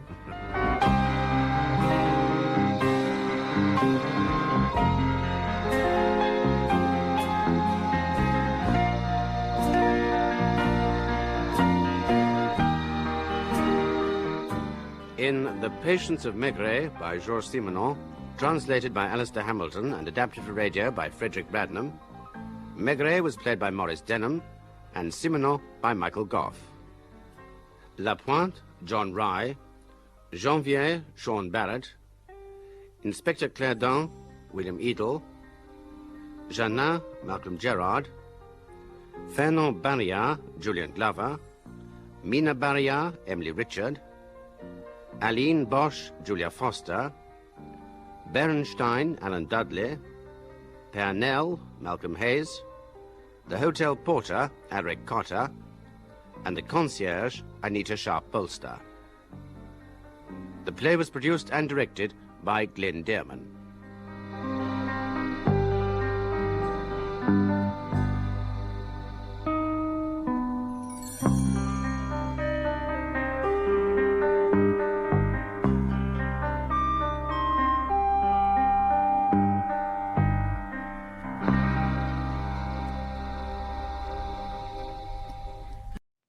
Another play in our series, Murder for Pleasure.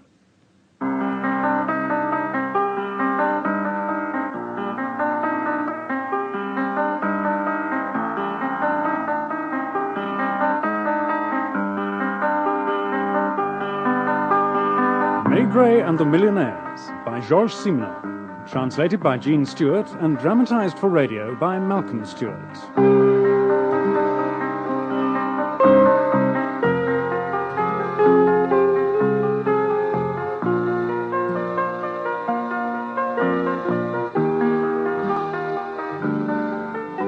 With Maurice Denham as Superintendent Maigret, Brian Haynes as Inspector Lucan, John Rye as Inspector Lapointe, Andrew Sachs as Mr. Arnold, Jane Wenham as the Countess, and David March as Van Merlin.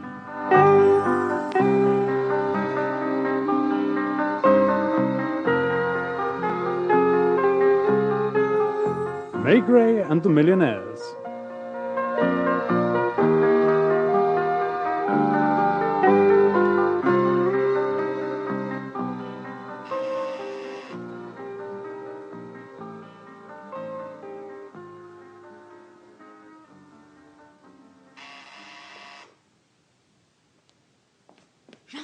Jean! What? Oh, what time is it? 3 o'clock. The yellow's flashing. The yellow? Oh, that's room service. Where's Jules? Oh, just coming. Jules? Yes, what is it? Yellow's flashing. At this hour of the morning? What number? 332. 332? Oh, all right, I'll see to it. Who's in 332? Comtesse Barberini. The little Comtesse? That's what they call her. Did you notice the change in Jules when you gave him her room number? Oh, she's very popular with the old boys. It's her childish quality. She's had that suite for over a year, and I'm pretty sure she doesn't pay for it. Who does, then? The English Colonel at 347. He can afford to. They say he's a millionaire several times over. Colonel Ward. Didn't Jules take a bottle of champagne along to them about an hour ago? Yeah, champagne for her, a bottle of whiskey for him, in her suite. It's the same every night, regular as clockwork. Madame la Comtesse. Madame la Comtesse. Oh.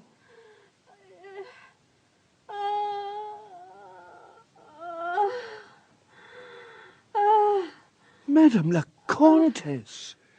Who is it? The floor waiter, Madame la Comtesse. Jules, I'm so frightened.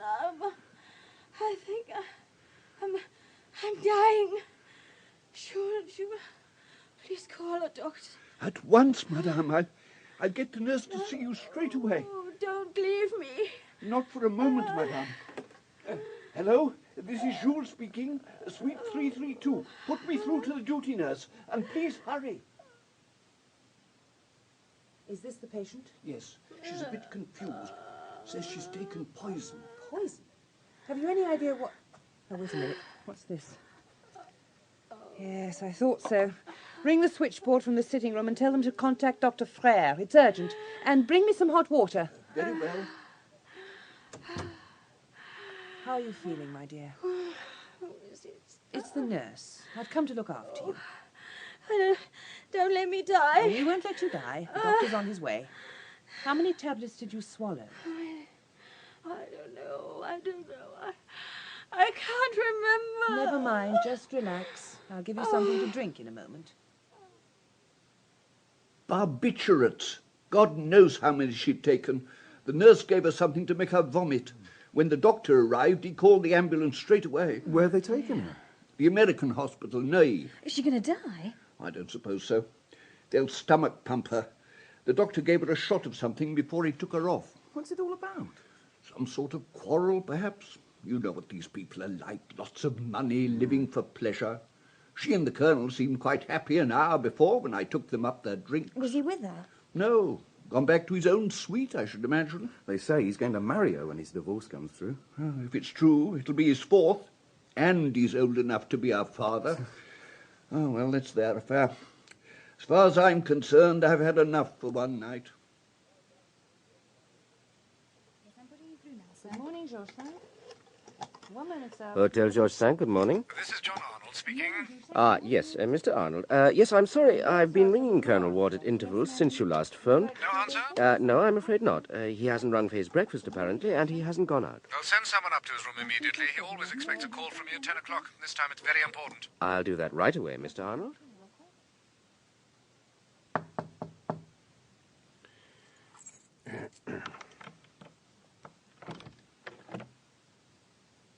Colonel Ward?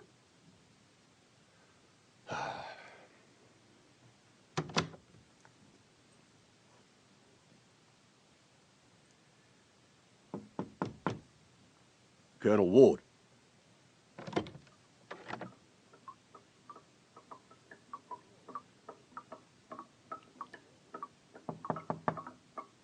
Colonel Ward.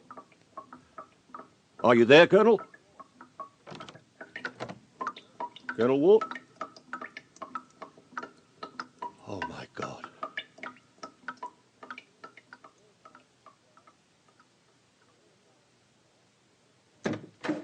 Good morning, Lucas. Morning, Chief.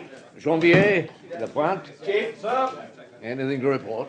Nothing exceptional. Fight on the Rue de Pontier, arrest for soliciting and drunkenness, an attempted suicide. It's all on your desk. All right. Inspector Lucas. Very good, sir. I'll tell him. Straight away. That was the director. Wants to see you at once. Now I'm on my way. You wanted to see me, sir? Ah, Maker, yes, come in. Sit down. Thank you. May I, Yes, smoke your pipe by all means. Thank you, sir. Oh, that robbery with violence report will be on your desk within the hour. I'm afraid that'll have to wait. Something's come up. Sir? Rather pressing matter. You heard of Colonel Ward, the international financier? An Englishman. That's right. Lives at the Hotel Georges V.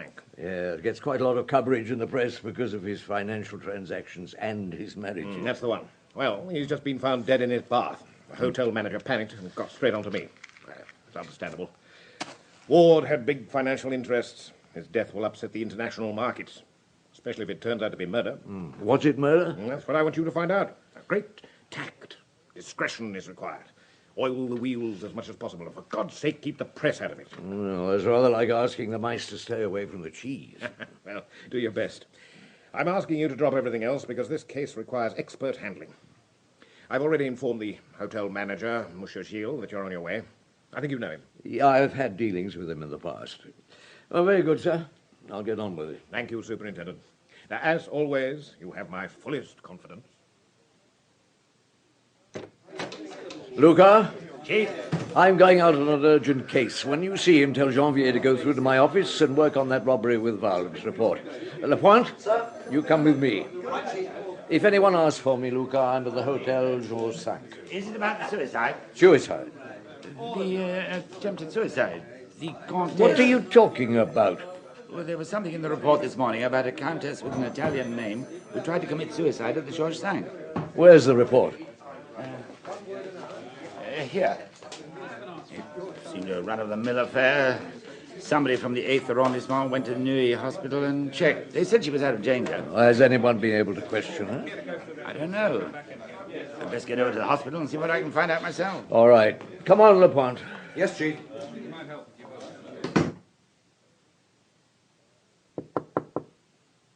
Come in. Oh, excuse me. Is this Colonel Ward's, the late Colonel Ward's suite? Superintendent Maigret. I am Gilles, the manager. We have met before. Oh, yes, indeed. This is my assistant, Detective Sergeant Lapointe. How do you do, sir? Come in, please. This is Dr. Frere, who looks after the hotel guests. Doctor. Superintendent. I take it you've confirmed the death? Oh, yeah. Have you any idea when? Sometime during the early hours of this morning, I should imagine. Mm. Only a post-mortem can establish that accurately. May I see the body? Yes, the bathrooms through the bedroom. Wait here, Lapointe. Yes, sir. In here. Oh, thank you.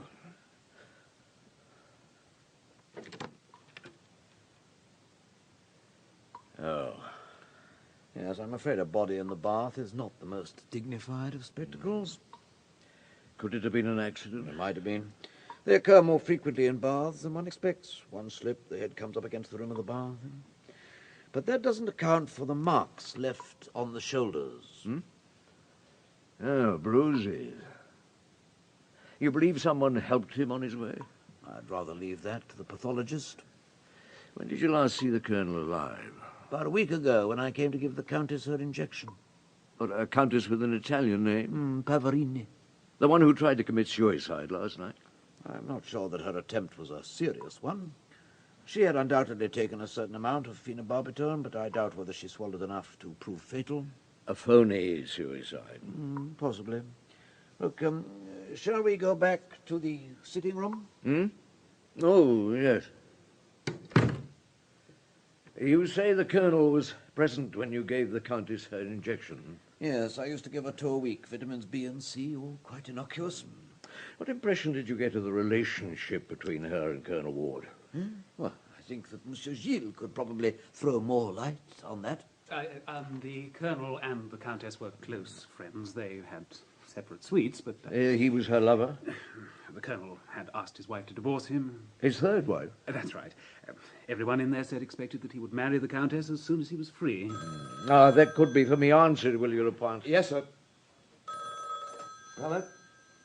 Yes, hold on. There's a Mr. John Arnold in reception. He wants to come up. Mr. John Arnold? The Colonel's confidential advisor. It was his attempt to get through to the Colonel this morning that led to the discovery. Yeah, all right, Lapointe. Tell him he can come up. And Luca is on the line. It's urgent, apparently. Well, I'll take it. Would you tell Mr. Arnold that he can come up, and would you put that call through, please? Here you are, sir. Hello, Luca. Yes? Yes? What? Well, all right. Put out a call and description to all airports and rail terminals. I want a round-the-clock watch. And keep me informed of any developments. Yeah, all right. You see to it. Well, Doctor, that was one of my inspectors. He's just been checking at the American hospital about the Countess Pavarini. Oh, yes? Now, do you think it possible, Doctor, that if the Countess had taken a dose of barbiturates large enough to kill her, she would have been able, after your treatment, to get up unaided about half an hour ago and leave the hospital? What? Is Monsieur Gilles here? Mr. Arnold. So I understand, Monsieur Gilles, that Colonel Ward's body is in the bathroom. May I go through? Superintendent. No, that's all right. Superintendent, you say the Countess left the American hospital half an hour ago? Yes, apparently on her own initiative, without telling anyone. Have they any idea where she can have gone? Well, apparently not, and since she's not come back here, I suspect her intention is to leave Paris. That's why I've ordered a watch on all airports and rail terminals. Have you any idea? I'm afraid not. Thank you, Monsieur Gilles. Poor David. Stupid accident, I suppose. Well, that, I'm afraid, is by no means certain. No? To whom have I the pleasure of? This is Superintendent Maigret of the Police Judiciaire. I see. I think you know Dr. Frere. Indeed. Yes. Superintendent, I have a rather full day, if you don't require me any longer. My secretary knows all my movements, and the hotel has my telephone number. Very well, Doctor. Thank you for your help. Good day, gentlemen. Good day, Doctor. Mr. Arnold, may I ask who you are and why you come here this morning? Why? Mr. Arnold is an important... Let him speak for himself, please. Well, if you're going to interrogate me, I wonder if we could do it in comfort. Do you mind if I sit down? No, please do. With your permission, Superintendent, there are certain matters downstairs which I have to supervise. Of course. Chief, it's a public prosecutor for you. Oh, thank you. Superintendent Maigret here. Yes, I am in suite 347 at the Hotel Georges V. Yes, a dead man in the bath, Colonel David Ward. Well, certain signs do suggest that the death was not an accident. Ah, a very important man, yes, I do realize that. Well, thank you, Monsieur le Procureur. We'll be expecting you. Goodbye. Superintendent. Yes? If you're expecting a number of people, do you think I might get them to use this service door if there's too much coming and going in the entrance hall? It creates gossip. By all means, Monsieur Gilles. Thank you, Superintendent. Excuse me, gentlemen. Well, I apologize for these interruptions, Mr. Arnold. You were saying... I was simply trying to make it clear that my friend, David Ward, was an extremely wealthy man of considerable influence. Financially, he was of international significance. Quite.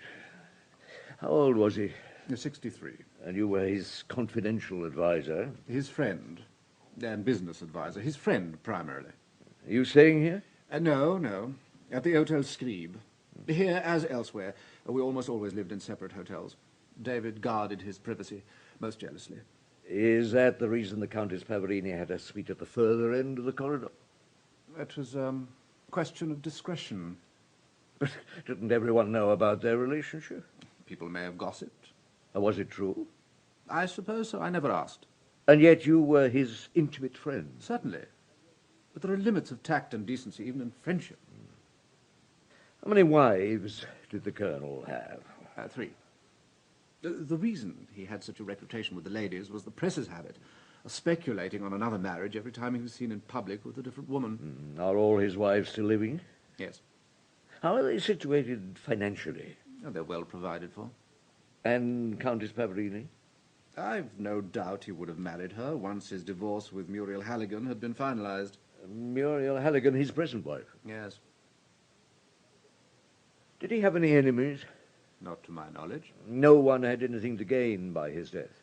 To gain? I ask you advisedly, who stood to gain by his death? No one. Well, thank you, Mr. Arnold. That'll be all for the moment. Now, the public prosecutor may wish to see you when he arrives. Well, I shall be in the hotel. Monsieur Gilles will know where to find me. No, I shall be in the small bar. I trust that is acceptable, Superintendent. Oh, certainly. Yes, thank you. Oh, one thing I would ask is that you avoid too much talk getting round about this affair. Yes. David was... Colonel Ward was an important man. His death will have repercussions, not only on the stock exchange, but in other circles as well. We shall be as discreet as possible. Thank you. Good morning, gentlemen. Morning. Lapointe. Chief? Well, you'd better ring the K, get the technical chaps along, fingerprints, photographs, the works. Oh, and the pathologist, Dr. Powell, of course. Right, Chief. In the meantime, I'll have a look round the suite. Well, somehow I don't think I'm going to find anything that's going to help us. Please go in, gentlemen. Oh, thank you. Thank you. I think you know Superintendent Maigret, Monsieur le Procureur. Indeed. Good morning. Superintendent, this is Monsieur Callar, the examining magistrate appointed to this investigation. How do you do, sir? Superintendent. Well, Superintendent, have you any ideas? Well, not at the moment, I'm afraid. I've had a look round the suites, but nothing of any obvious help. We had a call from Inspector Luca of your office about a Countess Pavarini. She appears to have been Ward's mistress. Now, I gather she tried to commit suicide last night. That's correct. Now she's disappeared from the hospital. Well, I've had a watch put on all airport stations and other outlets for Paris. Discreet watch, I trust. Yes. Oh, good morning, gentlemen. Dr. Powell, police pathologist. Maigret. Dr. Powell, good to see you. Monsieur le Procureur and the examining magistrate. Gentlemen, what's going on with the hotel staff, Maigret? I actually thought they were going to send me in by the tradesman's entrance. That's what's happening to your technical people. Oh, don't close the door. They'll be up here in a minute. Lapointe, see to the photographer and the fingerprint experts when they appear. Very good, Chief. Now, to business. Where's the body? In the bathroom, through the bedroom there. Thanks. Man or woman? I see.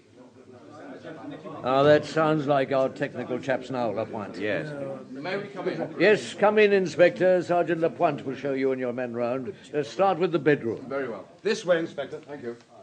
Can we open the window shutters, get some more light in here? Is that all right, Superintendent? Yes, certainly. Yes. Mr. Keller, I presume you want the usual list of personal articles found in the suite? Yes, indeed. In fact, if you'll excuse me, Monsieur le Procureur, I think I'd better go through to the bedroom now to make sure. Oh, yes, of course, Keller. What a business it all is. You know, we shall see whether Dr. Powell confirms Dr. Frere's opinion. According to him, the bruises... Yes. What, take that, will you, Lapointe? There's a phone by the bed. Very good, Chief. Now, according to Dr. Frere, the bruises seem inflicted rather than accidental. Oh, indeed. It's Ducasse, Superintendent. He wants a word with you. Oh, all right. Excuse me, sir. Yes, Luca? Chief, I've just found out something. Huh? Countess Pavarini made several phone calls from her hospital room about 9 o'clock this morning. Oh, did they note the numbers? Not the local calls, but she also rang Monte Carlo, the Hotel de Paris. Who did she speak to? They don't know. Well, see if you can find out. I'll ring back. Very good, Chief. All right, send the photographs to me at the Medico-Legal Institute. Very well, Dr. Powell. Well, gentlemen, I can now give you my initial findings. Is the examining magistrate here? Yes, Doctor. Pending my report and the post-mortem, for I assume one will be ordered, I can tell you this. First, that fellow was built to last until at least 80. Oh. Secondly, he was pretty drunk when he got into his bath.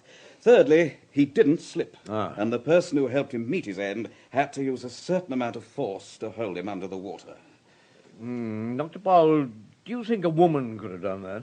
Well, depends on the woman. Well, she's generally known as the Little Countess, which suggests that she's of slight build. Oh, it's not size or weight that counts. Anyway, if you'll have the body dispatched to the Medico-Legal Institute, I'll try to find out what I can. Yes. Now, gentlemen, if you'll excuse me... Thank you, Dr. Powell. Gentlemen... Keller, what about this post-mortem?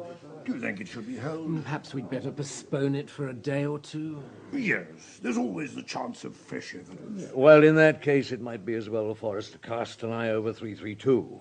332? Countess Pavarini's suite. Shall I lead the way? As you can see, a profusion of everything, all top quality. Masses of lingerie, cupboards full of dresses, 28 pairs of shoes, I've counted, and a lot of them new. Yes, I must confess I have few qualms about having a man's belongings searched. But a woman's was different somehow. Yeah, that's because you're a gentleman, Monsieur le Procureur. I'm a mere policeman. Well, we must all do our duty, whatever we are. The atmosphere certainly reeks of perfume and alcohol. Well, it's the hallmark of a certain class. Their values are quite different to ours. But look at these jewels, strewn about the dressing table as if they were things of no value. Diamond bracelet, watch, rings, earrings. Luxury articles only to be found in special shops. They must be worth a small fortune. I must confess I felt rather the same going through the Colonel's effects. A bedside clock from Cartier's made of gold, a gold cigar case, a manicure set from some London firm, and at least 18 suits hanging in the cupboard. And you'll find the same in his other hotel suites. Cannes, Lausanne, London. Oh, it's a different world. Well, Maigret, we must leave all this to you. See to it with discretion, And above all, keep the press out where you can. I will certainly do my best, Monsieur le Procureur. Come in. Ah, yes, Lapointe, what is it? The phone call you wanted traced, Chief. Lucas got through to the Hotel de Paris, Monte Carlo. The telephonist there had more than 15 calls from Paris this morning and can't say who this one was intended for. All right, Lapointe, thank you. Now, I want lists made of the contents of this suite, all the Countess's effects. And all the valuables will have to be noted and handed over to the management for safekeeping. Yes, very good, Chief. You'll better contact Monsieur Gilles. Is he still in the Colonel's suite? Yes, he is. Supervising the removal of the body. Discreetly, I trust. They're taking it away through the service door. Down the back stairs, presumably. Yes, that will prevent gossip. Well, let us hope so. We must be going. Goodbye, Maigret, and thank you. We shall be hearing from you. Oh, yes, indeed, Monsieur le Procureur. Goodbye, Monsieur Cala. Goodbye, Superintendent. Well. Multi-millionaire, built to last till 80, going out by the back stairs.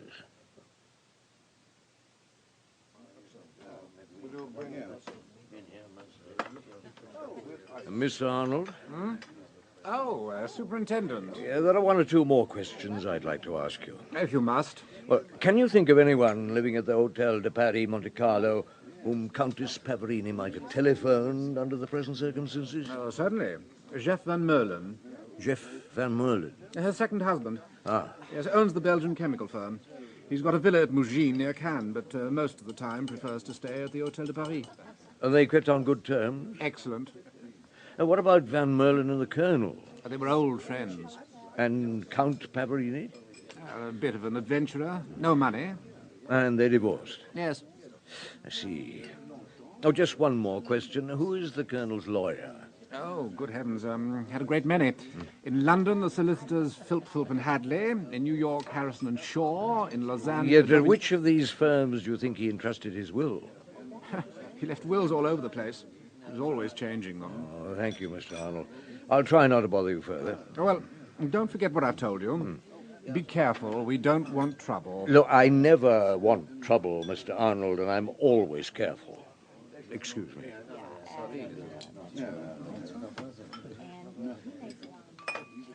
Lapointe? I brought the car round, Chief. It's by the entrance. Good. What news of the Countess? Well, according to Lucas, she boarded a plane to Nice at 10:28 this morning. Did she? Drive me to Orly as fast as you can. I'm going to follow our little Countess.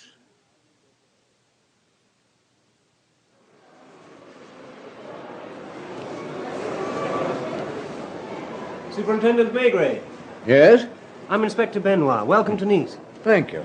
In response to the inquiry we received from Orly, the lady in whom you're interested, Countess Pavarini, arrived here about 2 hours ago. She left the airport but returned just in time to catch the Swissair flight to Geneva. Was she alone? No. She's accompanied by an important-looking gentleman who apparently had rung earlier to reserve a seat for her. Did he ring from the Hotel de Paris by any chance? I don't know.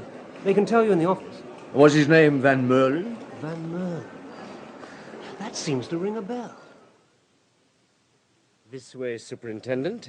Monsieur Van Merlen is expecting you. Thank you. His suite is just along here. I'm Jean, Monsieur Van Merlen's personal assistant. I know he's looking forward to meeting you. He's followed some of your investigations with the greatest interest. By the way, he asks you to forgive him for receiving you while having his massage, but he has to go out immediately afterwards. Here we are. Please go in. Thank you. Superintendent Maigret. Oh, come in, Superintendent. I'm in the bedroom having a massage. So come in, take a chair, make yourself comfortable. Thank you. I'm sorry to receive you like this, but I'm giving dinner for 20 at the Sporting Club this evening. Have you nearly finished, Robert? Just about, monsieur.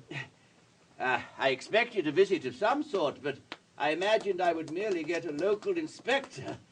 That you should have taken the trouble to come personally. Thank you, Robert. Of course, I knew that you would pick up Louise's track, and I warned her this morning on the phone not to try to hide. Not that I really knew what had happened. She was much too frightened to give any details, almost incoherent. Your bathrobe, monsieur. Thank you. Same time tomorrow. Oh, no, wait a minute. I have an appointment. Say 4 o'clock. Very good, monsieur. Do you know her? Well, the Countess? I'm afraid not. She's a funny creature. One of the oddest and most engaging women in the world. Will you excuse me if I take a shower? I'll leave the door open. We can go on talking. I suppose you're in touch with Paris? What's the latest news? The investigation's only just begun. No, I don't mean the police. What about the papers? Have they published anything yet? Not as far as I know. I wouldn't be surprised if one of the Phillips brothers hasn't already taken a plane to Paris. Phillips, the London lawyers? Yeah. Who could have given them the information? Arnold, of course. And as soon as the women get to know. Oh, you mean the Colonel's former wives? Well, they are the most interesting parties. I don't know where Dorothy is, but Alice must be in Paris. And Muriel, who lives in Lausanne, will be aboard the first plane for Paris. Where are the drinks, Jean? Just bringing them, Monsieur Van Merlin. A martini, Superintendent. Oh, thank you. Leave mine on the bedside table. Yes, monsieur. And, will you look out my evening ties and dress cufflinks? Right away, monsieur. I must apologize for getting dressed like this while discussing such a serious matter, Monsieur Maigret. It's just that I'm a little pressed for time. No, I quite understand. See, David Ward was a good friend of mine. We'd known each other for over 30 years, and we were partners in a number of enterprises. The news of his death was a considerable shock, particularly a death of that sort. I can well believe it. Are you planning to go to Lausanne to see the Countess? I may. I assume you know she's there. Huh? I sent her to the Lausanne Palace where she feels at home, not to hide from the police, but to save her from being beset by journalists and from all the complications that are bound to ensue. She'll be in a calmer frame of mind than she was this morning when she called me from Paris. She was talking so incoherently that I told her to get the first plane and come down to see me. How long were you married to her? For 2.5 years, and we're still good friends. That's why she turned to me. I met her when she arrived at the airport. We had lunch in Nice. She told me everything. You don't suspect her of killing David, do you? Look, that would be a mistake. To begin with, how certain are you that someone held David underwater in the bath? Who told you that? Louise, of course. She saw him? She saw him, and she doesn't attempt to deny it. Listen, Superintendent. Even though she's nearly 40, Louise is still a child, and always will be. That's what gives her her special charm. And that's what makes her continually get herself into impossible situations. Your platinum cufflinks, monsieur. Oh, thank you, Jean. Put them in for me, will you? Certainly, monsieur. Louise was born in Morocco. Her father was a general, and her mother's family were provincial gentry. When she grew up, she persuaded her parents to let her go to Paris and study art. It was there she met this Italian, Count Marco Pavarini, and fell head over heels in love. He's a real count, but penniless. As far as I know, at that time, he was living on the favors of a middle-aged lady. Monsieur. Thank you, Jean. Very good, monsieur. Louise eventually got her parents' consent for the marriage, but only after a great deal of persuasion. At first they had a flat in Passy, then a room in an hotel, then another flat, various ups and downs. But they always managed to appear at the usual cocktail parties, receptions, and entertainments. Did Pavarini make use of his wife? Not in the way you think. She was madly in love, and she would not have agreed to it anyway. I'm even convinced that Marco was in love with her, too. All the same, they were always quarreling. She left him 3 or 4 times after violent scenes, but never for more than a few days. In any case, Marco had only to reappear looking pale and distraught for her to fall into his arms. What did they live on? Oh, don't ask me. What do so many of one's social acquaintances live on? It was after one of those quarrels that I met her. They decided on a divorce, and I was sorry for her. I thought it was the wrong sort of life, that she was wearing herself out and would soon lose all her charm in the hands of a man like Marco. As I had recently been divorced, I asked her to marry me. I had a talk with Marco. I gave him a large check and told him to make himself scarce to South America. Did he go? Yes. I had certain means of persuading him. I presume he'd done something unscrupulous. Possibly. Louise was my wife for 3 years. I travelled a great deal, and she went everywhere with me. We were fairly happy. I believe she still is fond of me. She calls me Daddy, but that's understandable. After all, I am 30 years older than she is. Was it through you that she met David Ward? Yes, it was. But it wasn't David that took her away from me. It was Marco, who came back one fine day, looking thin and miserable, and began hanging about, rather like a stray dog. Excuse me, I must finish dressing. Yes, of course. Well, what was I to do? I offered to divorce her and made her a modest allowance so that Marco shouldn't leave her penniless. I thought that better than giving her a specific sum. And then one day, David started divorce proceedings, and it was his turn to play the Good Samaritan. But he didn't marry her. He didn't have time to. He died before the divorce was made absolute. I'm not sure what's going to happen now. If all the papers haven't been signed, Muriel Halligan may well be considered David's widow. Muriel Halligan. And that's the whole story? Well, not quite. There's what happened last night. What did happen? What did happen? Jean, where are my evening ties? Coming, monsieur. Oh, yes, last night. Louise and David dined together in town. They went on to some nightclub. And there, quite by chance, they ran into Marco, with a big Dutch blonde, very much of the smart set and extremely wealthy. They didn't speak, but Louise was on edge until they got back to the Georges V. They went up to her suite, and she ordered champagne for herself and a bottle of scotch for David. They'd been drinking all evening, presumably. Oh, yes. Your ties, monsieur. Oh, good. This one, I think. Thank you, Jean. Monsieur? Does the Countess drink a lot? Yes, too much. And after a few drinks, she tends to develop a guilt complex and accuse herself of all imaginable sins.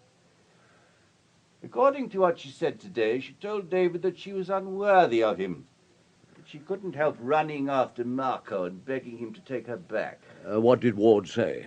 Nothing. I doubt whether he even understood. He'd been drinking since 5 o'clock, which was usual for him. He'd be all right until about 1 in the morning, but by 2 he'd be fuddled and incoherent. I've often thought he might have an accident when he took his bath in that condition. So they stayed up drinking together, and what happened then? I gather David went back to his suite. That was when Louise started fancying that she must have upset him, felt she must go and beg his pardon, which is quite in character. Did she? Apparently. At least that was her intention. She went down the corridor in her nightdress, found the door ajar, went in and discovered, well, you know. She didn't call for help? No, she ran back to her room and flung herself on the bed. She told me at that point she really wanted to die. How many tablets did she take? I know what you're thinking. She wanted to die because that would have settled everything, but she wouldn't have minded going on living. Precisely. The fact remains that she rang the bell in time. Put yourself in her place. It was all a nightmare. When she recovered consciousness and found herself in the hospital, her first thought was to ring Marco, but she got no answer. So she rang me. And that's the full story? As far as I know. But if David was murdered, and I bow to your judgment, I swear it wasn't Louise who killed him. And I haven't the slightest idea who could have done it. And now I really must go. And I really mustn't keep you. Well, thank you for your cooperation, Monsieur Van Meulen. Thank you for being so patient, Monsieur Maigret. It's been a pleasure meeting you. Jean, Monsieur. If anyone asks for me, I'm at the sporting club. What shall I do if it's New York? Oh, tell them I've thought it over and the answer is no. Can I give you a lift anywhere, Monsieur Maigret? No, thank you, no. I have a call to make to my office in Paris. Hello, Maigret here. Is Lucar there? Lucar speaking, Chief. I'm calling from Monte Carlo. What news? You know it's all been leaked to the press. Oh, yes? Murlen's English lawyer came over from London. He insisted on a personal interview with the director. They were closeted together for over an hour. Any reactions? Everyone's lips are sealed, except those of the press. Naturally. The journalists invaded the shore, sank, and the hotel detective had to throw them out. They're saying the Countess may have committed the crime, and you're personally on her track. Ah, the usual guff. Is Lapointe busy? No more than usual, Chief. Good. Now, get him to find and interview Count Marco Pavarini. Ask him when he last saw the Countess. What does he know of Ward's death? What was he doing when Ward was killed? That sort of thing. Very good. Tell Lapointe it's urgent. Any other developments? John Arnold rang up, furious about the press. Huh. We managed to calm him down. What are your plans, Chief? I'm staying here in Monte Carlo overnight. Tomorrow I'm flying to Lausanne. The Countess? All being well. Welcome to the Lausanne Palace, Superintendent. Did you have a comfortable trip? Reasonably comfortable, thank you. Is Countess Pavarini in her suite? Yes, indeed. I suppose she's not up yet. She rang for her breakfast half an hour ago. Shall I let her know that you're here? I think she's expecting you. Ah, that means someone's been on to her. Has she had any phone calls? Yes, I checked as you asked. I have a record of them. She had a call from Monte Carlo at 1 o'clock this morning. May I see? Here you are. Thank you. Yes, Van Merlen. I see she rang Paris early this morning. Did she get an answer? Oh, yes. yes, she left a message to be rung back. Marco Pavarini. And she rang Monte Carlo about 10 minutes ago, a 6-minute call. Well, thank you. Will you let her know I'm here? I'll go up. Certainly. No, that's all right. I'll find my way. Come in, Superintendent. The door is on the latch. Thank you. They told me you were on your way up. Please sit down. I'll be with you directly.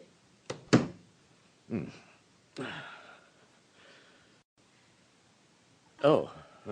Oh, please don't get up. Please. I must apologize for receiving you in my dressing gown. Well, I'm sorry to have put you to inconvenience, Countess. However, I understand you were expecting me. Yes, Chef. Monsieur Van Meulen told me that you had seen him. I'm sorry to have given you all this trouble. I shouldn't have run away. It's all been so unexpected. So horrible. Oh, forgive me, but David's death. Oh, and on the very day that... When you were going to tell Colonel Ward that you had decided to leave him? Was that what you were going to say? Yes. Well, are you going to take me back to Paris? Or does the prospect frighten you? I don't know. Chef advised me to go with you if that was what you wanted. I do whatever he tells me. He's a wonderful man, so kind, so intelligent. You feel he can foresee everything. He didn't foresee the death of his friend, Colonel Ward. No. But he foresaw I'd go back to Marco. That you'd go back? Mm. I thought you didn't speak to Count Pavarini when you came face to face with him at the nightclub. No, that's true, but all the same, I'd made up my mind. No, I just can't explain it. Things were going so well, I thought I was cured of Marco. David and I were going to get married as soon as the final documents were signed. And you had no intention of breaking with the Colonel when you went out to dinner with him earlier that evening? No. All the same, I suspected it would happen one day. Why? Because it had happened before. You'd left the Colonel? Yes. For Marco? Yes. But it didn't work. I knew it wouldn't work this time. And yet you were prepared. Why didn't it work? Marco's got no money. And neither have I. I've nothing at all. If Jeff hadn't sent money to the bank this morning, the cheque I signed at the airport for my plane ticket would have bounced. He had to give me some money yesterday so that I could come here. I'm very poor. Well, what about your jewellery? Oh, I have some jewellery, yes. And my mink, but that's all. What arrangement was there between you and Colonel Ward? He didn't keep me, if that's what you mean. He paid my current expenses. But I never had any money in my bag. Well, come to that, David never had any money about him either. It was Arnold who paid all the bills at the end of the month. that's all come to an end, and I'm 39. Oh, forgive me. I've got to... Whiskey? Yes. Sometimes I can last for weeks without drinking, but when I get into the state I'm in now, I have... Tell me more about Marco. Marco? I hadn't decided anything.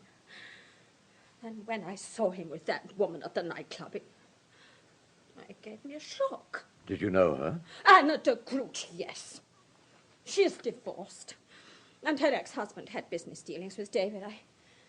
I knew that she and Marco had had an affair at Deauville. Why, I'd even heard that she had decided to marry him. And you were determined to prevent that marriage? Yes. So it's Marco who should have been killed. What do you mean? Did the thought of killing him never occur to you? Did you never threaten to do so? How did you know that? Did Chef tell you? No. Oh, it wasn't like that. Oh. At the Monseigneur, I got very worked up. I wanted to make a scene, go and drag Marco away from that horrible woman. David insisted on our leaving. In the car, I never said a word. I planned to slip out of the hotel later on and go back to the nightclub. David must have guessed, because he suggested that we should have a final drink in my suite. Did you tell him you intended to leave him? Oh, I told him everything. That I was just a bitch. That I'd never be happy without Marco. That Marco only had to appear for me. What did David say? He just went on quietly drinking his whiskey. Did anything happen between David and yourself? Oh, you don't understand. Nothing ever happened. David had drunk a good deal, as he always did at bedtime. After he had gone, I just wanted to crumple up on my bed and stop thinking. I said to myself that it wouldn't work out with Marco, that it could never work out, that it would be better if I died. How many tablets did you take? No, I don't know. A handful. It made me feel better. I was crying, and I began to fall asleep, and then I began imagining my funeral and the cemetery, and I was afraid it was too late. I found I couldn't shout. The bell push seemed very far away. My arm was heavy, just as in dreams when you're trying to run off. Why are you looking at me like that? Why are you lying to me? Lying? What about going to the Colonel's room? Isn't that what you told Van Merlin? Oh, please, don't be hard on me. I swear I didn't mean to deceive you. You see, it's always like that with me. I do what I can. I've got nothing to hide, and then I end up losing my head. I don't know what's happening to me. You went to the Colonel's room eventually. How long after he left you? Oh, I don't know. I remember I smoked several cigarettes. Life suddenly seemed to be terrifying. I saw myself as a lonely old woman, without money, capable of earning a living. David was my last chance. I went in my nightgown, without even a wrap, as far as his suite, and I found the door ajar. Did you see anyone there? Only him. I nearly screamed. I'm not sure that I didn't scream. Then I ran back to my room. You met no one in the corridor? No, I heard the lift going up. That's when I began... Oh, excuse me. Hello? Yes, he's here. It's for you. Oh, thank you. Excuse me. Hello? Chief, Luca here. I was going to call you shortly. I expected you would, but I thought I'd better put you in the picture at once. Marco Pavarini is here. You found him? He came of his own accord, turned up some 20 minutes ago and asked to see you. I saw him myself. He's in your office with Janvier at the moment. What did he say? That he only learned about the business through the papers. Last night? This morning.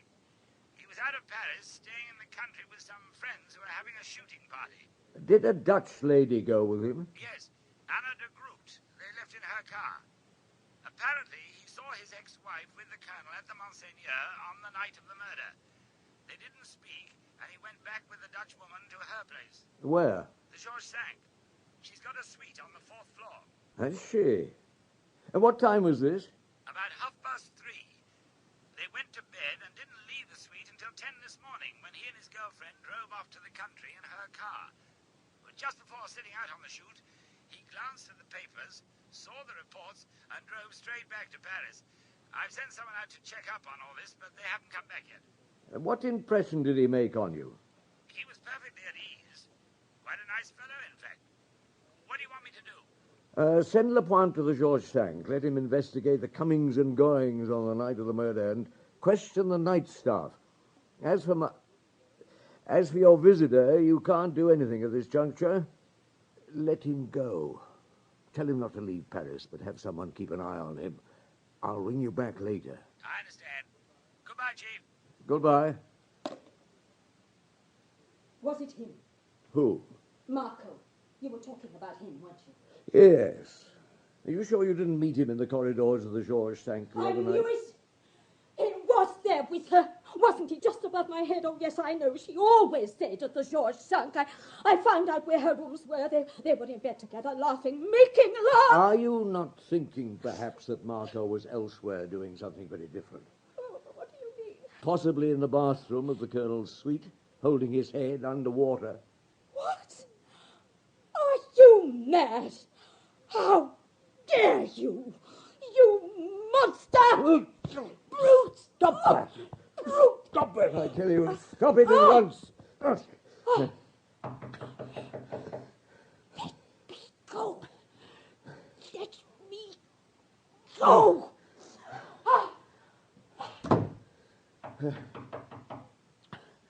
Yes? Come in. Excuse me, monsieur. I've come to collect the breakfast tray. Oh.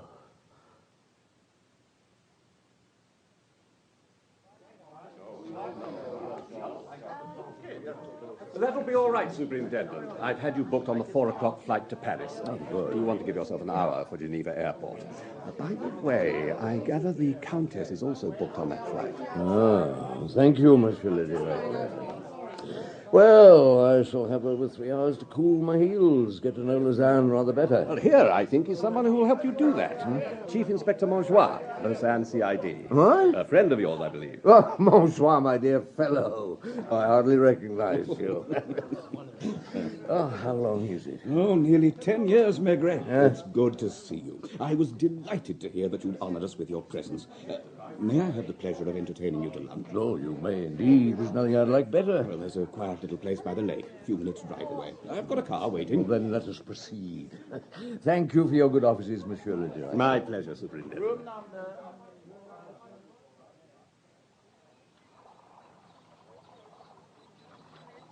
It's a charming situation. Oh, this wine is excellent. Let me refill your glass. Oh, thank you. Now, you say the Countess is well known here. Oh, yes. She spends part of each year in Lausanne. We knew Colonel Ward, too, and practically all the people you're concerned with. Oh, by the way, Ward's third wife left in a hurry this morning for Paris. Muriel Halligan. Muriel Ward. The divorce isn't absolute yet, and she still uses his name. What sort of a woman is she? An American woman. You mean she's after the best terms she can get for the settlement? Well, she chose the best lawyers in the country. You can imagine what that's costing. Apparently, her case is that since her husband has accustomed her to a certain standard of living, he must enable her to maintain it to the end of her days. I suppose that while the case is sub judice, the wife is careful to avoid any indiscretion. Careful? Oh, yes. You have met Mr. John Arnold, I suppose. Oh, yes? Oh, he turned up at the Georges V before anyone else. He's a bachelor. Yes? At one time it was whispered he was homosexual. I know from the staff of hotels where he stays that this is not the case. What else do you know? Besides being the Colonel's business agent, he was also his confidant. Apart from his legal wives, the Colonel used to have passing affairs with various women. As he was too lazy or found it embarrassing to make such casual propositions, Arnold saw to things for him. I see what you mean. Then you can guess the rest. Arnold took his commission in kind. It is also said he did so with Ward's legal wives. Muriel? Well, he has twice been to Lausanne to see her, alone. The Countess? Oh, undoubtedly. Did Ward know? I think Ward suspected a great deal, but didn't mind very much. Like his friend Van Merlin, whom you met in Monte Carlo. Neither expected from women more than they were likely to get. I have a favor to ask of you, Monsieur. Oh, please. Well, I gather the Countess is planning to return to Paris by the same plane as myself. Yes, I heard the hotel manager mentioning something of the kind. Well, she's in a rather hysterical state at the moment. Well, understandably. But if she finds she's on the same plane as myself, especially with the press snooping, she's liable to create a scene. Be much better if she could be persuaded to take the night train. Sleeping quietly in a couchette by herself might help to soothe her nerves. I follow. I think that could be arranged, my friend. I should be grateful. It will be done with the greatest tact and consideration. You have my word. Ah, here comes our main course, the house speciality. You're going to enjoy this, and don't worry about the time. I'll have one of our cars run you to the airport. Luca. Hello, Chief. Had a good trip? Not bad. What's the report? Lapointe carried out a very detailed check on the night staff of the Georges V, as you ordered. It's on your desk. Good. Apart from that? A lot of activity, endless comings and goings. Visits from all sorts of people, including De Monto, the lawyer. Phone calls to London, Amsterdam, Lausanne. Journalists in the hotel lobby wanting to know about the funeral, the will, everything. What about Arnold? Well, this morning he went to the Hotel Bristol and conferred for about an hour with Philp, the English solicitor who came over yesterday. Then they went to an American bank in the Avenue de l'Opéra and a British bank in the Place Vendôme. In both, they were received by the manager and stayed for a longish time. When they separated, the solicitor took a taxi back to his hotel. And Arnold? He went to the Hotel des Grands Augustins at 1:45 and was joined by Ward's wife. Muriel Halligan. Yes. Apparently, she'd arrived at Orly at 11:30. Did they lunch together? Yes, in a little restaurant on the Rue Jacques, which looks like a bistro, but is very expensive. They chatted like old friends, but spoke too quietly to be overheard. Then Arnold took her back to her hotel and went off in a taxi to meet Philp again. Oh, thank you. You look tired, Chief. Oh, do I? Shall we go for a quiet meal at the Brasserie Dauphine? That's a good idea. Oh, come on, then. I'll pick up Lapointe's report on the way out. Are you on to anything? Maybe. I don't know. Anyway, after we've eaten, I'm going to spend the rest of the night having a prowl around the Georges V. We'll see what comes of that.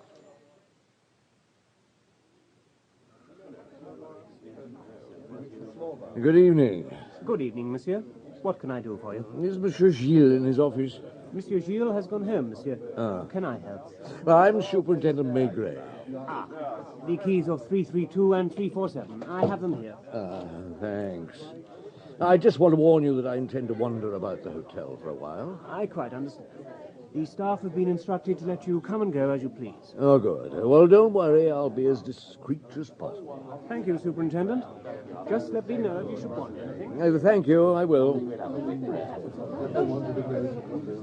Just the drive.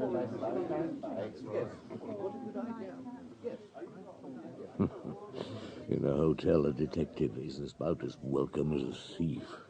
Well, everything must be discreet. Everything must turn on well-oiled wheels. The people who patronize these places, it must be their home. Everything must be arranged, looked after, made convenient. What would happen if they were plunged into ordinary life? Would the Wards, Van Merlins, Paverinis be capable of elbowing their way through a crowd to take the metro?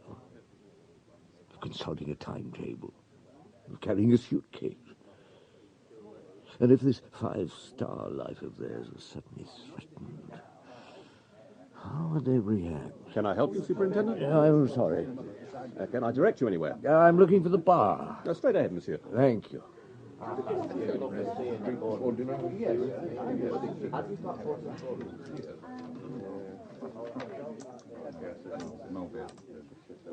Good evening. Good evening, Superintendent. What would you like? Have you any Calvados? Calvados? Oh, I don't often get asked for that. Just for a moment while I find it. Let's see what Lapointe's report says about the bar. 10 p.m. The barman noticed Arnold in the left-hand corner by the window in the company of 3 Americans, who included a film producer and an actor's agent. They were playing poker. According to the night porter, the third man, who is not a hotel guest, was seen taking his leave of Arnold in the foyer about 2 a.m. Your Calvados, monsieur. Thank you. Tell me, those 3 men playing poker over there, are they American? That's right. The one on the left's a film producer. He's quite famous, I believe. Man near to him is an actor's agent. I don't know what the third man does. Were they here the night before last? One of your inspectors asked them that. Yes, they were. Was Mr. Arnold with them? Mr. Arnold made up the 4th. Look, I'd like you to do something for me. Oh, what sort of something? Well, when I get up and leave in a moment, go across and explain to them whom I am. Say I'm conducting an investigation and require corroboration for a statement. Now, ask the third man, the one with fair hair, if it's true that he's not staying at this hotel, and that when he left the night before last, it was Mr. Arnold who saw him out to the foyer. A bit unusual. No, just do as I say. Well, all right. Since you tell me to. Right. Now, go across now. I'll be back later. Well, I closed the bar at 1. No, I'll be back by then. I'm just going to wander around for a while.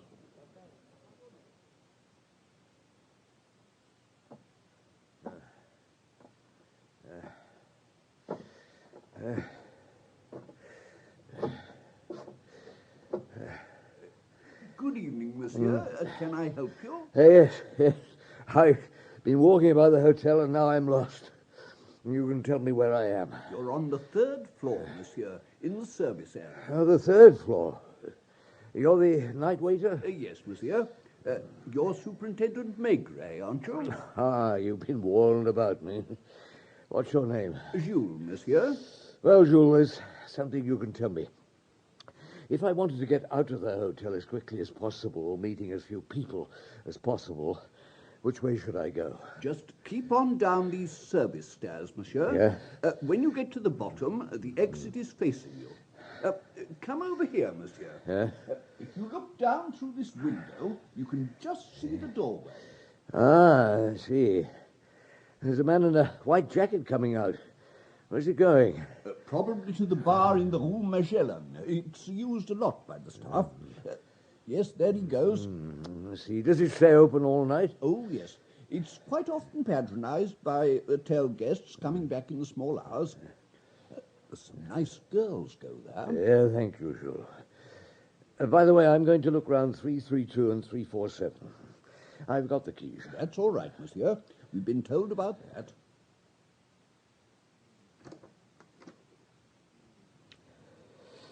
Well, everything appears to be in order.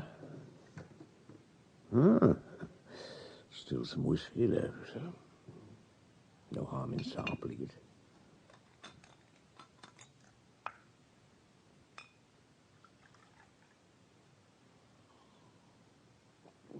And a pipe, I think. So, why was Ward killed? Someone in his circle must have been threatened, or felt threatened, with suddenly having to live like everyone else and couldn't face the prospect. Ward's death must have ensured the person concerned could keep the way of life to which he, or she, was accustomed. Someone who knew Ward's ways, who knew that he always got into his bar so sozzled that he would hardly put up a struggle if his head was held firmly under water.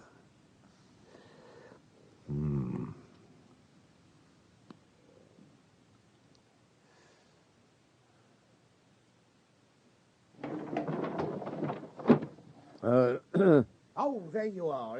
It's 1 o'clock. I was just closing. Did you manage to find out anything from the Americans? Yes, they were rather surprised that it wasn't the way things were done in their country. The fair-haired man said he wasn't quite sure what happened the other evening because he was pretty drunk, but he thought he remembered saying goodnight to Mr. Arnold in the foyer. No. He was under the impression that Mr. Arnold was staying in the hotel. You're quite sure about that? He thought that Arnold was staying here at the George Cinq. That's what I gathered. I'm sorry to get you out of bed, Lucar, but things have become rather urgent. That's all right, Chief. What time is it? You're about 1:30. Now, look, it's a bit of a shot in the dark, but it can't wait. I'm rounding up certain witnesses who may or may not have seen the person we want to interview about the night of the murder. Now, Lapointe is picking them up now. He knows where to find them. I want them put in the inspector's room and seated in the following order. The night waiter and the housekeeper of the 3rd floor of the Georges Cinq, the barman of a bar in the Rue Magellan, 2 tarts who frequent the place and who were there on the night in question, an old girl who sells flowers halfway between the Georges Cinq and the Hotel Scribe, and possibly the reception clerk at the Scribe. And I want you and Lapointe to be seated at your desks, going through papers which might be taken for depositions. Have you got all that? Yes, Chief. Good. I'll be with you shortly. I'm just on my way to the Hotel Scribe. Good evening, monsieur. Good evening, Superintendent Maigret, Police Judiciaire. There's my authority. What can I do for you, Superintendent? Is Mr. John Arnold in? Yes, sir. He came in about 10:30. Is that his usual time? No, normally he's much later. What time did he come in last night? Shortly after midnight. And the night before, after 3 o'clock? Possibly. You know, we're not obliged to give information about the comings and goings of our guests. You are if the police require it. Oh, I see. Yeah. In that case, yes. It was after 3 o'clock. 3:30, to be exact. I remember because it was shortly before I was called up to quieten some noisy guests. Oh, thank you. Well, I must warn you to hold yourself in readiness in case your testimony is required at the Quai des Orfèvres later tonight. Now, will you be kind enough to put me through to John Arnold? Just bring his room. I'll speak to him myself. Very well. It's ringing. Here you are. Thanks.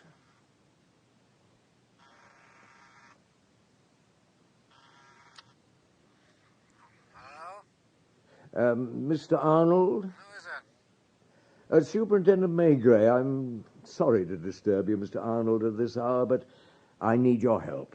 The matter is very urgent.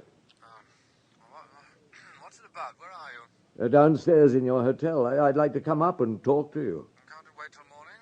Well, the matter is extremely urgent. Oh, very well, then. You'd better come up. Thank you. Come in, Superintendent. Thank you. Once again, I must apologize for getting you up at this hour. I went to bed early. I had a very heavy day. Yes, I imagine there's a great deal to do in the matter of Colonel Ward's estate. I gather the English lawyer's over here. Yes, it's all very complicated. How can I help you? As you say, it is all very complicated. My men at police headquarters have made certain discoveries which I should like to bring to your attention. Discoveries? I think it would be best if we went into this with the evidence before us. As you yourself stressed, Colonel Ward's death is bound to have widespread repercussions. If you wouldn't mind getting dressed and coming along with me. Where to? In my office at the Quai des Orfèvres. Can't we talk here? Well, not in the circumstances. Oh. Well, very well. Give me a few minutes. Certainly. I'll get the desk to call a taxi.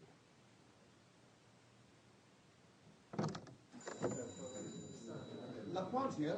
This is the inspector's room. After you, Mr. Arnold. I'll call you back.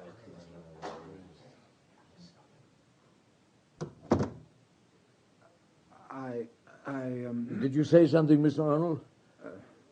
No, nothing. Have you the written statements, Luca? Yes, Chief. Good.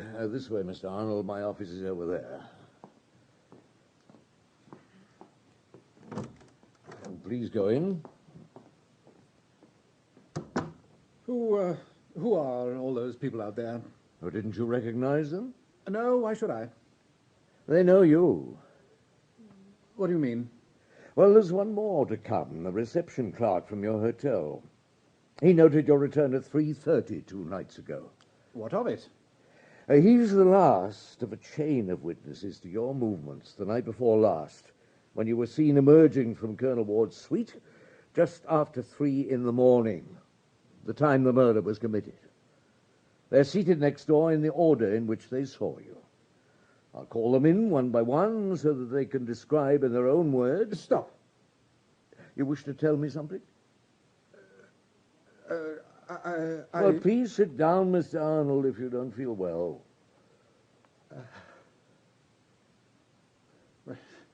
You've no proof. Proof of what? We know of your close association with Ward's wife, Muriel Ward.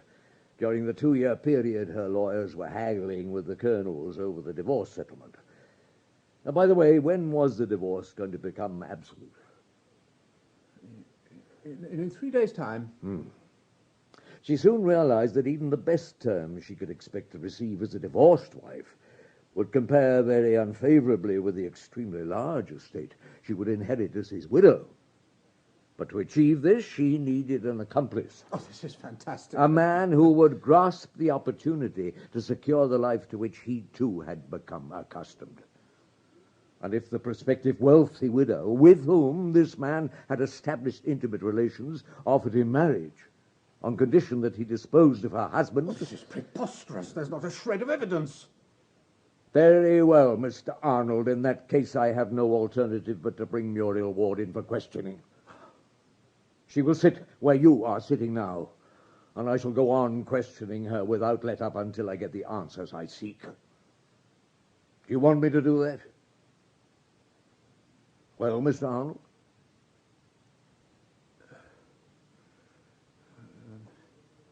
No. Then you confess to the murder of David Ward? Yes. And you're prepared to make a statement to that effect? Yes. Just a moment.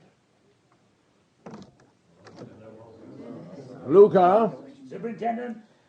Will you come and take a statement from Mr. Arnold, please? Right away, Chief. Just a moment. Come over here.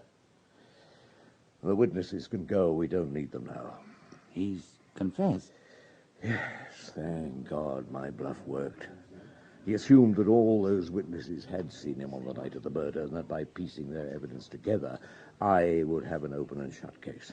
You bluffed him? Yes, 50% fact and 50% guesswork. I bluffed him, and he cracked. Now, take down his confession carefully. It's the only thing that will convict him. I'll see to it, Chief. I'm going home. Oh, I'm suddenly very, very tired. Look at him sitting in there. What sort of an impression does he give you? Mr. Arnold, a man who has lost the game. You're right, he has. Treat him gently. Good night, Mr. Arnold.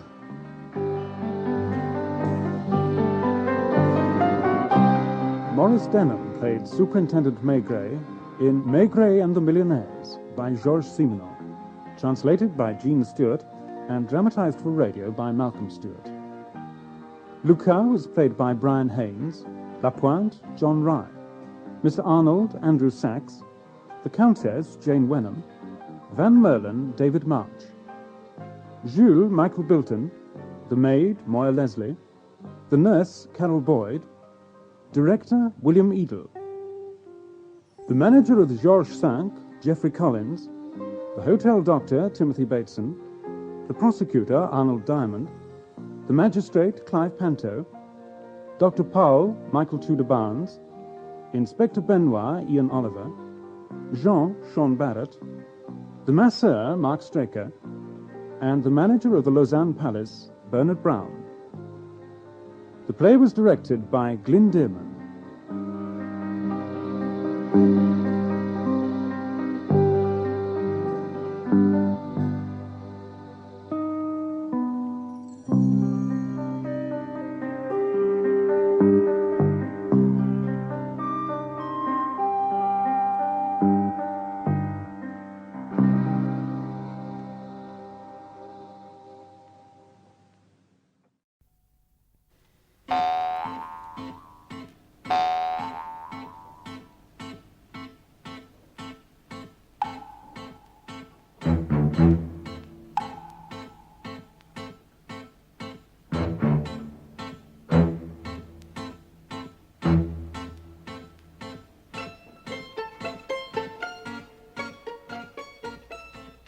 There is no doubt in my mind, Chief Inspector. I am in danger. Mortal danger. Excuse me, madam. I've been watching her for months. Excuse me.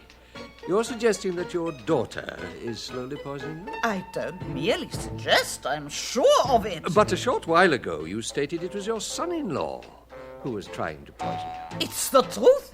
But an hour ago, at the outset of your statement, you said that your daughter and her husband detest one another. That is also the truth, Chief Inspector. And yet they're plotting together to kill you? Not together, separately.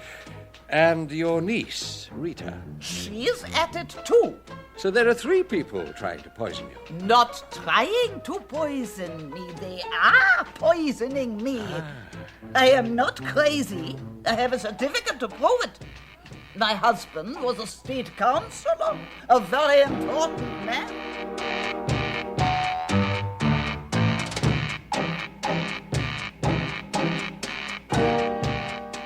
Maygray's Special Murder by George Simenon. Dramatized for radio by Malcolm Stewart. With Bernard Hepton as Chief Inspector Maygray.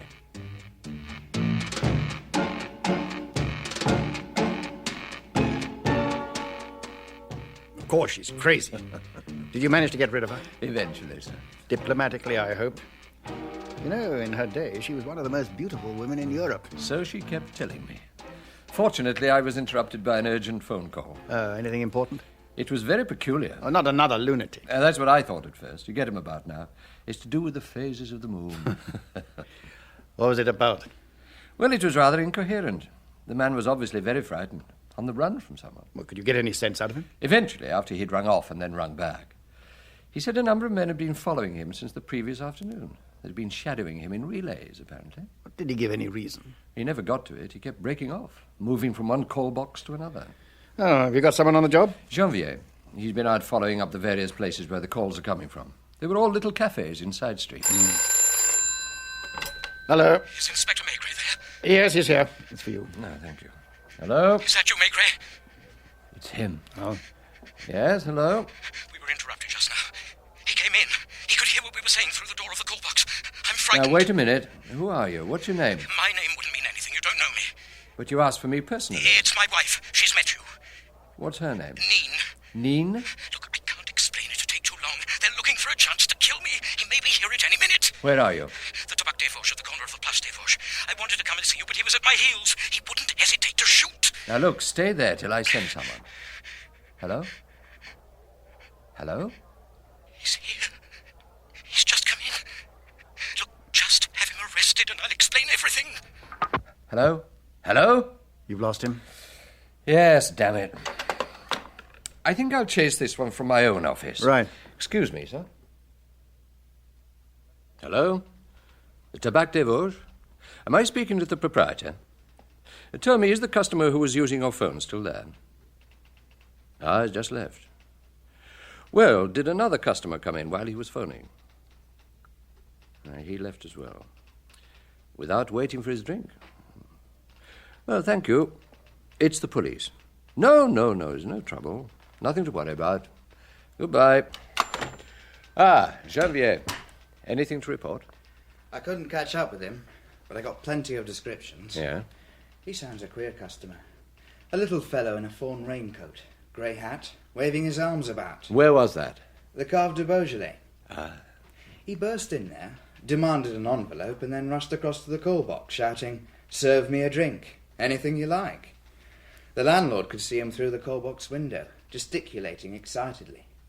Then, when the other customer came in, he popped out like a jack-in-the-box and went running off. What about this second customer? Did you get a description? Squat, thick-set type, apparently. Black-haired. I also picked up something from the officer at the Place du Châtelet. This chap in the raincoat ran up to him, out of breath, in a great state of excitement, and asked him to arrest someone who was following him. Did he? No, because he couldn't identify anyone in the crowd when it came to the point. Yes, I see. Perhaps we are dealing with a loony. I wouldn't be surprised. Hello? Chief Inspector Maygray? Speaking. Listen, there are 4 of them, not counting the woman. Now it's the big red-headed one. He's the worst of the lot. Where are you? The 4 Saint-Jean restaurant, Boulevard Beaumarchais. It's absolutely essential for someone to come at once. Yes? Hello? Janvier. 4 Sergent. A restaurant at the Boulevard Beaumarchais. Right, Chief. 4 Sergent. And hurry. Luca. Yes, Chief? I'm going home. My sister-in-law's coming to dinner. And you know what Madame Maigret's like. I understand, Chief. I've got to call in at the cake shop on the Avenue de la République on the way. Ah, yes, the best millefeuille in Paris. If there's anything new on this strange business, ring me at once. Of course. In fact, if you hear anything about a little chap in a fawn raincoat involved in a fight or an accident, give me a ring. Don't worry, I will. Good night, Chief, Good and night. have a glass of Calvados for me.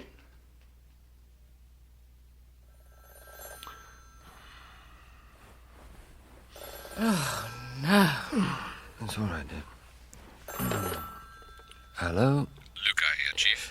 Ah, Luca. What time is it? 2:20.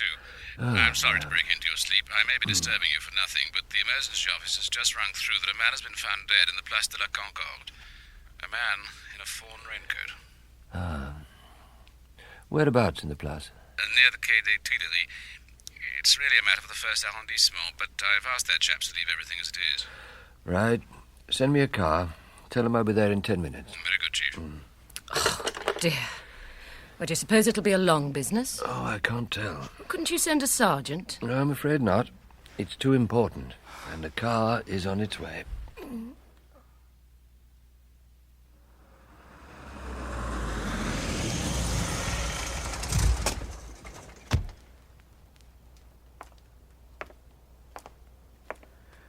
Chief Inspector. Ah, my old friend Sergeant Lecoeur. You've got a body for me? Right here, Chief Inspector. Underneath the Macintosh. Stabbed in the back, sir. Yes, so I see. Yes, straight to the heart between the 5th and 6th. It's the work of a professional. There's something else you ought to see, sir. With your permission, I'll just turn his head. Go ahead, Sergeant. Good God. They haven't left much to recognize him by. As you say, sir. Did they do that first and then knife him, or was it the other way around? Oh, I don't know. Leave that to forensic. But I don't believe the murder was committed here, Sergeant. No, sir? This man was on the run down narrow streets, dodging between little cafes. If you were a hunted man, Lecoeur, with a murderer at your heels, would you venture into the wide-open spaces of the Place de la Concorde? Very likely not, sir. You'll see, he was killed somewhere else and for some reason dumped here.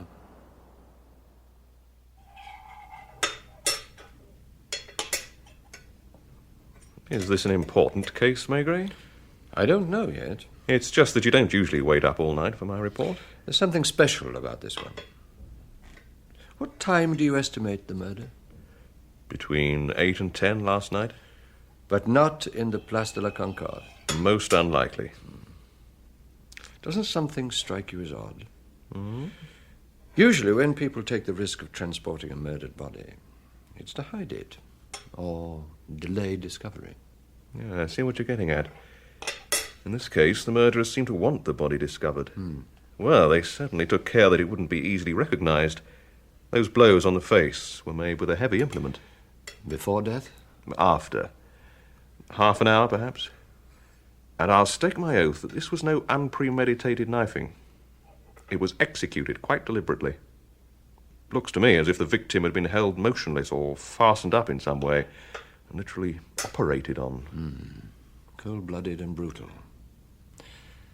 And that would have been about 4 hours after the last time he spoke to me on the phone.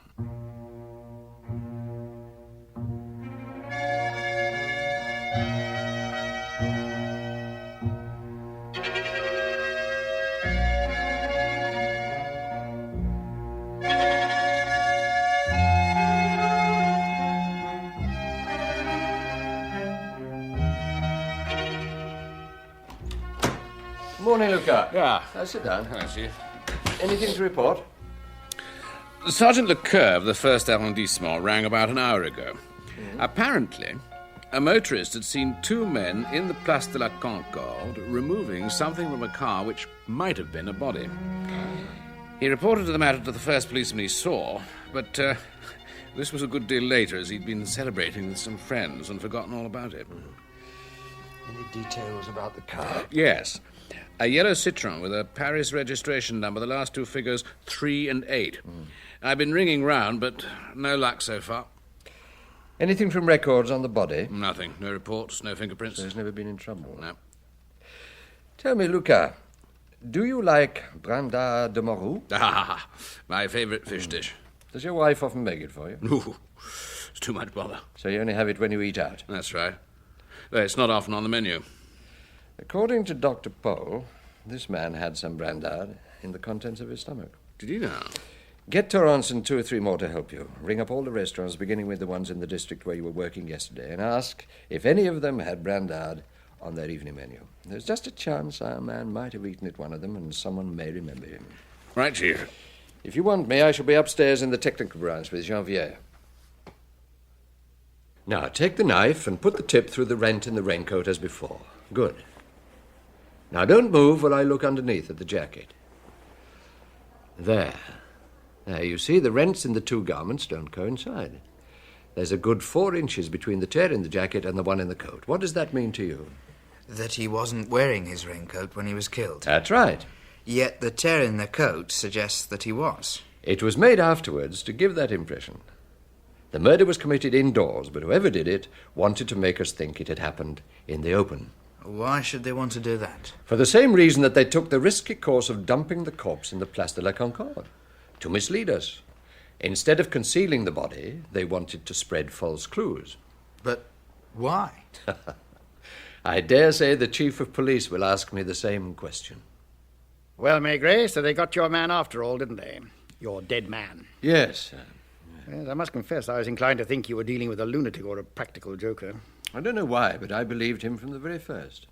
Do you think it could have been a case of gangster's revenge? Possibly, but I doubt it. After all, the criminal fraternity don't usually exhibit their victims in the Place de la Concorde. Well, anyway, you've circulated the photographs to the press. No doubt someone will soon turn up to identify him. I hope so. But with death, something always goes out of a face. And on top of that, this one was pretty badly battered. Yeah. Tell you the truth, I'm worried.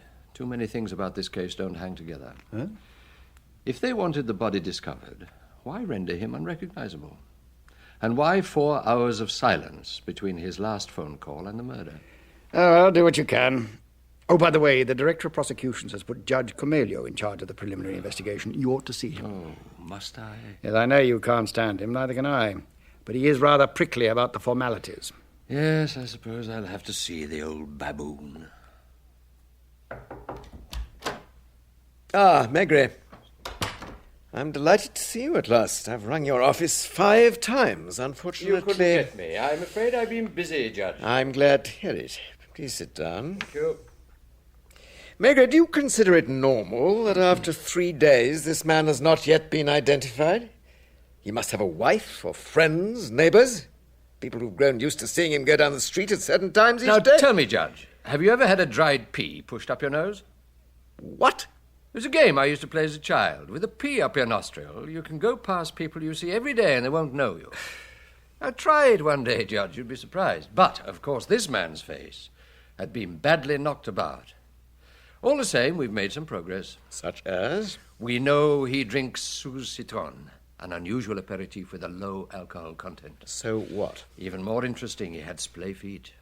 Walked with his toes turned out. How fascinating. Yes, I thought so. And what does that mean? That he was a ballet dancer? An ingenious idea, but no, his feet were also flat. On a hunch, I had Luca try the race courses. It took a long time and can hardly be described as formal identification on account of the facial alteration.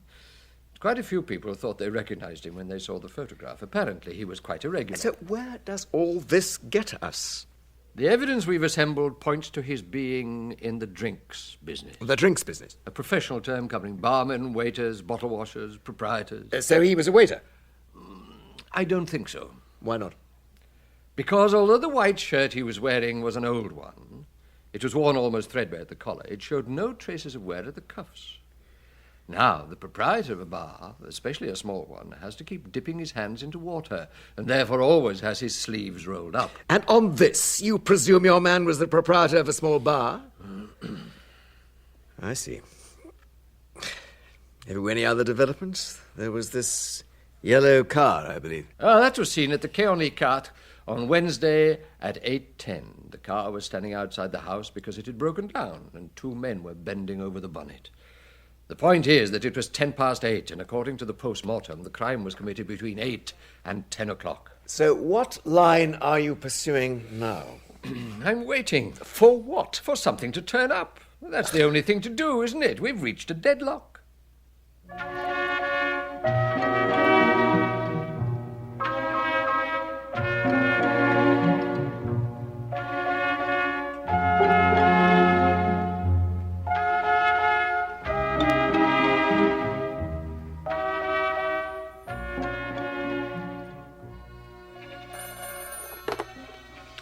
Maigret. Luca here, Chief. Sorry to ring you so late. There's been a fresh development. Let's hear it. It's about that car. A witness turned up half an hour ago claiming to have seen it. I saw her in your office. She's there now. Unfortunately, she strikes me as being a bit crazy. Publicity about crime always brings out the loonies. Where does she live? On the Quai de Charenton. What does she do, this loony of yours? That's the snag. She's a fortune-teller, or clairvoyant, as she insists on being called, and alarmingly voluble. She tried to make me believe she never read the papers and has only to go into a trance to know all about current events. You didn't let her get away with that? Well, in the end, she admitted that she might just have cast an eye on a paper left behind by one of her clients. That's obviously where she read the description of the yellow car.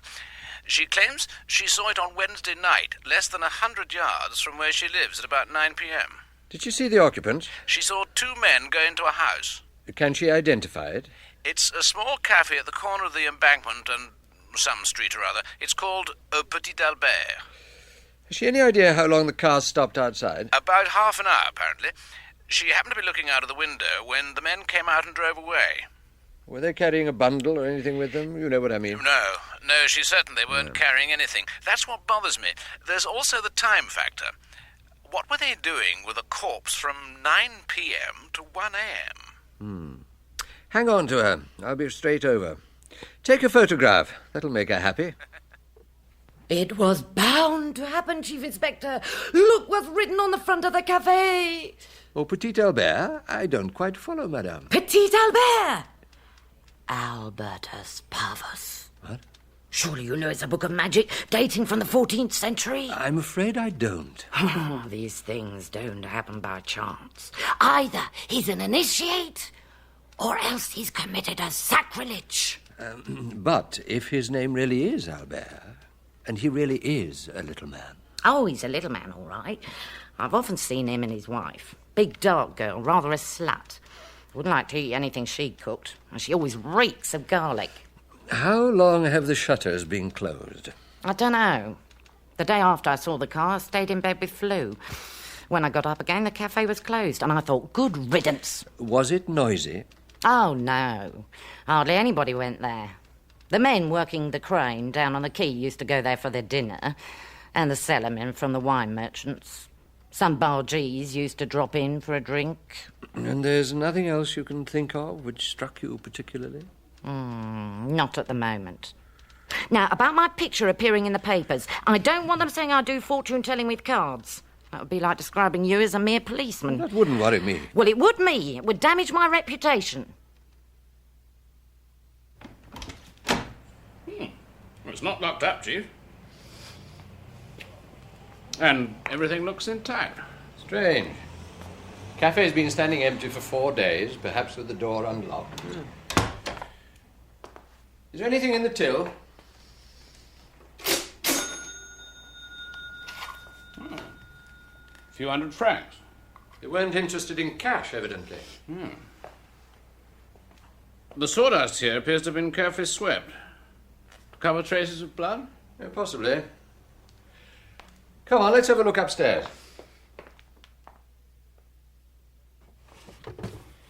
Well, they've obviously been through everything. What do you suppose they were searching for? Something pretty small to account for such a meticulous search.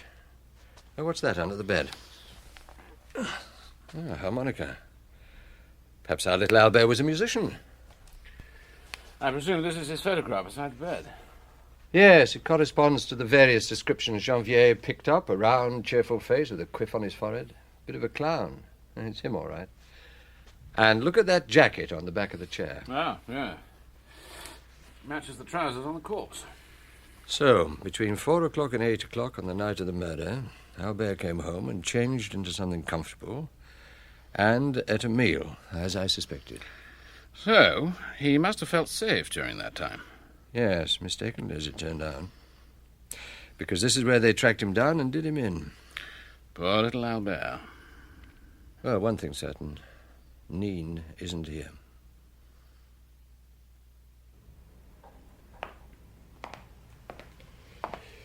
There you are. Since we're in a bar, we might as well give ourselves a drink. Thanks, Chief. Here's to your crazy clairvoyant. She's given us the break we need. You think it is a break? Well, it could well be. As soon as the regular customers learn that the place is open again, they'll be back. And if we listen, we'll learn something. It'll puzzle the hell out of Albert's murderers to see the place open as usual. Yeah, but who's going to run it? Yeah. Who've we got who could do the job? Well, there's Chevrier. His parents used to keep a hotel. He helped them until he did his military service. Good. Contact him as soon as you get back to the station. Right. You need to get hold of a cook. Oh, that's no problem. His wife. Pretty girl. They've only been married 2 years, so he'll like having her with him. Right. Now, first thing tomorrow, go round to the tax office. Get our man's name from them. Mm-hmm. He's bound to have taken out a license for this place. And check with his local police station. Find out what sort of a reputation he has. Right, Chief. Well, I'll be off. What are you going to do? I'm staying here. All night? And more, if necessary. I'm not leaving this place until we've got what we're looking for. Well, I'll see you tomorrow morning. As soon as you've checked those details. Slip out quietly. Good night, Chief. Good night. Hello? It's me, dear. Where on earth are you? In a nice little cafe on the Quai de Charenton. I suppose it's no good my asking what you're doing there. I've taken it over. Taken it over? Completely. I'm staying here for the night. Good heavens. Where are you going to sleep? In the bar. I'm making up a bed on the chaise longue. Well, when am I going to see you? Well, it might even be tomorrow. Well, mind it is. And mind you get a good night's rest. That's just what I intend to do. Good night, my dear. Congratulations, Chevrier. Anyone would think you'd been in the business years. Well, it's in my blood, Chief. It's the same with my wife. She's a most excellent cook. You've a full house of satisfied customers. It's partly the midday rush hour. Hey, Patron, we're waiting. Excuse me, Chief, I think I'm wanted. Here we are, then. That's better. One bottle of red wine and 2 glasses. Yeah, thanks. Yeah, good thing you're open again. Yeah, these last few days we've had a 10-minute walk for a drink. Has the other chap retired then? He was a decent sort. Oh, have you known him for long? Only the last fortnight since we've been working round here. Here, who's that big chap who keeps wandering in behind the bar? Doesn't look like he belonged here. Ah, it's my father-in-law. Oh. So, that girl that's helping you out's your wife. Lucky for some, eh? Yeah. You're my father-in-law, Chief. I'm what? Those chaps over there, they were asking who you are. Oh, I see. That's a good idea. Monsieur? Yes? 1 export cassis, please. Ah, fricandeau veal with sorrel, special today. I might stay to lunch. 1 export cassis coming up, monsieur. Thank you. You're looking very smart, Luca. Ah, why not? Cheers, Chief. Cheers. Well, what have you found out? Well, according to the tax office, his name's Albert Rochin. He took out the license 4 years ago. Anything of interest from the local police station? No, nothing against him there. The cafe is perfectly respectable. How are the customers reacting to finding it open again? Well, they don't seem surprised. They probably think Albert sold out. I wonder if that's the general view. Chevrier will be getting all the gossip eventually. The trouble is, what with the waiting and everything, he has to be in and out. What we need is someone listening all the time. All right, Luca, you'd better stop for lunch and see what you can pick up. Oh, Chief, what a good idea. Hey, Patron, what's become of Albert? Has he struck it lucky at last? He's gone into the country for a while. Ah, when you've taken on his job, eh? Or did he take Neen with him? Maybe we'll get a bit less garlic, which won't be a bad thing. My wife is a first-class cook. Oh, Albert's a good sort, apart from being crazy about the horses. What I can't understand is him leaving this place shut up for 4 days. Here, we'll have another bottle of this to wash down the cheese. That's a good idea. Yeah, certainly, monsieur. You did ask for camembert, monsieur. Roquefort, but what does it matter? Any excuse to talk to a pretty girl. How you keeping, sweetheart? Very well, thanks. But if you wouldn't mind removing your hand. Oops, sorry, darling. Anything to oblige. Tasty little piece, eh? Yeah, one up on me. Hey, boys. Hello. You know, there's going to be trouble with the patron if you chaps keep letting your hands wander over his wife's backside. Well, that's the drawback of having a pretty girl waiting in a place like this. Yeah. No trouble of that kind with me. No? Well, you don't know her? No, I've never seen her. Well, you haven't missed much. She'd be safe in a room full of Senegalese. Good-hearted, though, isn't she, surely? Oh, yeah. I reckon Albert knew what he was doing when he got fixed up with her. No risk of anyone trying to get off with me. What sort of age is she? Oh, maybe 30, maybe 50. Depends which side of her face you look. She's not too bad on the side of her good eye. Oh, you mean she squints? Oh, does she, and how? She could look at the tips of your shoes and the top of the Eiffel Tower at one and the same time, no trouble. Is Albert fond of her? Well, how shall I put it, eh? Albert is a bloke that likes to take things easy. With Neen, he never has to do a hand's turn. She's quite happy to cook and wash up and look after the place while he goes off to the races. Besides, she contributes. Got a bit of dough herself, apparently. Don't know how she earned it. Well, not on the game. Not with her looks.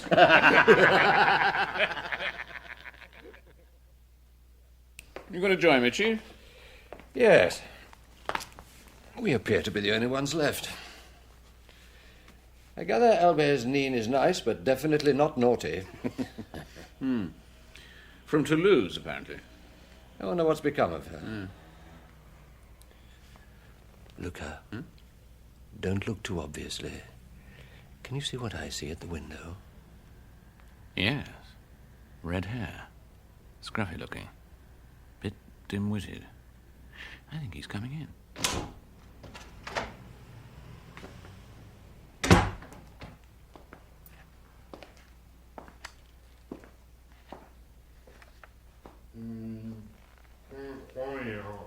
What do you want? Brandy? That'll be 10 francs. Thank you. He can't make out what Chevrolet is doing here. He can't make out what's going on. My God, he's certainly knocking back that brandy. He's panicking. He's off. Get off, Shane. Keep him inside till I catch up, Luca. Chevalier, call the taxi.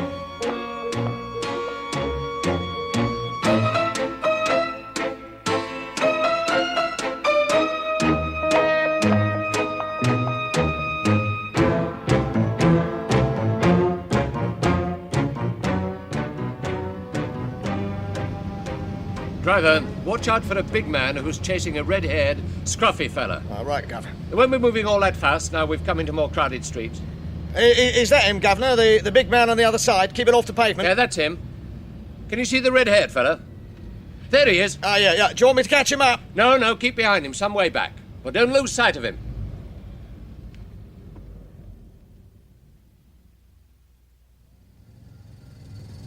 It's been at that bar nearly 5 minutes. Funny sort of time to stop to make a phone call. Aren't you afraid he's up to something? No, my man's in there, keeping an eye on him. Well, aren't you going to make an arrest? Not yet.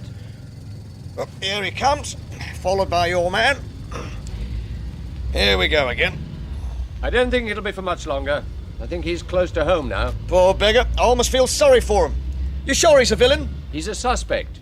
We just need to find where he hides out. Now, where the hell's he got to? Blimey, what a district. I don't bring any fares down here after dark. You're wiser not to. Just the sort of area they'd hole up in. There he is. Where? He turned down that alleyway, at the back, there. You stay here. I'm going after him. Damnation! Luca, I thought they'd shot you. No, Chief. It was him they got. Just as I came up.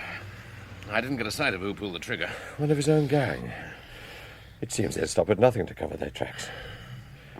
What I don't understand is what brought him back to Albert's cafe. Another corpse? Shot down under our eyes in the middle of the street. Which district? Rue de Sicile. Oh, that warren. Whores, petty criminals, and illegal immigrants. Can you let me have about 20 men and a plainclothes officer who's thoroughly familiar with the area? We've got to lay siege to it. Very well. I fancy there may be quite a gang of them, perfectly prepared to kill. Arms to be issued. Right. Carry on, Maigret. It's all yours. And don't forget to inform Judge Comelio. Oh, Luca. Morning, Chief. What have you got? The dead man's trade union card. Name's Victor Poliensky, Czech nationality, a worker at the Citroen factory. What address? 132 Quai de Javal. Oh, wait a minute, I know that. Dirty lodging house at the corner. We made a raid there about 2 years ago. Oh, yeah. Find out if it's on the phone and check with Citroen. I'll put Janvier on. Maigret. Well, Chief Inspector, how is the investigation going? Splendidly. We've already got another corpse. What? What did you say? Another corpse, but this time it's one of them. Do you mean the police killed him? No. The other gentleman did the job. What other gentleman? Accomplices, probably. Have they been arrested? Not yet. I'm afraid it's going to be a long and difficult business, Judge. It's a nasty case. We're dealing with killers. I presume that if they'd not been killers, there would have been no case at all. I mean they kill cold-bloodedly to protect themselves. They had no hesitation about shooting down one of their own gang. But why? Probably because he was no more use to them and was liable to betray their hiding place. It's a nasty district, one of the worst in Paris. A nest of foreigners without identity papers, or with forged ones. What are you proposing to do? There'll be a raid tonight, but it won't result in anything. I hope it won't result in any fresh victims. What time are you planning to carry it out? The usual, 2 a.m. Send me your report as soon as possible. Goodbye. Goodbye, Judge. We've got hold of that lodging house, Chief. The concierge is on the line now. Right, I'll check it. Hello? Is that 132 Quai de Javal? Yes, Is Poliensky there? Victor Poliensky? maybe. Who wants to know? Is he there? Is it any of your business? I'm a friend of his. You mean you're a cop? All right. Does Poliensky live at your place or not? We'll check up on what you say. He's not been here for the past 6 months. Where did he work? Citroen. Had he been in France a long time? I don't know anything about it. Could he speak French? Idiot could hardly speak at all, let alone French. How long did he stay with you? About 3 months.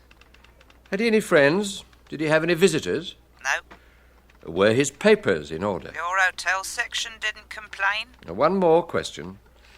Did he bring women home? Oh, look here, you pig. Do you think I'm going to listen to this sort of thing? I've offended the lady. Janvier, what had Citroen to say? Apparently, he worked in a factory as an unskilled labourer for 3 months, but he's not been on the payroll for nearly 6. So the old girl was speaking the truth. Luca! Yeah? Anything else in his pockets beside his union card? One old wallet with a photograph of a girl, around 19, 2,000 franc and 300 franc notes, and this knife. Careful, Chief, it's razor sharp. Probably the one that finished off little Albert. Yeah. Any news of the yellow Citroen? Nothing fresh, Chief. But somebody said they'd seen it in the Barbès-Rochois district. The Barbès district? That's near the Gare du Nord. Albert worked for quite a time in a cafe around there, according to his customers. You hungry, Luca? Good evening, Chief Inspector. Monsieur Pierre. How nice to see you again. And Sergeant, Luca, isn't it? That's right. Is everything to your satisfaction? An excellent meal. But we've come here this evening to combine pleasure with a little business. The pleasure is all mine, sir. And what can I do for your business? Some information. Did you once have a waiter here called Albert Rochin, known as Little Albert? Albert Rochin? Of course. Yes, a boy from the north. No longer with us, unfortunately. I was sorry to lose him. You see, what matters most in our business is cheerfulness. People like to see smiling faces. Albert was always smiling, always humming to himself, making jokes. Did he play the harmonica at all? Harmonica? No, not that I know of. He left you to set up on his own account, did he? Somewhere near Charenton, yes. Had he been left money? Not to my knowledge. I think he got married. Did you ever meet his wife? Yes, he brought her to see me once. A dark girl, rather plain. With a squint? Bit cross-eyed, certainly. You don't know her maiden name? No. Now, I seem to remember that she was some relation of his, a cousin or something. They'd always known one another. Albert used to say, since you've got to do it in the end, it might as well be with someone you know. He liked his joke, a real comic. He'd have made his fortune on the horse. If you run into him, do give him my kind regards. Yes, yes. Excuse me, gentlemen, I'm wanted in the kitchens. Does that get us any further? Every little helps. What time do you make it? Just after 10. Let's have another drink. It's 4 hours before they blow the whistles. Come on! Open up! The police! Get out of the way there! How's it going, Luca? Oh, the usual roundup, Chief. Poles, Italians, Armenians, but no Czechs, I'm afraid. It looks as if they've moved too fast for us. They weren't hanging about after that last shooting. God, what a dump. All these houses should have been pulled down years ago. Burnt down with all the lice and fleas from every country in the world. Chief! Yeah? I think I've got something for you. Right. Come on, Luca. In here, Chief. Just look at this squalor. Filthy blankets, filthy mattresses. Look at that electric light flex, completely bare. Luca, yeah. Get the lodging house keeper up here, double quick. Right, Chief. My God, who's she? I can't find out. She refuses to speak. When I tried to make her get up, she bit me.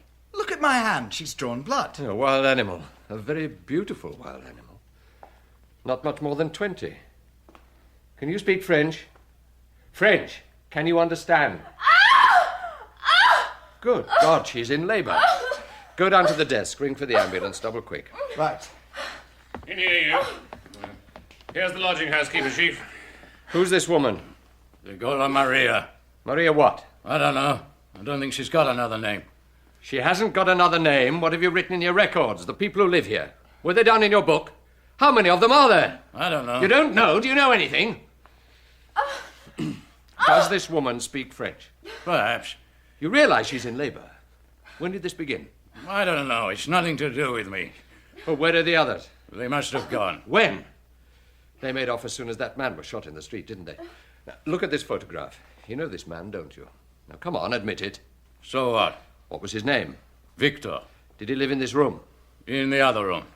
He slept with the woman? They all did. How do you know? Well... What did you do? Make a hole in the wall? Fancy to yourself, did you? What if I did? There's no law against it. How many of them are there? 3, 4. What are they, Czech? Who knows? Maybe. Luca. Yes, Chief? I shall have to stay here for a while. Go with this woman to the hospital. Don't leave her. Stay outside the door of her room. Right, Chief. All right, you.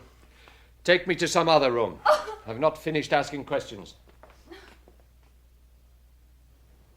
All right, now talk. I don't know anything. I swear. This evening, a sergeant called and showed you this photo, right? Yes.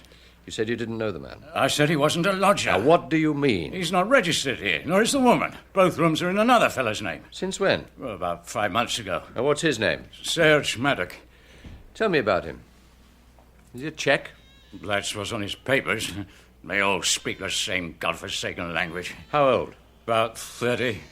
Told me he worked in a factory. Did he? Nah, he used to stop here all day. So did the others.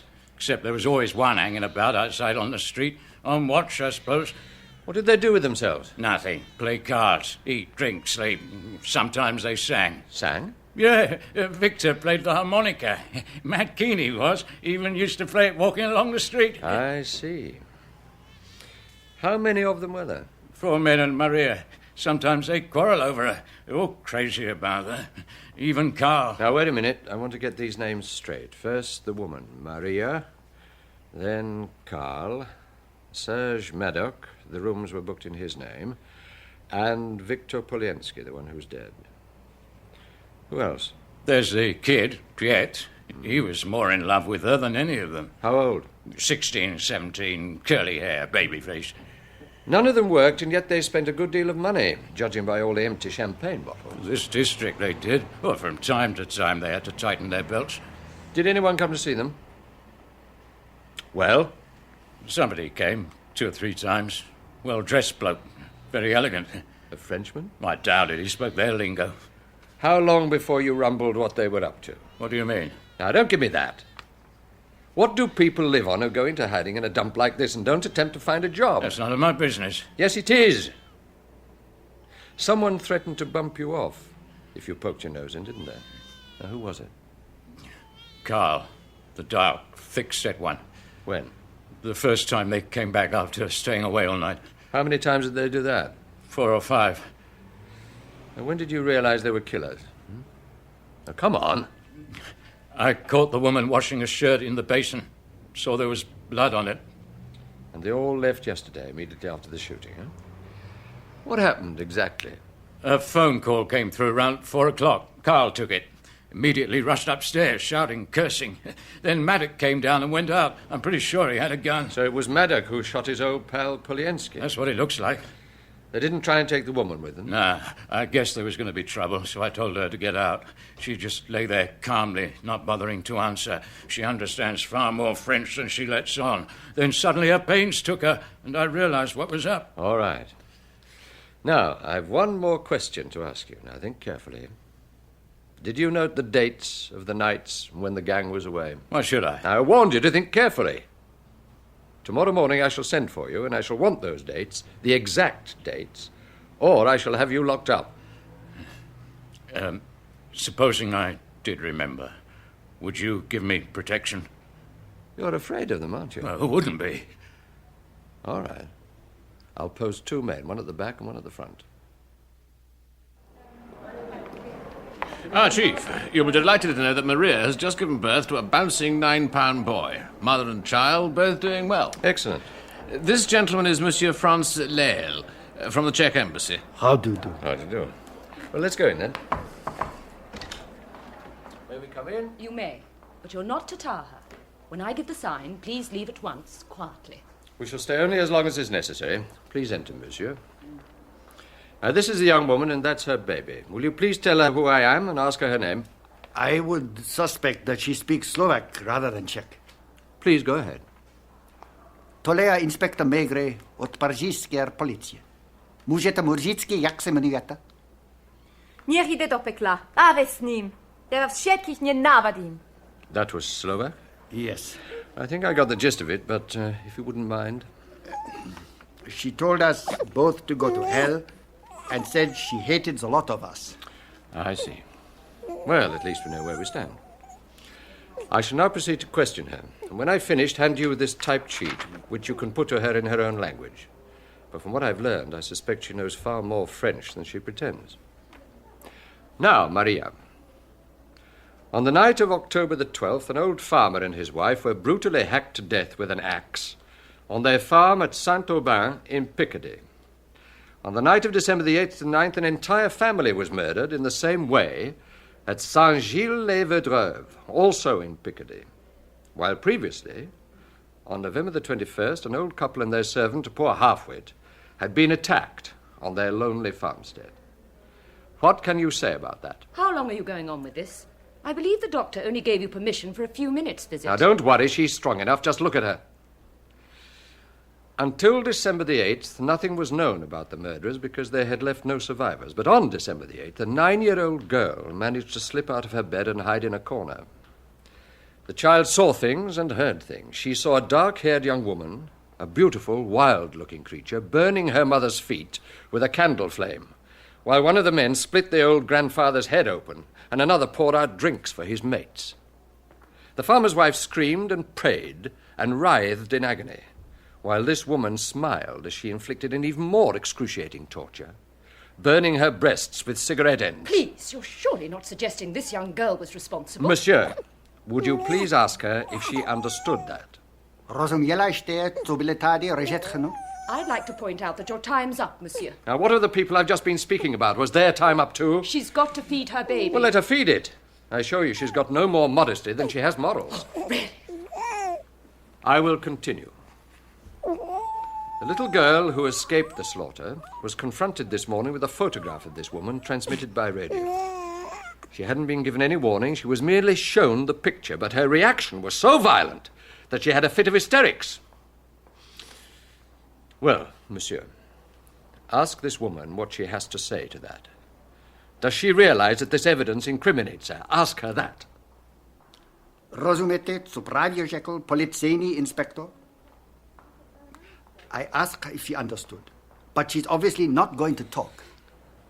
I'll give her one more chance because lives depend on it. And this will be taken into consideration when she comes up for trial. The dates I've given represent a 6-week period between crimes. That's roughly the time it takes for the gang to spend their money. If the gang's funds are low, we can expect a new outrage shortly. I'm not asking where her friends are at the moment, or even the name of their leader. All I want to know is if they're running short of cash. Just that. Yes or no. Ask her. Inspector Rijike, že jestli odpovíte na tuhle otázku, so to vezme v úvahu. Otázka zní. Nemají vaši přátelé nedostatek peněz? She's not going to answer. It doesn't matter. Tell her I shall be back, that I'm asking her to think it over. There's a good reason. She has a child now.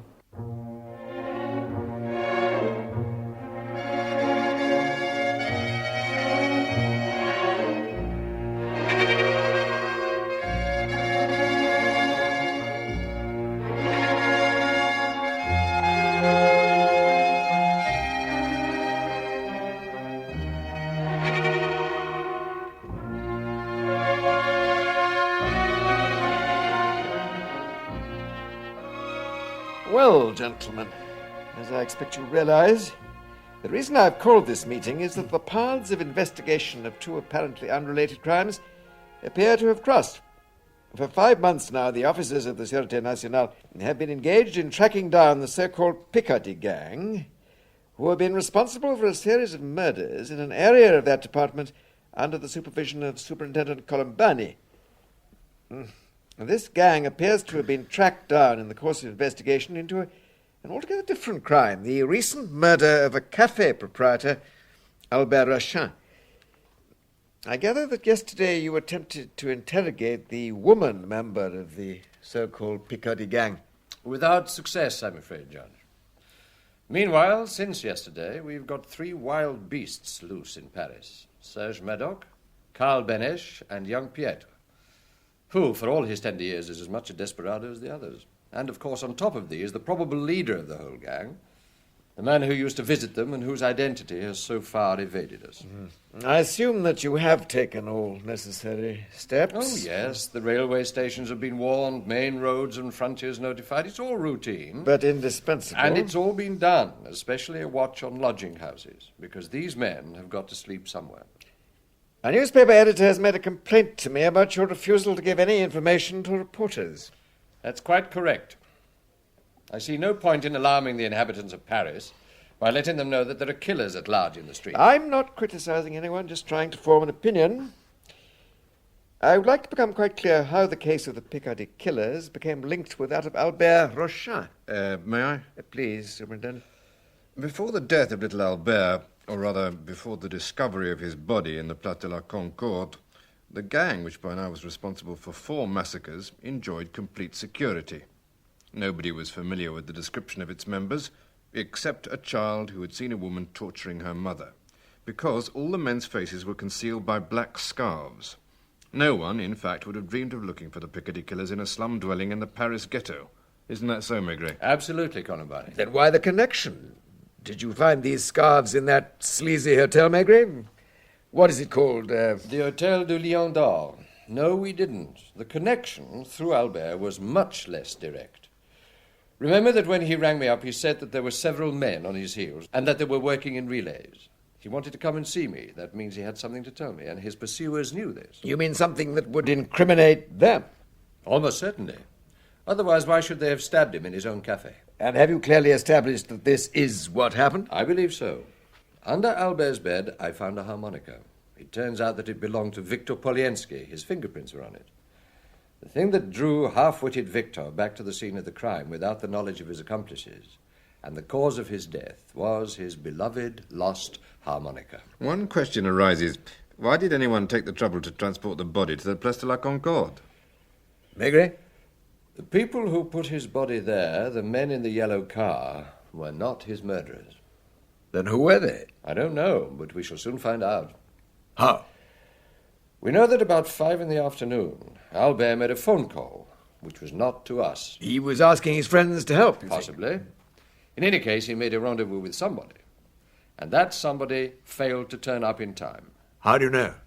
You're forgetting the yellow car. It broke down on the Quai Henri IV for a fair length of time.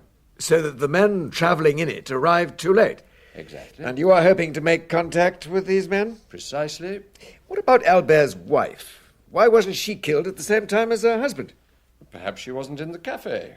Some men, when they have serious business in hand, get their wives out of the way. Don't you think, Inspector, that all this is taking us away from the trail of our gang of killers? What put us on their trail, Judge?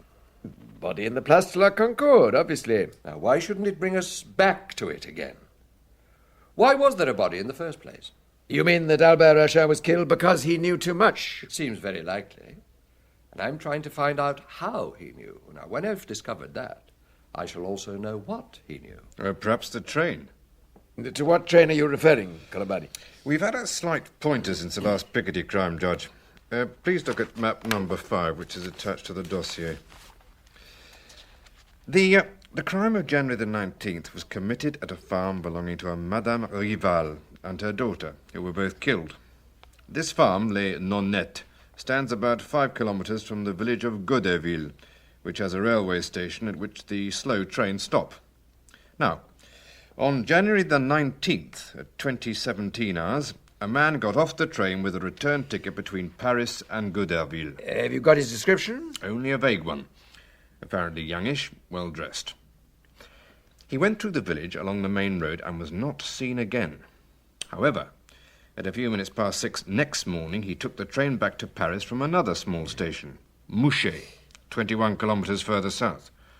In the course of the night, he must inevitably have passed close to Les Nonnettes, where the murders occurred.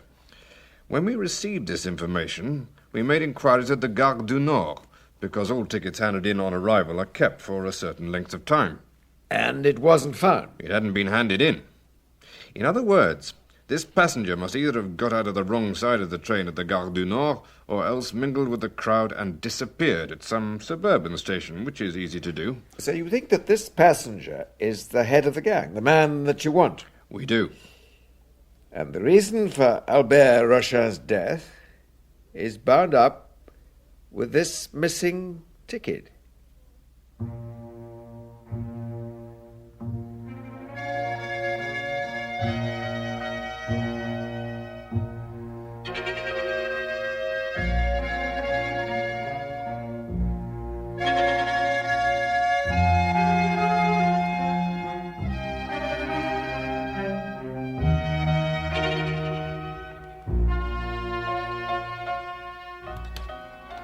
Barney, come through to the sitting room. It's good of you to drop by. Oh, not at all. You know, after you left the meeting, old Judge Cameliu said, Really, why does Maigret try to do everything himself? He's no longer young enough to spend nights without sleep. That's just what my wife says. Please sit down. Some Calvados. That would be most acceptable. I'll stick to my coffee, if you don't mind. It's just bringing me to life. I've sent Janvier to cover the racecourses to see if they have among their regular clients a handsome young man with a foreign accent. Ah, good idea. He must be spending his loot somewhere. Could he really get through 2.5 million francs in 5 months? Where are the races today? Vincennes. Oh, of course, like last Tuesday. Then we concentrated on the cheaper ticket offices because Albert was only a small punter. Of course, 2.5 million is the minimum sum the gang got their hands on. The farmers they murdered probably had other hiding places which they were forced to reveal under torture. I wouldn't be surprised if the total came to, 4 million or more. Yeah. What could that squalid crew in the Lion d'Or have spent their money on? Certainly not on clothes or outings. They merely ate, drank, and shared the favours of the woman. It takes some time to eat and drink 1 million francs worth, even between 5 people. And yet, the expeditions followed one another pretty closely. Yes, which indicates that the boss kept most of it himself. Doesn't that indicate that what they're doing at the moment is trying to contact him, especially if they're out of money? But where are they going to find him? I imagine he was very careful to keep his whereabouts to himself. My God, of course! It's obvious where they're looking for him. At the race courses, just like we are. Excuse me. Maigret? Janvier, Chief. Yes. Reporting in from Vincennes. Are the races over? Half an hour ago. I stayed behind with the staff because it was difficult to talk to them while the racing was on. Yeah. I got a strong lead from one of them who's travelled in Central Europe and can recognise the languages. He says there's a Czech who regularly bets large sums, almost always on outsiders. He thought he was someone from the embassy. What made him think that? Because he's an upper-class type. Always Oh. beautifully dressed, loses regularly, and never bats an eyelid. And he's usually accompanied by a young, extremely pretty woman, always dressed in the height of fashion, looks like an actress. Films? Possibly. They were there this afternoon. Yes, good. As you are at Vincennes, run over to Joinville. There are some studios just beyond the bridge. Film producers keep directories, casting lists, with photographs. Take your racecourse attendant with you, check through them and see if you can find her. Very good, Chief. Where shall I ring back? Here, at home. Well, perhaps we're onto something. I have a feeling we're in for a hectic night. What about the woman, Maria? Have you had her transferred to the prison infirmary? Not yet. I'm using her as bait. I'm having the midday editions print the name of the hospital where she's been taken. You've got plainclothesmen keeping watch? There's 4 of them, as well as the men in uniform. There are several ways into the hospital, all under observation. Do you think they'll try something? Well, I wouldn't be surprised. They're all mad about her, and each one must believe that he's the father. Mind you, they won't hesitate to bump off any of their number who look like falling into our hands. Excuse me. Of course. Hello? Maigret, this is one of Albert's friends. Excuse me, Colombani, a personal call. Oh. Yes? Yes. Yes, in 10 minutes. Yes, exactly as I promised. Oh, forgive me. I must have a word with my wife. No, don't get up. That was your uncle, my dear. My uncle? Yes. Your aunt's husband. Huh? He seemed in a bit of a tiz. In fact, they both want to talk to us urgently. Oh, yes, fine. Oh, my dear chap, one of these family matters. I'm afraid I'll have to ask you to excuse me. Oh, that's quite all right. I've got to get back anyway. You'll ring me if you hear anything fresh. Yes, I promise. Let me see you out. Thanks. I've a feeling you'll be contacting me shortly.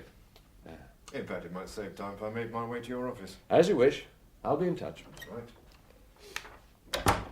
What was all that about? I needed to get Colombani out of the way before some people arrived. I rather suspect he rumbled what was going on. What is going on? I placed an advertisement in the midday racing edition. There it is on the table. Albert's friends. For your safety's sake, urgently contact Maigret at home, 132 Rue Richard Lenoir. Absolute secrecy guaranteed. Who underlined it? What? Yes. Let me see. He has rumbled me.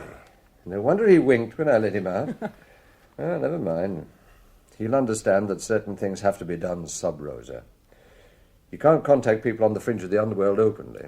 And are they going to contact you here, alone? Yes, my dear. Now, that's why I want you to go for a little walk now. You needn't worry. I know them. They're quite harmless. Well, are you sure? As sure as I am that you're going out now. Very well. And are not coming back for another hour.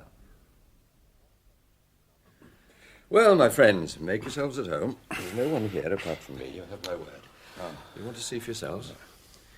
We'll take your word. Well, Joe, we're well acquainted, but tell me your friend's name. Ferdy. He keeps a garage. A small one. Not far from Port Mayo. You seem uneasy. Well, that notice of yours suggested some kind of danger. That's quite right. To begin with, I don't rate your chances if the Czechs get onto you. The Czechs? What Czechs? The Picardy gang. Why? We've done nothing to them. You haven't done anything to the police, but a lot of them are out looking for 2 men who own a certain yellow car. Oh, all right. You find that amusing? I can quite imagine that the car is no longer yellow and that the number plate has been changed. Didn't you say Ferdy owned a small garage? All right, Governor. What is it you want of us? You were friends of Albert. He was a good sort. How did you come across him? At the races. I thought as much. Were you both at Vincennes last Tuesday? Last Tuesday? Wasn't that when you won on Semiramis, Ferdy? Ah, that's right. And Albert? He was there.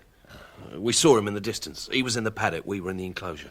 And next day, Wednesday, did he ring you about 5 o'clock? Yeah, that's right. Now, boys, think carefully. I'd like to know exactly, word for word, if possible, what he said. Which of you answered him? I did. What struck you about his call? He sounded very excited, like he was afraid of being cut off. Yeah? He told me there was some fellas behind him and he was afraid. But he might have found a way of getting rid of them. Did he tell you what it was? No, but he seemed pleased with his idea. He said it was a pretty lousy business, but we might all get something out of it. And to come and see him at his place and have a talk. At what time? 8 o'clock. Yeah. Any idea what he had in mind? No, but just before he hung up, he said, I'll send Neen to the pictures. Now, that meant something serious. He also said something about the gang from up north. Now, listen, let's put our cards on the table. You thought your pal Albert had spotted the Piccadilly gang. You knew from the papers that they'd made off with several millions now, and you wondered if there wasn't a way of getting your share of it. Well? Yeah, that's what Albert had in mind. So what happened? We went along to his place. But on the way you had a breakdown? Yeah, on the boulevard Henri IV. So you got to Albert's bistro a good half hour late. The shutters were closed, but the door was unlocked. That's right. And inside you found Albert dead. He'd been knifed. So what did you do? Well, we didn't know what to do. We could see the house had been searched. We wondered if some of the gang might have spotted us. We weren't feeling too good, I can tell you. We thought of Neen coming back from the pictures and finding... We couldn't let that happen. No. There's only one cinema in Charenton, so we went there, didn't we? You found her and told her? Yeah. I wouldn't like to live through that again. She wanted to go back and see Albert, but we wouldn't let her, would we? No.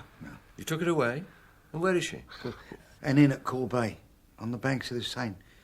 I've got a boat there, and we reckon it was safe. And after you'd settled her there, you went back for Albert's body? Yeah.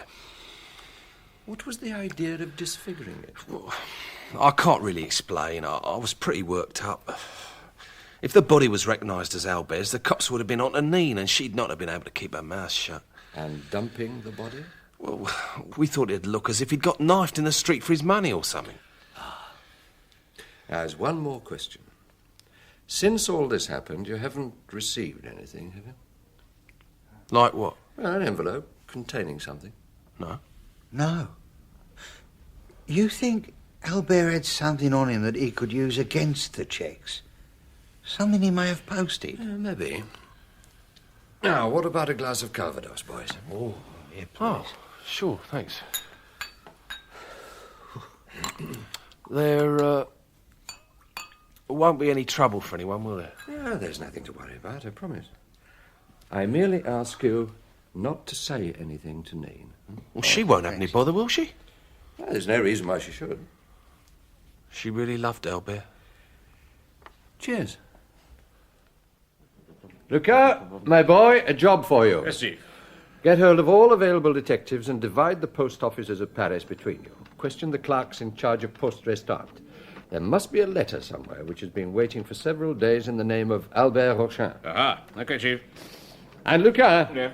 I want you to go particularly to the post office at Charenton. I have an idea it'll be there, but wherever it turns up, I want it brought back to me. Right. How many men can you muster? At the moment, about half dozen. All right, get on with it. Right. Oh, Luca, is Colombani around? Yes, Chief. Tell him to come along. Right. Oh, by the way, I think Janvier's got something for you. A photograph of some actress. Her name's Francine Latour. It's on the back of the photo with her address. 121 Rue de Longchamp, Petit. And her age, 20. Just now she's appearing at the Folies Bergère. Did the racecourse clerk recognize her? He certainly did. Have you heard of Claude Marchand, Colombani? Oh, my dear chap, who hasn't? I think we might pay him a visit. We? Oh, if you're inviting me, I shall be delighted. Janvier, I want you to go to this girl's place. Take someone with you. Don't attract attention on any account. You want a discreet search of her flat? Not until I give the word. Now, one of you wait in a bar somewhere near at hand. And ring in here to give the number. On second thoughts, Janvier, you'd better wait in the hallway of the flats in case we need you. And take your guns. You never know. Sure, Chief. In the meantime, I'm taking Superintendent Colombani to the Folies Bergère. Come and sit down, my dear fellows. We just have time for a snack before the doors open. Now, what do you say to partridge au choux? Oh, wait a minute. Before that, let's have a small trout au bleu and a few hors d'oeuvres to help us wait. Oh, and perhaps a souffle to end with. You call that a snack? Oh, one's got to keep up one's strength. So, gentlemen, now what can I do for you? Nothing wrong with my show, I hope? Not too saucy. If I take you into my confidence, Claude, can you keep quiet about it? Keep quiet, my dear chap, I do nothing but.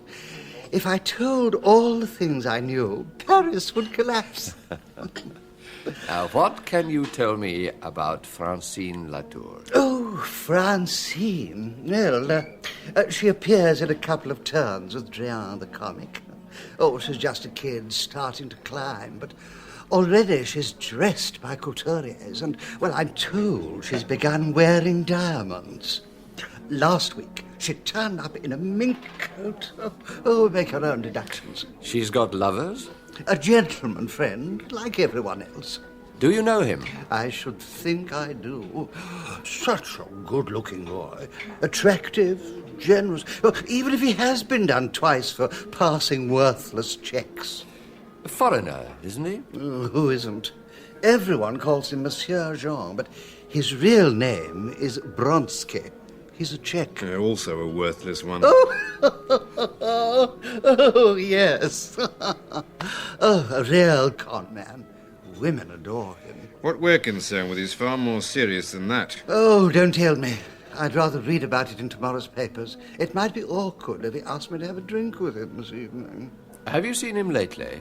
Only last night. He always brings her to the theatre. Hangs around backstage. Then, after her second sketch, off they go together. Did he strike you as being more on edge than usual? People like him are always more or less on edge. Oh, this is all a pity for the kid's sake. Does he live with her? Oh, you better ask the concierge. Probably. Any idea how he got started?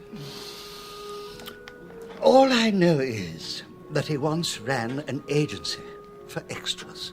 How long ago? Oh, quite soon after he came to Paris. I could find out. Oh, no, thank you. Don't bother. I'd rather you didn't mention our conversation this evening to anyone. Oh, you can rest assured. As far as I'm concerned, it never happened.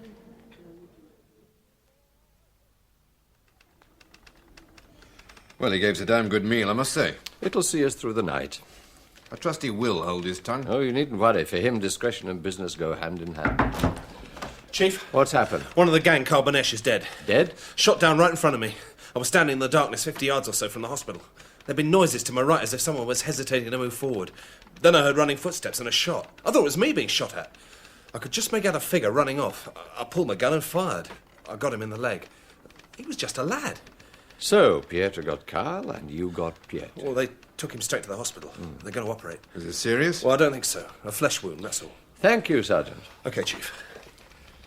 They were both after Maria, and now they're both eliminated. She served her turn. I'll get her moved to the prison infirmary. Oh, in the meantime, I'd better let the judge know what's happening. Chief, we've had a report that Serge Maddox's been picked up in a brothel. Oh, excellent, Luca. Did he put up any resistance? Not a lot. He was dead drunk. Judge Camellia? Maigret here, Judge. Just to give you the latest. What is that? Pietre, the youngest member of the gang, has just shot Karl Benesch dead. Pietre himself was wounded. How did all this come about? They were both out to rescue Maria, each one jealous of the other. You may remember I had foreseen this possibility and had all the hospital entrances under observation, with 2 men outside her room. How many of the gang remain to be accounted for? Only Serge Maddock. And reports just come in that he's been picked up. Well, there's still the leader, and we don't even know his name. Oh, yes, we do. He's a Czech named Bronsky. He's in the film business. Have you any idea where to find him? Certainly. He's at the Folies Bergère. Aren't you going to arrest him? Presently, in the right circumstances, I'd like to limit the damage, if you see what I mean. Very well. I shall be at home all the evening. Please ring me, whatever the hour, when you have some news. Goodbye, Judge. It's a pity examining magistrates don't do a tour of duty with the force to find out something about life. Oh, by the way, Chief, I have the dossier you asked for here from Records. Ah, thank you. Bronsky. Age 35, born Prague, studied University of Vienna, lived Berlin 5 years, married Hilda Braun.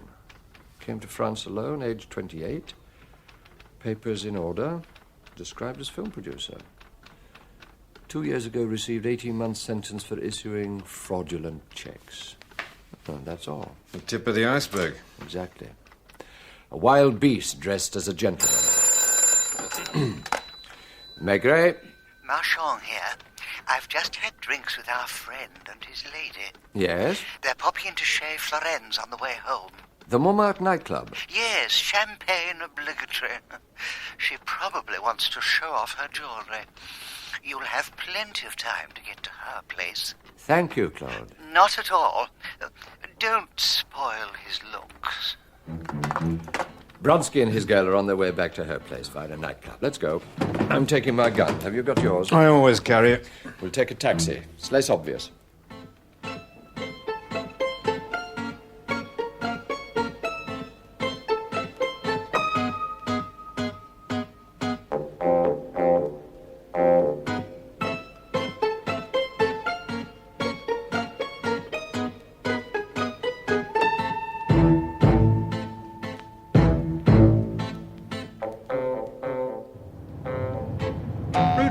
Is this where you want? That's it. Just turn into it and stop when I tell you.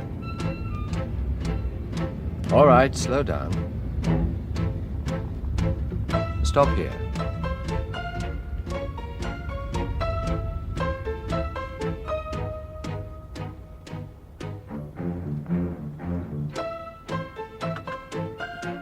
Keep your side lights on as if waiting for a fare. That's right. Now we wait. What time is it? 1:15. Which is the house? It's 10 yards on to the right. I have a couple of plainclothesmen over the road, and Janvier is waiting in the hallway. We may have to wait quite a time. Still, they're used to it. Yeah.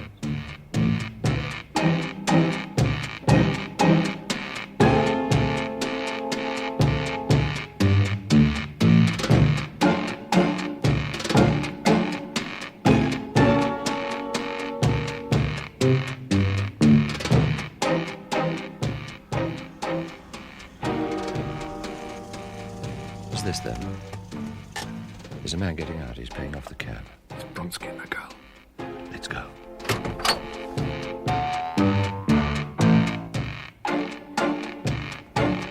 What the hell? What's going on?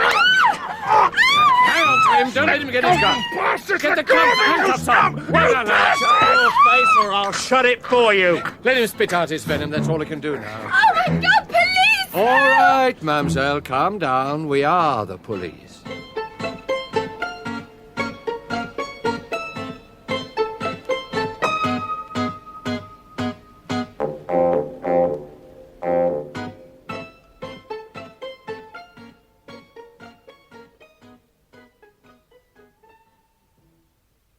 Congratulations, Maigret. You've not only solved a most obscure murder, but smashed a vicious criminal gang. The one led to the other, sir. Yes, but only by the most devious of paths. Is Bronsky being questioned? He keeps demanding to be questioned.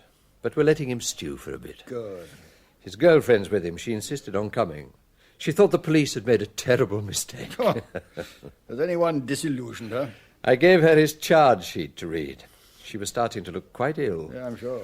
Well, who knows? She may divulge some useful information. Oh, by the way, Lucas retrieved a letter addressed to Albert Rochin from the Poste Restante at Charenton. I opened it.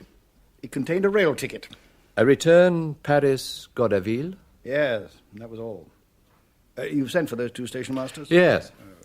As you know, the last of the so-called Picardy murders took place at a farm midway between Goderville and Mouchet, where the slow trains from Paris stop. Now, on the night in question, one man got out at Goderville, and in the early hours of the following morning caught the train back to Paris from Mouchet. Now, we believe the two station masters will identify Bronsky as this man, who evidently made the return journey without giving up his ticket at the Gare du Nord. A few days later, it was dropped at the Vincennes racecourse. Albert saw it and picked it up. He knew about the Picardy gang from the newspapers, and especially about this last murder, and he believed that he was onto something.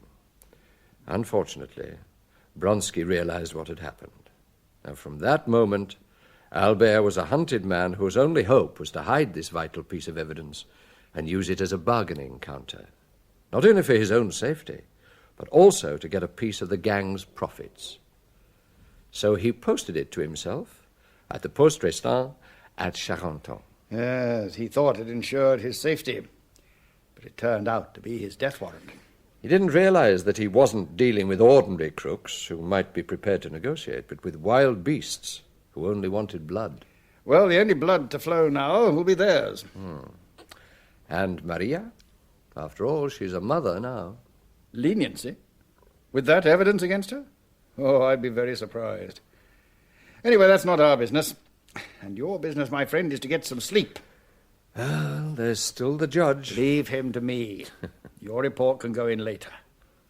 Go home, Maigret. Very well. But first I've been urged to see the sunrise at a little village called Corbeil.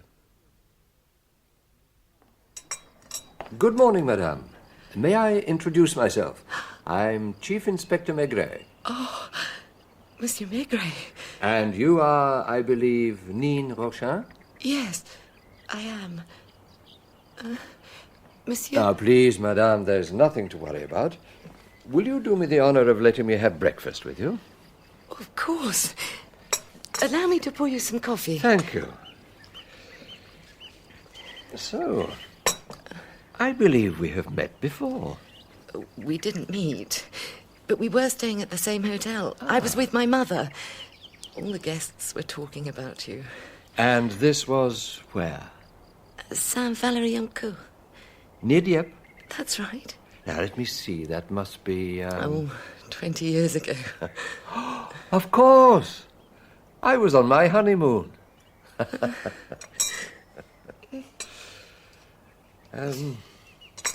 Albert was your cousin, wasn't he? Oh, second cousin. Ah. Oh, I scarcely knew him until I came to Paris after my parents died.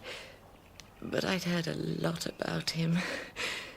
And I went to see him. I was nearly 30, an old maid. Oh, you were lonely and he was lonely. And so you made company for one another. Poor Albert. Oh, if only you had known him. So kind, so cheerful, always wanting to make everyone happy. If you knew how much I loved him. No, I never asked him to love me. I knew that wouldn't be possible.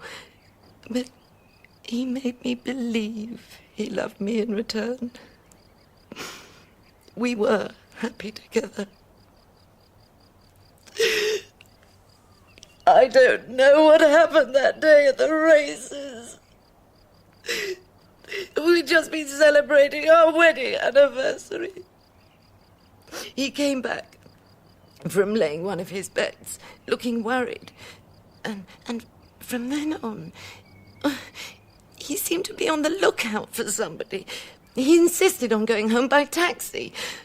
And he dropped me there, saying he'd be back in an hour or two. But he didn't come back. And later he rang me to say he'd be home next morning. Next morning? Mm. The Wednesday? Yes. But he didn't come back. He rang me instead. What did he say? He told me to go to the cinema. When I argued, he insisted and almost got angry. So I went. Have you arrested them? Yes, we've got them. 4 men and a young woman. It was kind of you to come see me. Well, it's something I've been wanting to do. In any case, I shall have to see you again. We've been making money out of your bistro, and there are accounts to settle. Are you going to keep it on? Oh, I can't run it on my own. Now I've got nobody. Have you ever thought of adopting a child? Adopting? Oh, no, I hadn't. Why? Well, I know of a tiny baby which may soon be losing its mother. Oh, no. You don't mean... Well, let's leave it for now. You think it over. A tiny baby? Oh, it's not its fault, is it? Not in the least. And now I shall have to be getting along. I've some sleep to catch up on.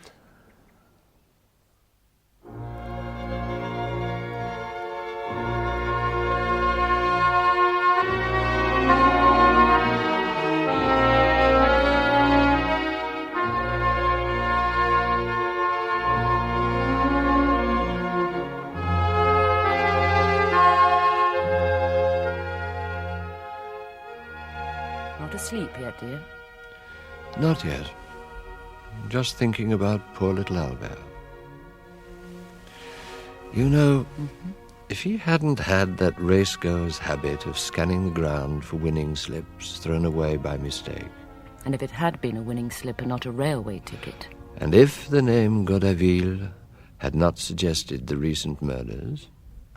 And if he hadn't seen the man from whose pocket it fell. And if his face hadn't betrayed his thoughts to Bronsky. Then poor Albert would still be alive. Do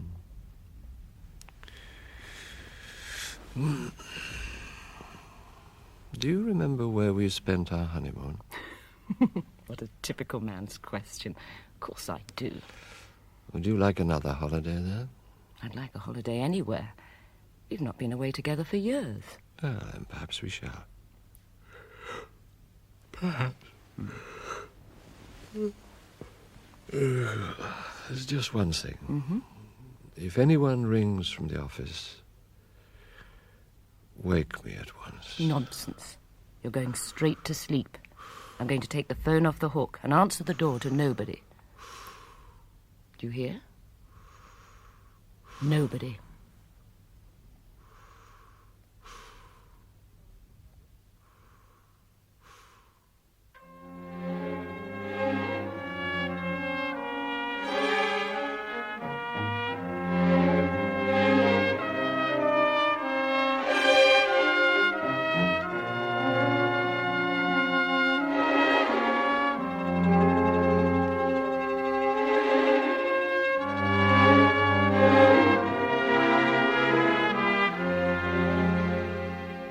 In Maigret's Special Murder by Georges Simenon, dramatized for radio by Malcolm Stewart, Bernard Hepton played Chief Inspector Maigret, Edward de Souza, Lucas, Jamie Roberts, Janvier, Peter Howell, Judge Camelio, and Garrard Green, the Chief of Police.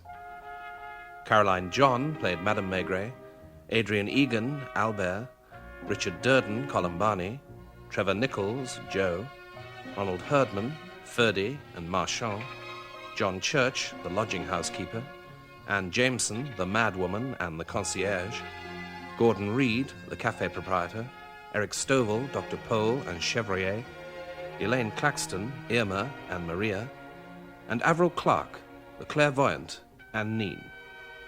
The play was directed by Matthew Walters.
Go to sleep.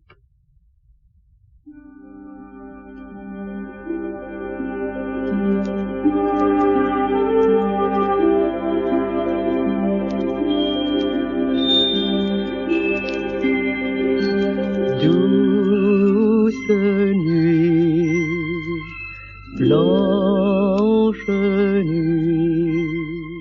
Maigrey's Christmas by Georges Simenon. Adapted for radio by John Petherbridge.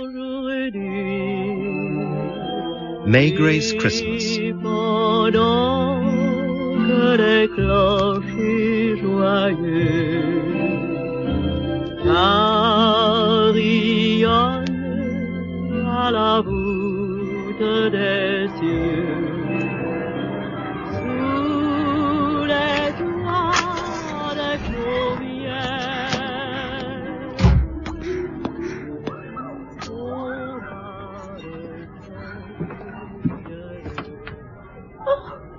You're up. Happy Christmas, dear. Happy Christmas, Maigret. I thought you'd still be in bed. You usually have a lie-in on Christmas morning. I was awake, so I thought I might as well get up. I was going to bring you breakfast in bed. I just made the coffee and I've been out to get the croissant. We can eat in here. Lovely to see the children out playing on their new bicycles. Yeah, we won't get a moment's peace all day. What with the sound of bike bells and tin drums and pop guns and all the rest of the paraphernalia. Oh, don't be such a misery. Come and sit down and have your coffee before it gets cold. Maigret? Do you know those women? What women? Those two down there staring up at our flat. Ah, that's Mademoiselle Doncoeur. She lives opposite. And the younger one? She lives in the same block. I don't know her name, but I often see her out in the street with a young girl. I think somebody told me she wasn't hers, but she's a delightful child. I buy her sweets sometimes when she's out there playing on her own. Come to think of it, I haven't seen her lately. Well, if anything's happened to her, my guess is you'll soon find out. They look as if they're coming into the building to see me. Oh, I hope not. I haven't cleaned anywhere. Oh, you and your housework. You don't understand. Flat looks perfectly all right to me. And you haven't started your breakfast. Oh, is the inspector in? If he's busy, it doesn't matter. Yeah, I'm Mademoiselle Doncoeur, and this is my neighbour, Madame Martin. Hello. We are awfully sorry to disturb him, but something rather funny happened last night, and I thought it was our duty to tell the inspector about it. I'm sure there's a perfectly simple explanation. You'd better come in. Yeah, oh, thank you. I told you the inspector wouldn't mind. He's always helping people out.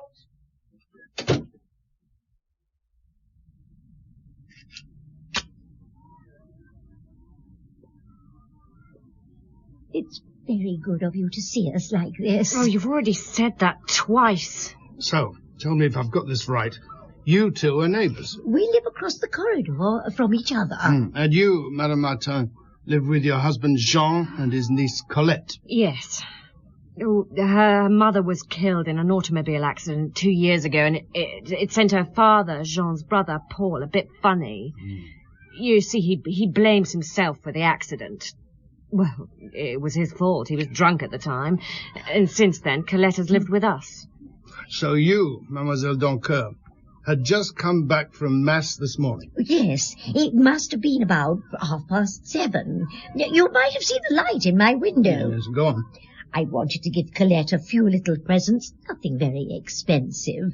Just little things I got for her. Colette broke her leg a couple of months ago and has been confined to bed with it in plaster ever since. So at about 8 o'clock, I went across the landing and Madame Martin let me in to see her. Yo, happy Christmas, Colette! Oh, look what Father Christmas left in my flat for you. I saw him. Who did you see? Father Christmas. Oh, don't be so stupid. Father Christmas only visits little girls when they're asleep. But I did. He had a white beard and a red coat. Oh, sometimes, Colette, you go too far. But I did see him. I did. Look, stop it, Colette, or I'll give you a good slap, even if it is Christmas. But I did see him. Look what he left me. And with that, she lifted the bedclothes and showed us this magnificent doll. You didn't give her the doll, did you? On my husband's salary. I did buy her a much smaller one from the Galerie Lafayette, but of course that won't be nearly good enough for her now. I'm sure it's Jean or Paul playing some sort of trick. Was your husband home last night? No, he's away working in the Dordogne. He's a sales representative for Zenith Watches. Do you know where he's staying? Hotel de Bordeaux in Bergerac. Mm-hmm. Have you told him what happened? We don't have a phone. He'll be back for the new year. I'll tell him then. Colette told us that after Father Christmas had given her the doll, he told her to go to sleep. But she only pretended and saw him crouch down and lift up some of the floorboards. That child has got too much imagination. You didn't hear anything? No.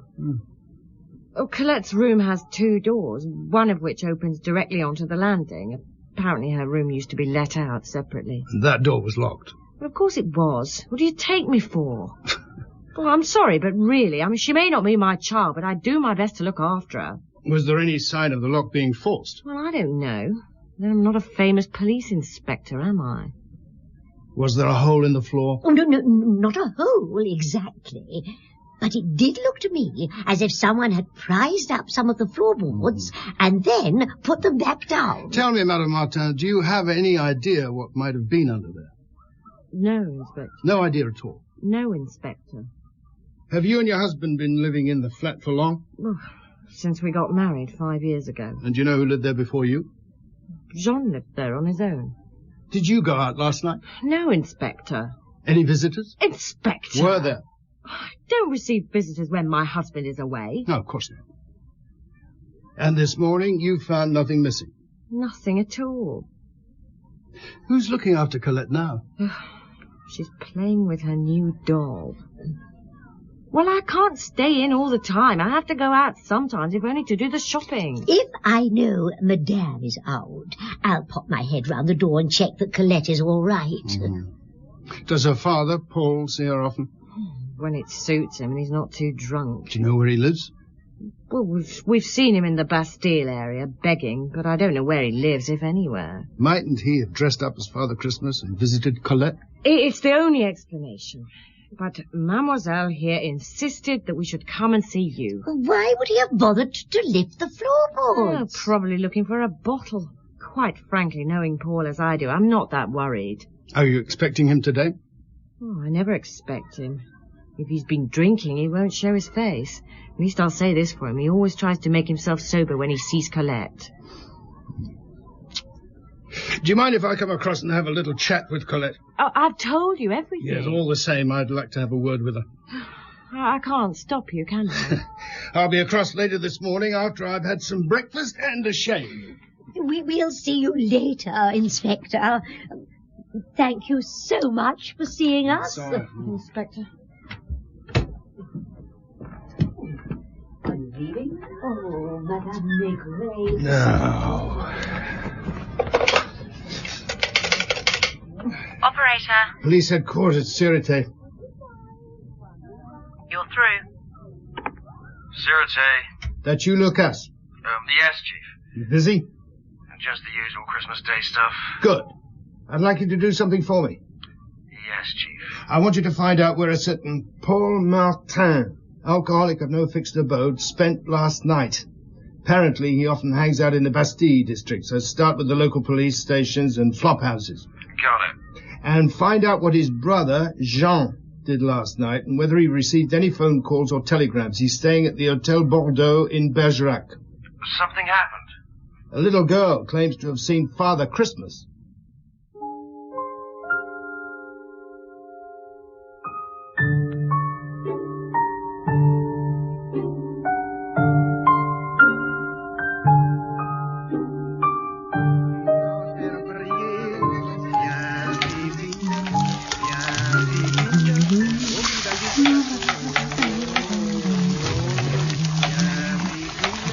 That smells good. Oh, close the door. I don't want the smell of onions all over the flat. You don't think Colette is in any danger, do you? No, I don't think so. It must be awful for her without a proper mother. You'll be back for lunch. Oh, yes. I don't expect to be over there very long.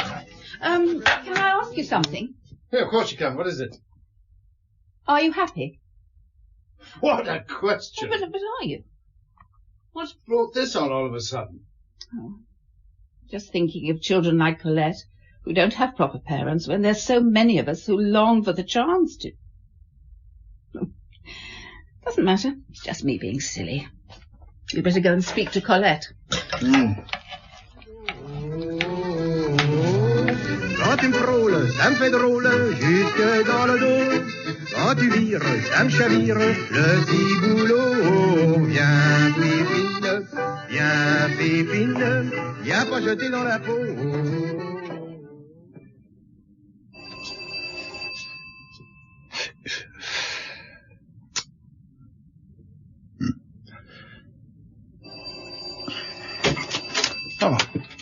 Oh, mademoiselle. She's gone out shopping, Inspector. Oh. It's all right. I've got the key. Madame Martin asked me to keep an eye on Colette until she returns. Mademoiselle Doncoeur! Yes, it's me, Colette. Hello, dear. I brought this nice gentleman to see you. Are you really a policeman? I told her about you. Yes, I'm Inspector Maigret, but there's no need to be frightened. I'm not frightened. Do you like my new doll? Is that the one Father Christmas brought you last night? It's the one I was telling you about. Yeah, do you mind if Colette and I have a little chat on our own? Oh, of course not, Inspector. I know how you work. I've read all your cases in Le Temps. Oh, really? That's the door he must have come through. You can see some scratches by the latch. Are you going to take some fingerprints? We'll see. Well, if you need me, I'll be in the kitchen. Do you think it was Father Christmas who came to see me last night? Oh, I'm sure it was. Maman Lorraine doesn't think so. Do you like Maman Lorraine? Yes, monsieur. And your papa? I've got two papas, Papa Paul and Papa Jean. When did you last see Papa Paul? I don't remember. He said he would bring me a special present for Christmas. I think he must be poorly. Is he often poorly? Yes, because you know when he's poorly, he doesn't come and see me. And what about Papa Jean? He's away now, but he said he would be back for New Year. He's going to get a job in Paris, and then he won't ever have to go away ever again. And you'll like that? Oh, yes. He's nice to me. I expect you've had lots of visitors since your accident. No, we never have visitors. Oh. It's ever so boring being in bed all the time. And Maman Lorraine, does she ever have visitors? I don't think so. Never? Only the gas man and the electricity man, but they don't count, do they? No one else. The insurance man? Does he count? When did he come? He came 2 times. The first time. Can you remember when that was? The day after I hurt my leg. Did you see him? No, but I heard him talking to Maman Lorraine. Did you hear what they said?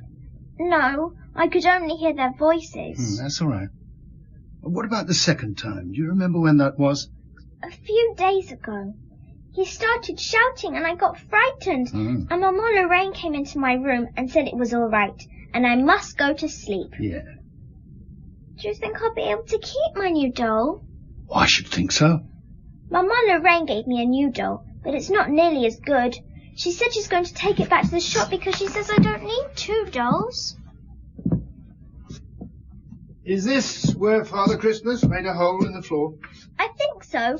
You see, he was going to give the little boy who lives underneath us his Christmas present. Well, let's have a look. Can you see him? Oh. You won't find anything down there, Inspector.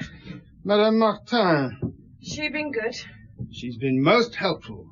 I'm sorry I missed you, but when I got back, I realised there were a few bits and bobs I had to get, and I know most of the shops will be closed later. Oh, it's you. Well, who did you think it'd be? I was in your kitchen. Good, good. Now, would you mind sitting with Colette while I have a chat with Madame Martin?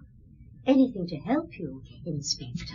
Well, can we get this over with quickly? I've the shopping to put away and lunch to cook. You can do that while we're talking, can't you? Bye. Bye-bye. You know, of course, she's in love with you. Who is? That old maid, Mademoiselle Doncoeur. Must have made her Christmas having an excuse to visit you in your flat. Where did you do your shopping? Oh, just locally. The Rue de Chemin Vert and the Rue Amelot. And you've been away nearly 2 hours. Never. Mademoiselle Doncoeur said you went straight out as soon as you got back from seeing me. Not straight out. It may have escaped your attention, Inspector, but I was not wearing these clothes when I came to see you. But you left here as soon as you'd changed? Well, if you say so. I admit I didn't rush back, but there's no crime in that, is there? Besides, I knew she was keeping an eye on Colette. What did you buy? See for yourself, Inspector. 3 tins of sardines, ham, butter, potatoes. Satisfied? But there are sardines on the shelf. Well, I thought I'd stock up. Do you go out to work? What with having to look after Jean and the flat and Colette? What about before you were married? Of course I worked. I had to earn my living like everyone else. Where did you work? Lots of places. I did clerical work. What's this got to do with anything? I don't know. Look, if you don't mind, I'd like to start preparing lunch. It was you, Madame Martin, who came over to see me. Only because she insisted.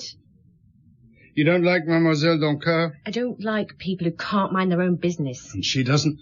Any excuse and she's round here on some pretext or other. I only have to put my head round the front door and she's there asking with that simpering smile of hers whether I'm going to leave Colette all on her own. You resent looking after Colette. Do you have children, Inspector? No, madam. Well, you wouldn't understand. You know, we didn't have to take Colette in after the accident. But you did? Yes. And I do everything I can for that girl. I treat her just as I would my own daughter. I'm sure you do. Just one last question. Have you the name of your insurance agent? My insurance agent? The one who came to see you a few days ago. Oh, him? Oh, you have been doing your detective work. Do you know his name? No. Well, I wasn't going to do anything like that without Jean being here. He's been here before? Yes, but I'm sure you know that. He came twice. He was most persistent. Is that all now? For the time being. Now I'd like a few words with Mademoiselle Doncoeur. Mademoiselle, your inspector wants to talk to you. Please, keep your coat on, Inspector. I know it's not very warm in here, but living on my own, I don't use this room very often. Tell me, Mademoiselle Doncoeur, have you recently received any visits from an insurance agent? I don't think so. Well, let me think. No, I'm quite sure no one like that has come round here for a long time. You don't like Madame Martin? Let me just say that if I had a son, I would not want her as my daughter-in-law. Is she unfaithful to Oh, her? no, nothing like that, no. Well, if she is, she's very discreet about it. So there's never been any scandal attached to her since she moved here? Well, not that I can think of. Apart from that business of her job, but, well, you really can't call that scandal. I thought she didn't work. Oh, she doesn't now, but she did for the first few months after she was married. What happened? From what I gather, she was working at this jeweller's shop in the Palais Royal for a man called... Oh, well, let me think. Monsieur Laurier. Yes, that's right, that was his name, Laurier. Anyway, one day she went to work in the normal way, only to find the shop locked and no sign of Mr. Laurier. And he hasn't been seen since. Do you think his disappearance had anything to do with what happened last night? I don't know. But I'm sure I'll find out.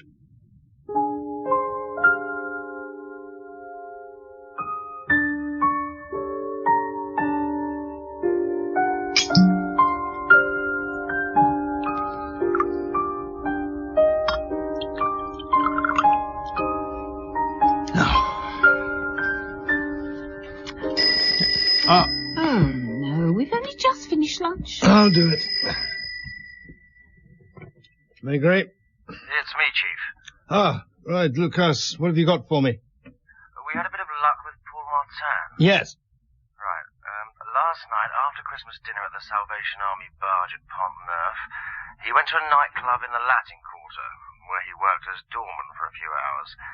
At about 2 this morning, he finished there and went to a bar, got drunk and was picked up by the local police at around 4. Oh, yes.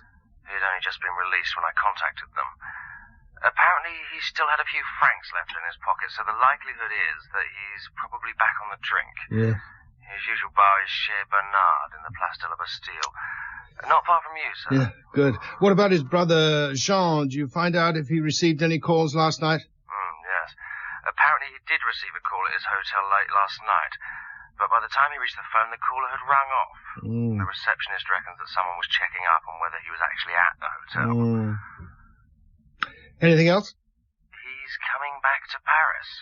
Apparently he got wind of my inquiries and became quite agitated. He's catching a train which should get him into Paris at around 11 tonight. Right. Oh, one other thing I want you to do. Yes, Chief? Find out from police records what you can about a man called Laurier. He disappeared suddenly from his jewellery shop in the Palais Royal 5 years ago. Right, Chief. Now.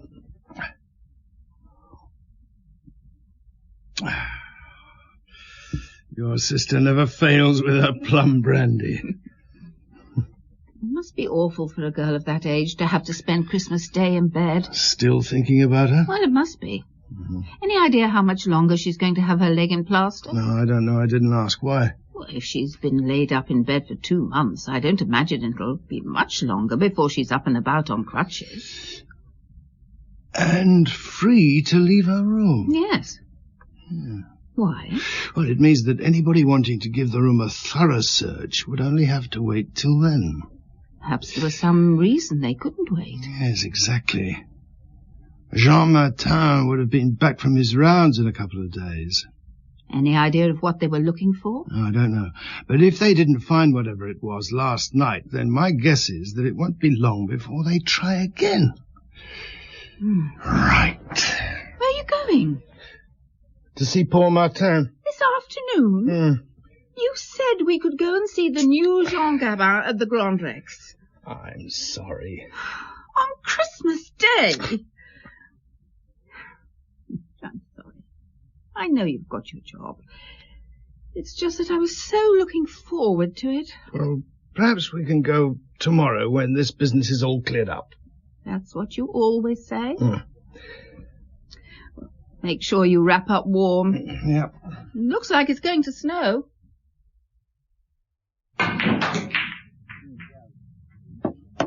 Beer. Paul Martin here. Who wants him? That him over there by the billiard table? If you say so. Here's your beer.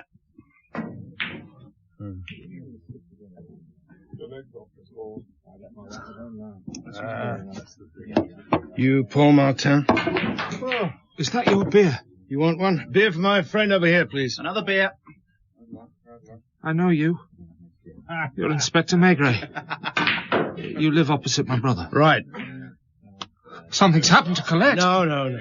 What's happened to her? What's happened to my poor Colette? Calm down. Nothing's happened to Colette. Oh, I'm so hopeless. So hopeless. I can't even look after my own kid. Not even at Christmas. I'm so awful. One beer. Oh. Last night, a man dressed as Father Christmas got into her room. Are you sick? No, it's all right. Nothing happened. The man didn't touch Colette. He gave her an enormous doll and then proceeded to look under the floorboards for something. Why? That's what I'm trying to find out. Tell me, is your brother Jean the sort of man to hide something under the floorboard, something he didn't want his wife to know about?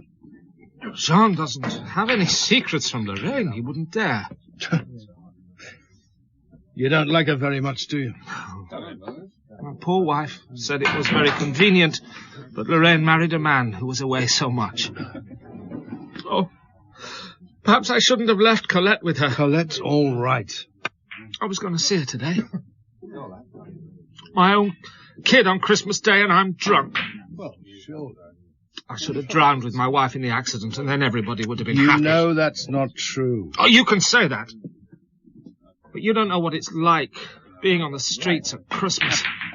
It's so cold. There's nowhere to go. So you go into a bar for a bit of warmth, and someone takes pity on you, buys you a drink, then another. And then when you've had a few drinks, it hits you, and you remember you were going to stay sober and see your kid. But once again you've failed, and you feel so awful. You go on drinking. Do you want to see Colette? I can't. Not like this. You can come back to my flat and get yourself cleaned up. Can I? Oh, you know I'm not always like this. Once I went to see a doctor for advice. But when I went back again a few days later, there was a big queue, and he told me he hadn't time to talk to me. I had to go to a special clinic. And you never went. Come on, let's go. Listen, I Come on. Try. Yeah. I did. Come on. I can be sober. I can be a good one.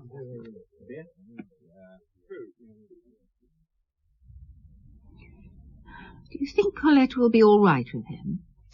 Yes, I'm sure she will.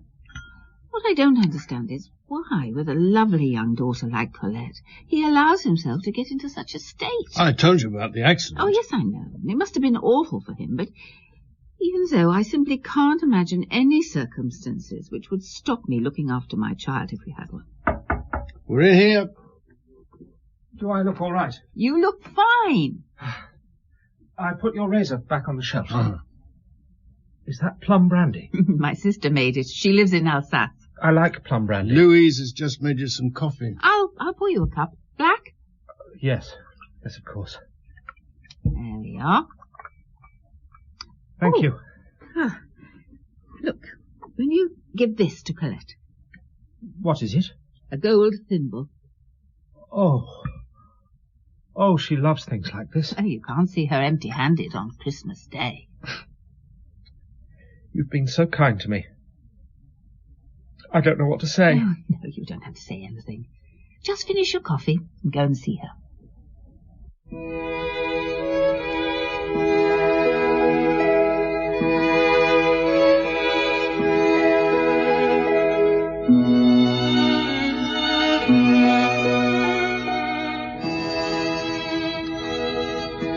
Who is it? Happy Christmas, Lorraine. It's me, Paul. Just a minute. I've come to see Colette. You know where she is? Papa? Colette?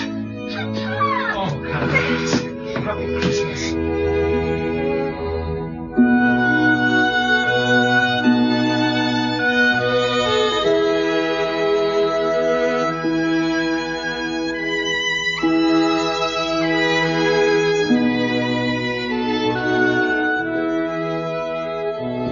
Come in, Lucas. Take a seat. Thanks, Chief. You look frozen. Oh, it's snowing. Yeah. Look, brandy, warm you up. Oh, thank you.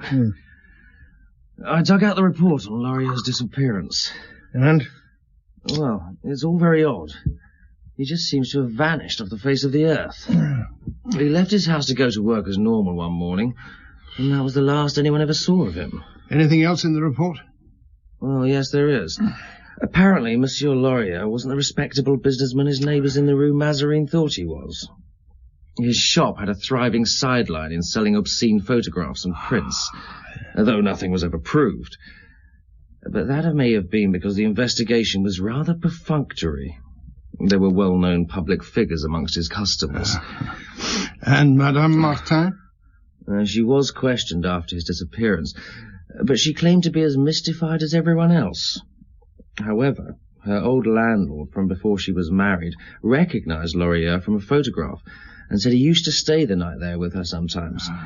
But apart from that, nothing. Good. Well, when you've finished your brandy and thawed out, I want you to find out if any taxi driver picked up Madame Martin from around here at about 9 o'clock this morning. Any other day I'd probably be asking the impossible, but apart from a few family and church visits, they won't have been very busy today.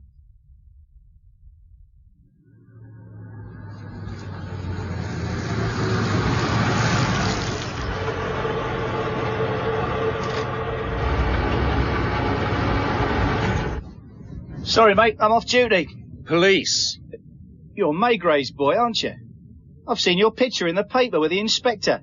Were you working this morning? I was here, if that's what you mean. What's this all about, then? The inspector doing one of his famous cases, is he? Did you pick up a woman in or near the Boulevard Richard Lenoir at around 9 this morning? Or the one with nice legs? If you say so. The inspector needs you to identify her. Oh, give it a rest, mate. It's Christmas. I'm just about to go home. It's important. You try telling that to the wife. She isn't happy me working Christmas as it is. Oh, hop in. I can see I won't get any peace till I get this sorted out. Where did you take this woman this morning? She got me to stop outside a travel goods shop where she bought a cardboard suitcase. Then we went to the Gare du Nord. She went in and came back 15 minutes later without it. Since I was still on the rank, she got me to drive her back to where I picked her up. She was most insistent I didn't drive down the Boulevard Richard Lenoir. I dropped her in the Rue Voltaire.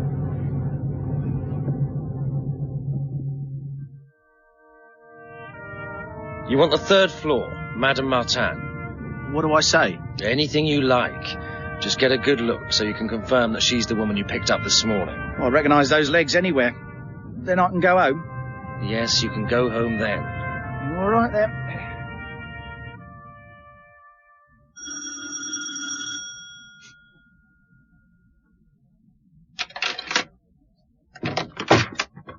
Hello.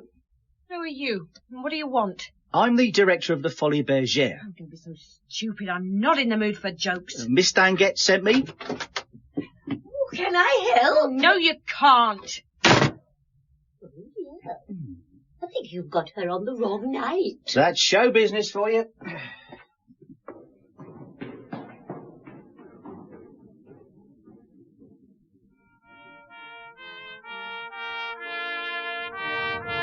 This is Inspector Maigret. Well, definitely her. You're quite sure? I wouldn't forget a pair of legs like that on Christmas Day. Will there be a reward? I doubt it. But I must have missed at least 2 fares. Just get home to that wife of yours you were so keen to get back to. So there's no reward? Scram! Happy Christmas to you too.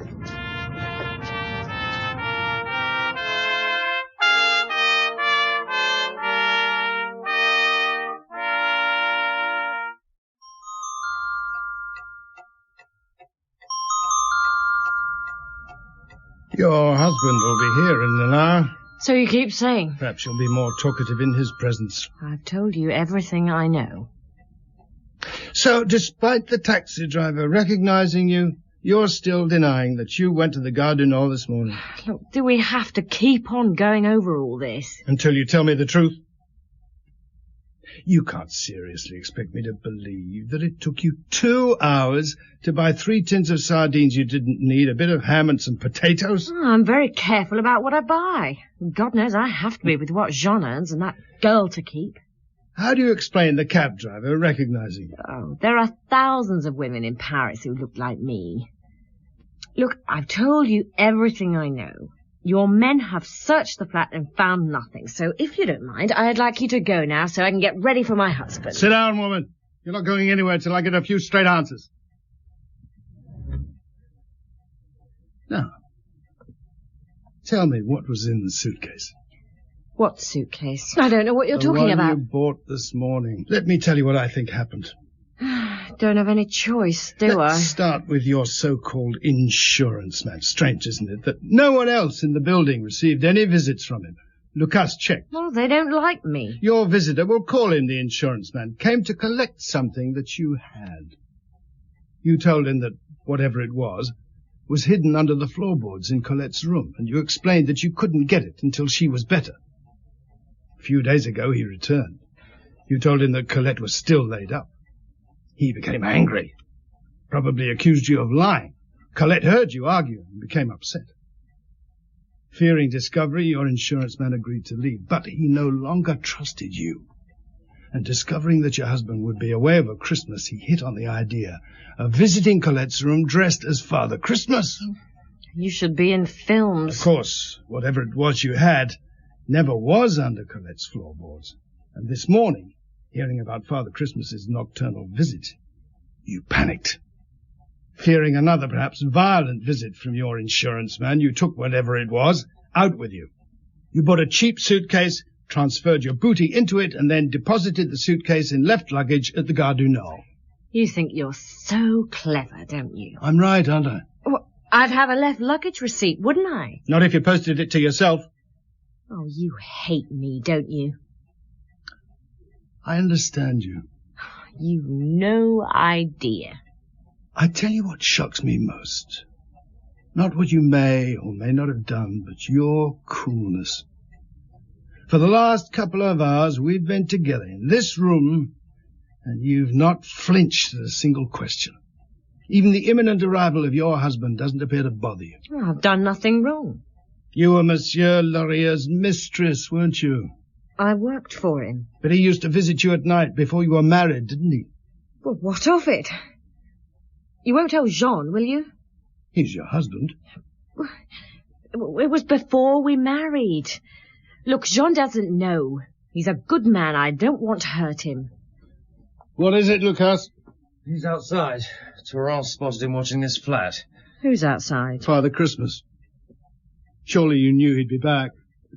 Do you know who he is? Monsieur Laurier, your insurance man, isn't he? He thinks you have something which belongs to him. It's not his property. Perhaps we should leave so the two of you can sort it out. Come on, Lucas. I think he may well be armed, Chief. Well, I'm sure Madame Martin is perfectly capable of dealing with him on her own. Don't go. But a few moments ago, you couldn't wait to get rid of me. Please. He'll kill me. He's already killed one man. So, you're going to tell us what this is all about? You'll stay? Is there money in the suitcase? Just under 1 million francs. Well, it's mine just as much as his. Where did it come from? One of the customers, Monsieur Boissy. What happened to him? Monsieur Laurier killed him. Why? Well, for the money, of course. He's ruthless. Look, you mustn't let him in. Lucas, be a good man. Keep an eye on the stairs. Yes, Chief.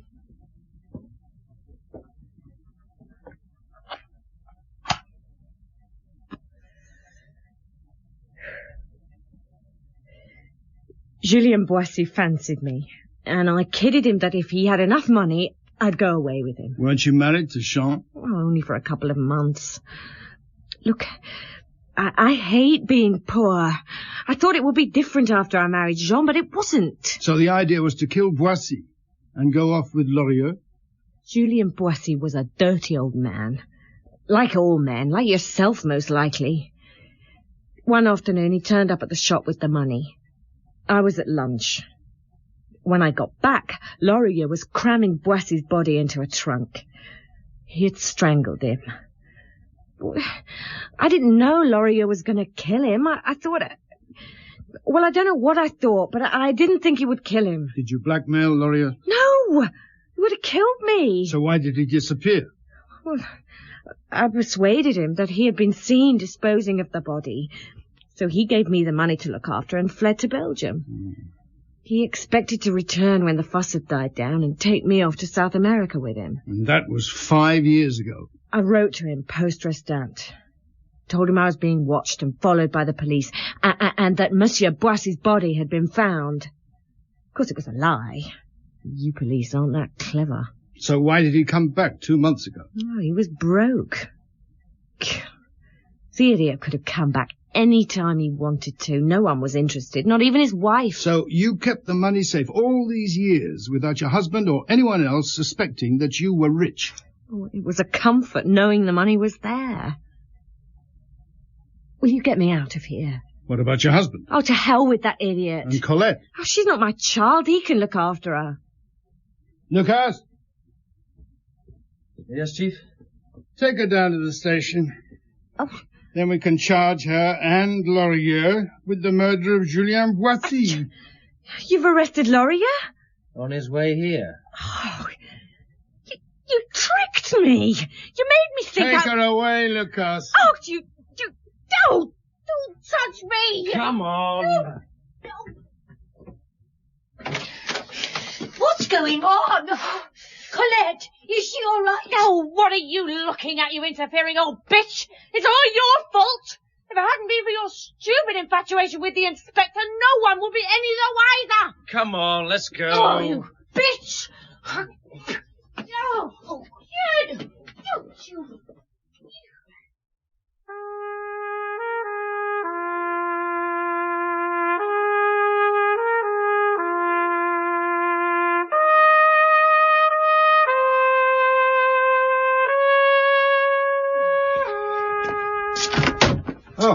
Oh, you're still up.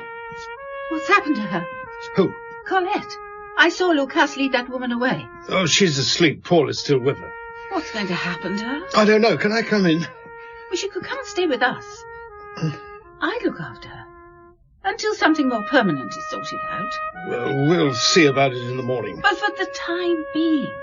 Well, it might be the most practical solution, what with Jean working and Paul the way he is. If they agree, I'll arrange for Colette to be brought over in the morning. Oh, Maigret. Yeah. This is the best Christmas I've ever had. Can I come in now? It's freezing out here. Of course, my dear. Yeah. Of course. Douce nuit, blanche nuit, c'est Noël aujourd'hui. In Maigret's Christmas by Georges Simenon, adapted for radio by John Petherbridge, Inspector Maigret was played by Barry Foster, Madame Maigret by Pauline Yates, and Lorraine Martin by Jane Slavin.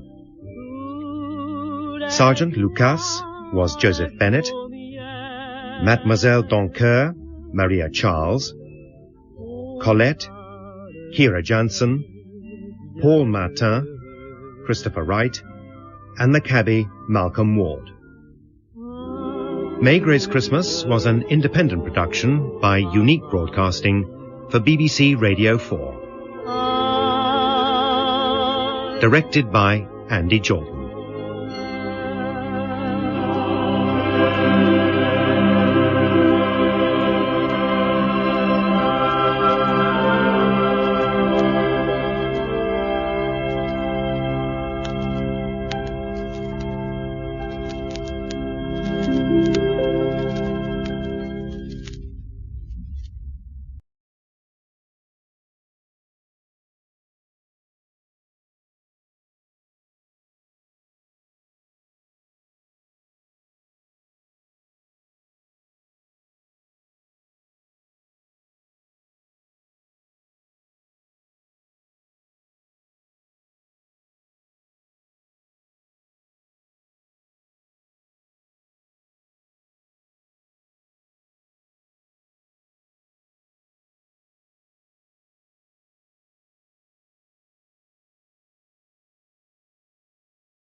BG